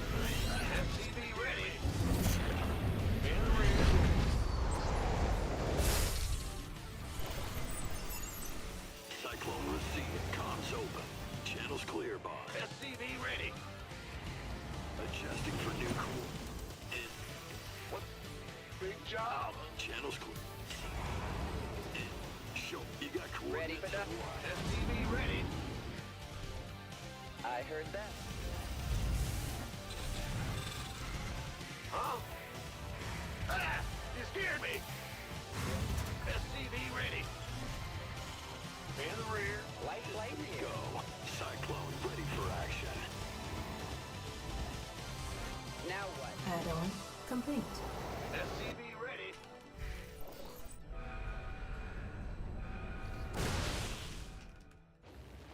Heading out.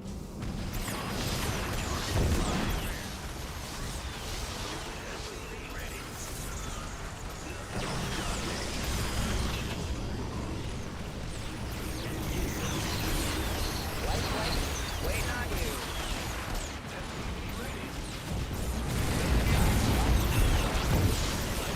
Grasshopper. Taking out or dropping off.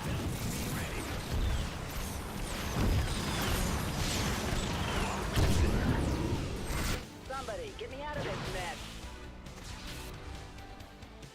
SCV ready. Talk to me. Huh?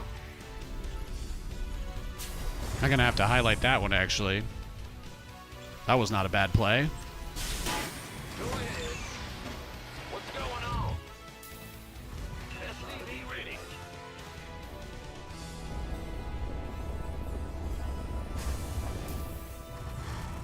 In the rear. I'm here.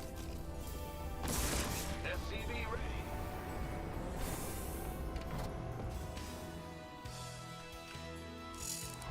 Command center. SCV ready. Who called in the fleet? Yes, Commander. Got it. Show me who you want. What's going on? You got coordinates or what? Cyclones? Huh? Light flight's here.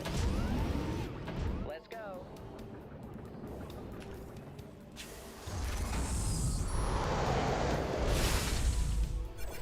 SCV ready. Waiting on you. Yes. You hail? SCV ready. I'm on it. Ready. Go ahead. Light flight's SCV here. ready.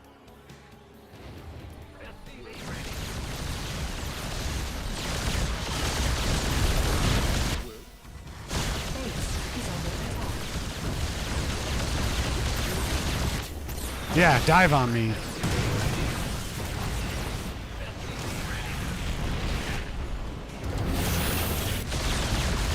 Really?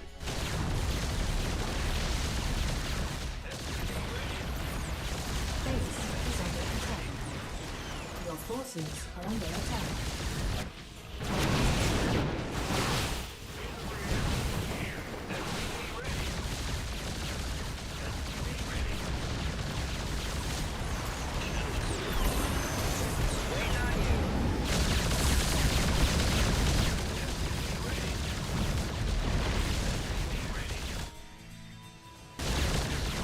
Ready for pickup?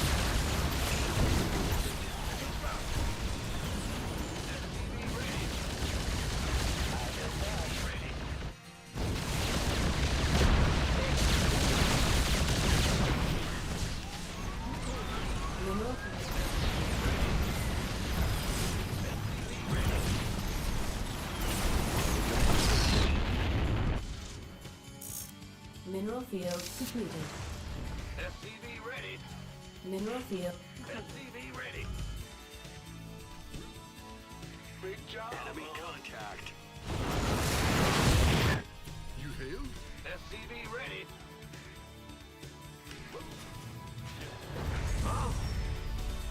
Base is under attack. Add-on complete. What's going on?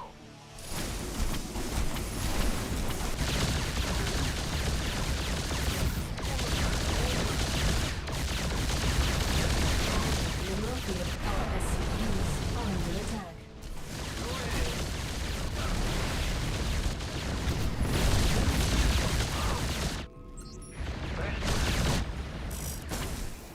SCV ready.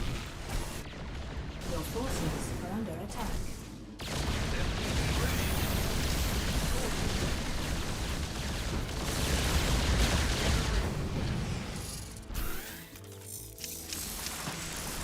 Bad news.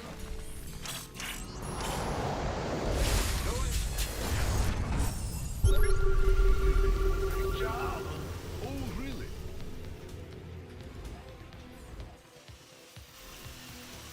Huh? Yes, sir. SCV ready. Yes. You hailed? Yes, Commander. What's going on?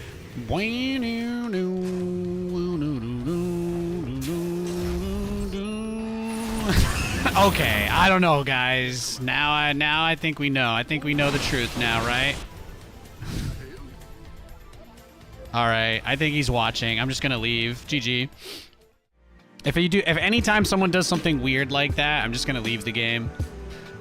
We will avoid a rematch against him. Clearly not worth a playing against that man. As soon as he is in a game or offline, we will queue, okay, guys? I'll try to get one more good macro game in for you today, but not against him. He doesn't deserve it.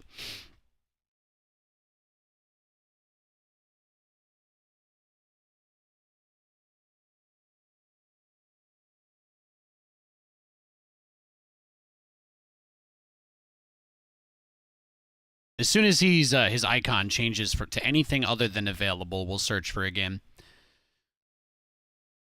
I love Nate's playstyle. So much fun to watch. Thanks, man. Thank you.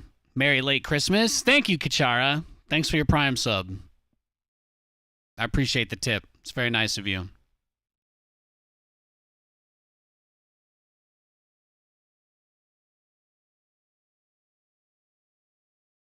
I'm sure you guys are all familiar with streamers whining about getting sniped. I don't think he is. Oh, well, there you go. He logged off. See? We win. I just like to do this as like making sure kind of thing. Let's go next.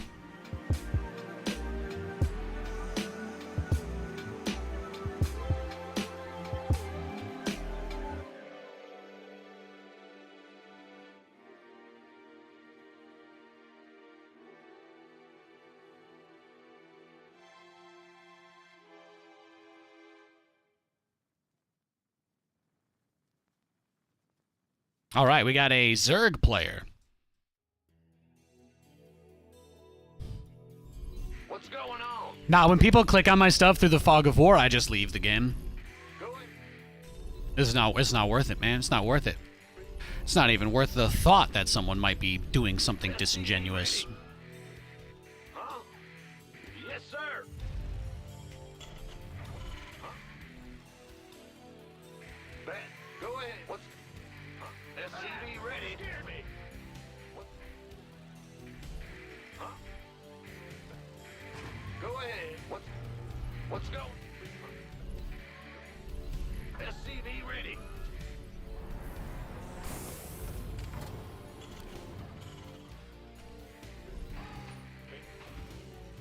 Ah, what's... Huh? SCV ready. Ah, you scared me. I hope you had a great Christmas, by the way, Battlecruisers. SCV ready. Huh? Yeah, what's going? Huh? Bad news? You're the boss. SCV ready. What? Bad news? Big...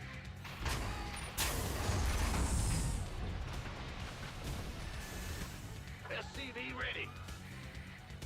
Huh? In the rear. What? Big job, huh? Huh? Bad news. In the rear with the gear. In the rear with the gear. What's going on? Big job. Go ahead. Command center upgrade complete. Go ahead. What's going on? Huh?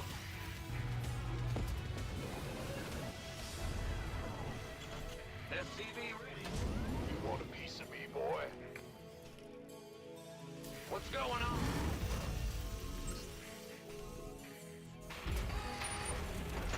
SCV ready.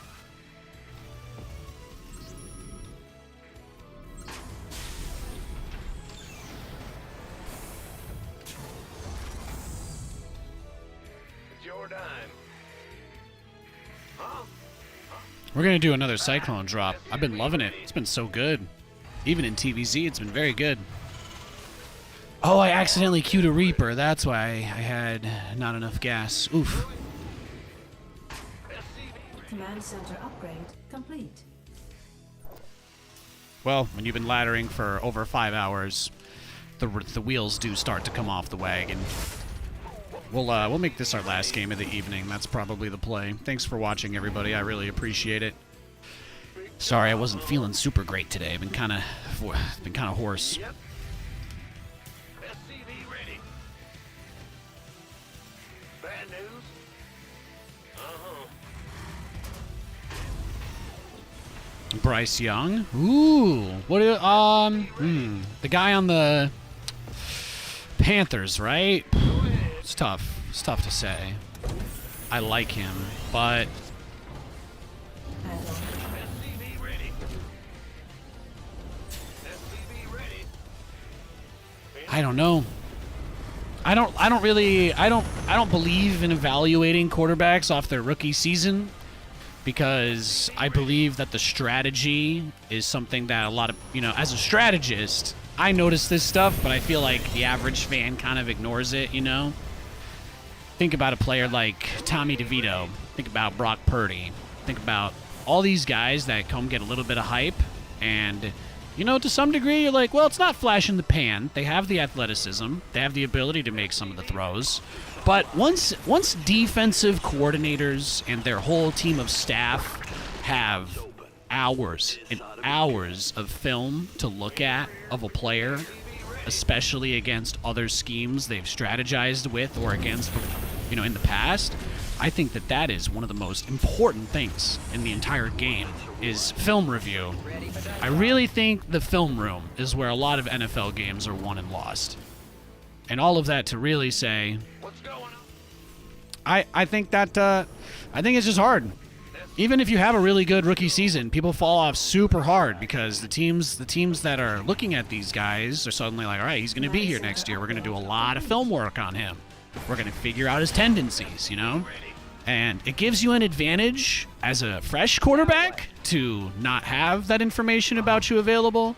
But at the same time, you know, you can't pretend that a rookie quarterback having a good season means that they're suddenly a GOAT, because the truth is usually somewhere a little, you know, it's in one of those gray areas. That's all. That's how I feel about it. Yeah, you almost did like 10 damage to my medevac, bro. Well done.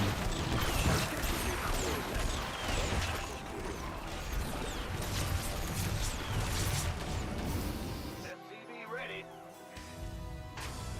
Now what? Go ahead. Somebody, get me out of this mess. Acknowledge. Somebody,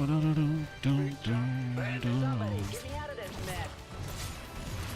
Take it out. Light flight. Talk to me. Add-on complete.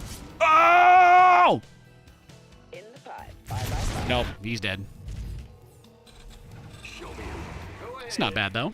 SCV ready. I'll take it. In the rear with the gear.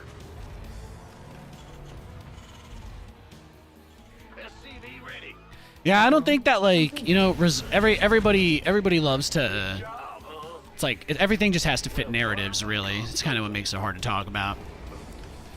Nobody ever gives these guys the benefit of the doubt. Nobody ever gives these guys the time that they need to actually develop. 20 years ago, it was very normal for quarterbacks to sit for a couple of seasons before they ever saw the field. And now that's not true anymore, because people are like, well, you just put people in really high-pressure situations and just see what happens instead. And, you know, it has like a traumatizing effect. You get pushed into a corner very quickly, and you fight, and you either live or you die. So that's, you know, that's kind of how quarterbacks are treated in the modern NFL. They're not really given any room or time to adapt or learn the game. Only a handful of very lucky quarterbacks that are currently in the league right now had that opportunity. You know, you think about guys like Jordan Love.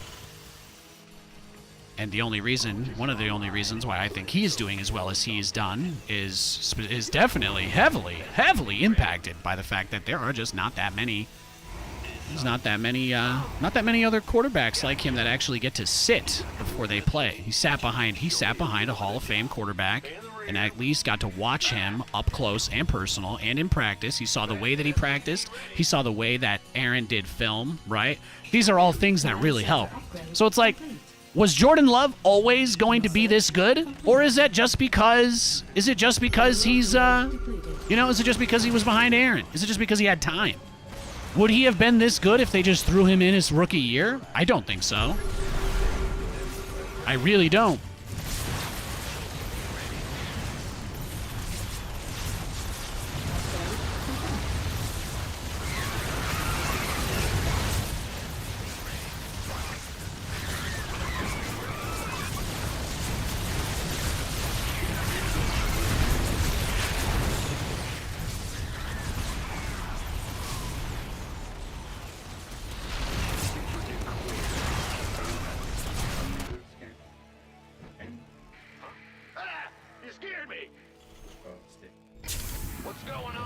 Could he have been that good without being able to sit behind somebody? Maybe. We'll never know, right?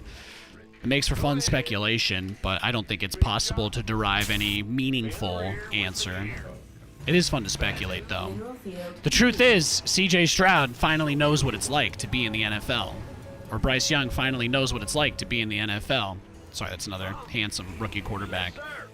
And those guys now have an opportunity going into next year to look at everything that's happened, look at everything they've done, look at everything they've accomplished, everything they didn't accomplish, and they now have an opportunity to go back and say, what did I do wrong? What can I do better? And the people that put the time in and, you know, and really focus on doing that and doing the due diligence, doing things the right way, I have no doubt in my mind that they will be successful. No doubt. But the people that don't, yeah, well, you know, everybody knows how to cry. It's the first thing you do when you're born. Not impressive.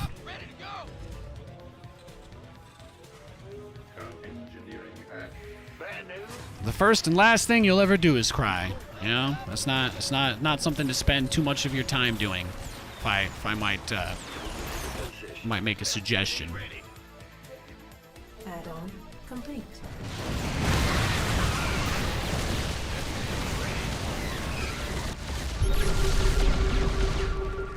Red, waiting. SCV ready. Ah! You scared me. Add-on complete. Ready to raise some hell. SCV ready.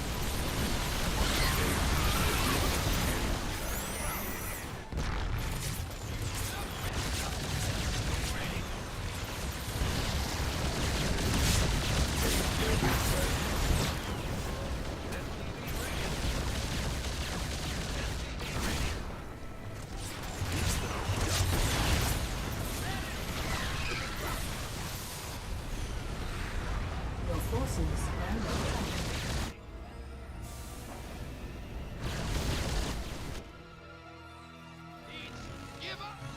Scanning battle.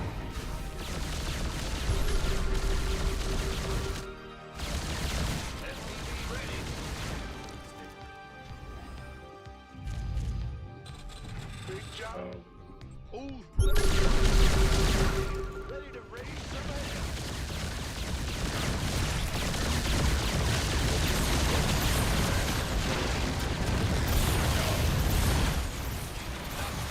Add-on. Mineral field completed.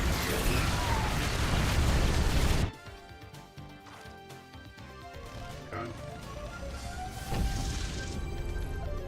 Ready. Scanning battle. Waiting. What's our target?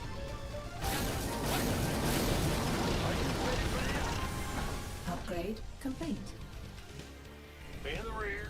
Ready to I'm in extra trouble.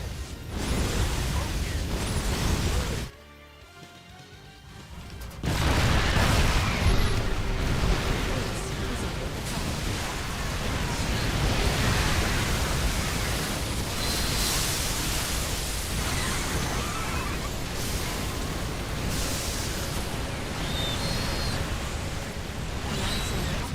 complete. Mineral field completed. What's going? Command center upgrade complete.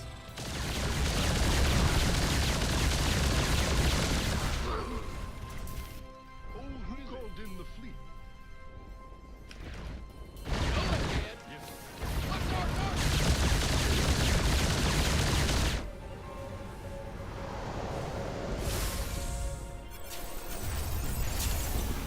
Systems go.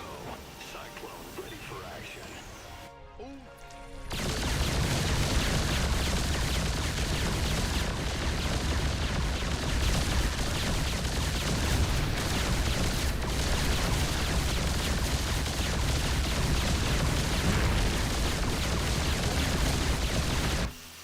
What's going on, huh? yes. What is it? Yes. Go ahead. Bad news. Oh, yes. Command center upgrade complete. Ready to raise some hell. Fueled up, ready to go. Pretty fun game, huh? Where? He's being a little bit weird, but it's not enough to bother me.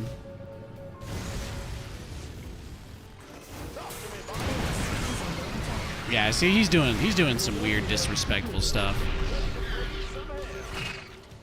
He's being disrespectful.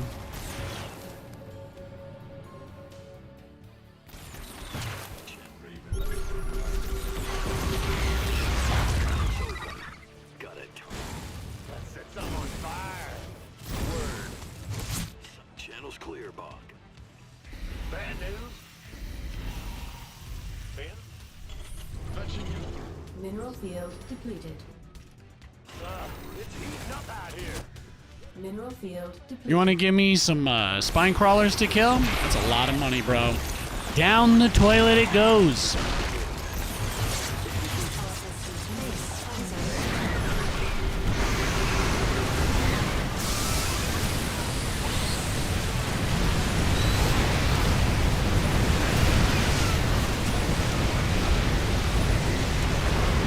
just got shreked. Stay Yori. Are you ready for this? Ready to roll out. Give us your best shot. Ready to raise the hand. I will take your hydras, thank you. Yes. What's going on? Big job. Ready to roll out.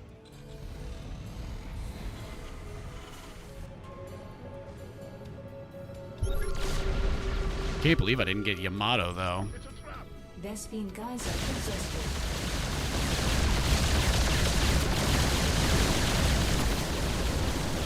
Vespine Geyser. You opened the door. We came.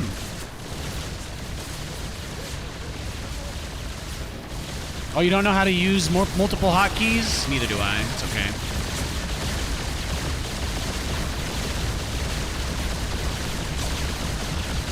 Thank you for donating all of your corruptors. That does make this game much easier now, actually. Really appreciate it. Yeah. Yeah.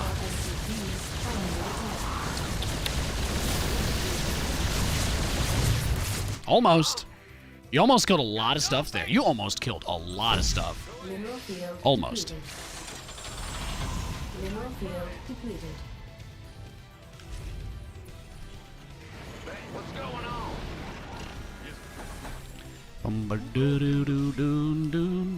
Oh wait, don't I have like a secret tech here? I do. I do have a secret tech for this. Yeah. Yeah, he's pissed now. You can tell. You can tell, brother. My brother in Christ is tilted over here. He seems very upset. I like that he's trying to take all my bases. Gets me excited. Extra firepower. Mineral field depleted. Pedal to the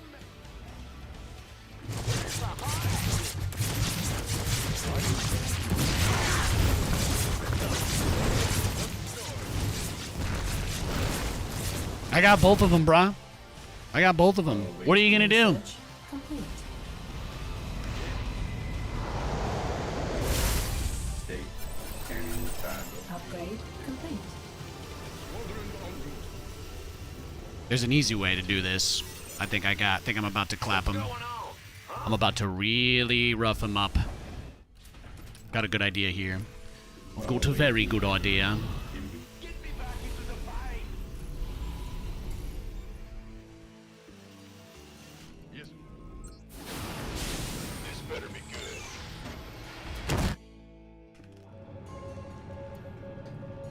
Base is under attack. Oh yeah, we're not worried about brood wards. Who called in the fleet? Ready to raise. What is it? What are you gonna do, honestly? He doesn't have any moves. Vespine Geyser exhausted.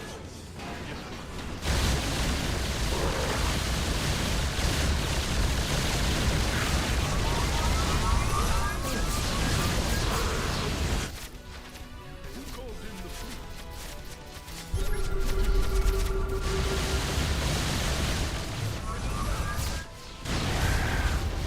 Go ahead.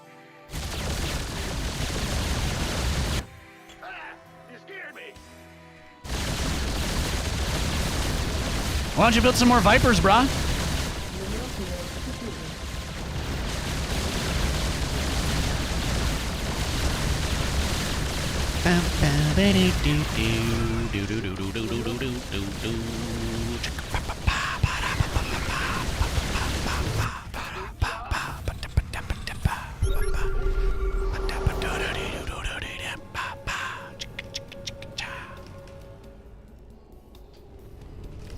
Mineral field depleted. Mineral field. Mineral field depleted.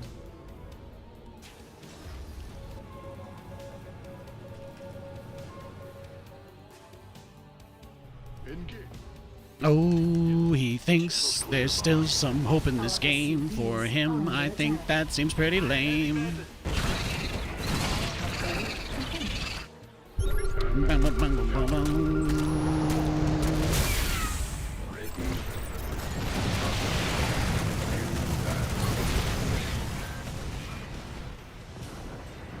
field depleted.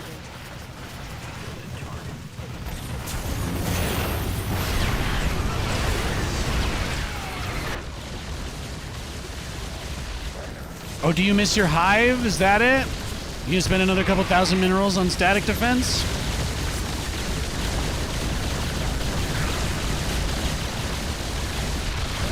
I'd love to see that. We'd love to see that, Lee, wouldn't we? Yeah, we'd love to see that. Bad news? You know heaven on earth massage parlor? Mineral field depleted. They got my wallet and my passport.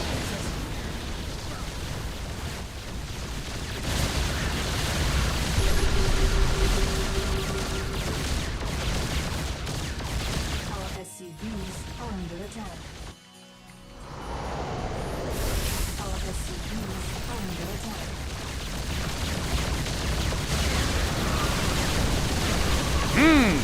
I love some barbecue.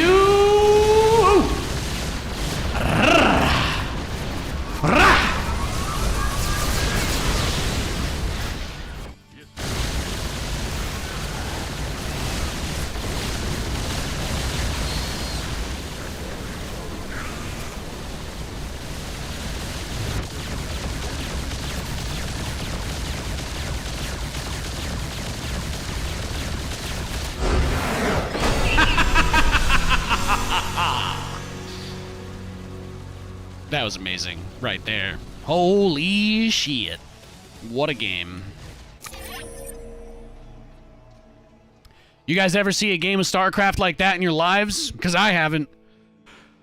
Whoo! Look at that mini-map. Do you guys see what I was saying, by the way? All the bases are on the edge of the maps. So if you're attacking his bases, you'll never deal with the creep, you know? It doesn't really matter when you play my style, though. I'm immune to this bullshit. Fun game. Fun game. Wowie wow.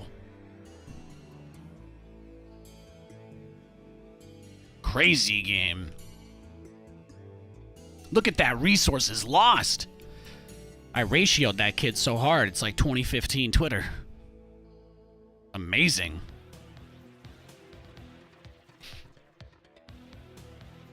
You just got back from the bar? Hell yeah. You don't gotta worry about that, man. You don't gotta worry about that. Look.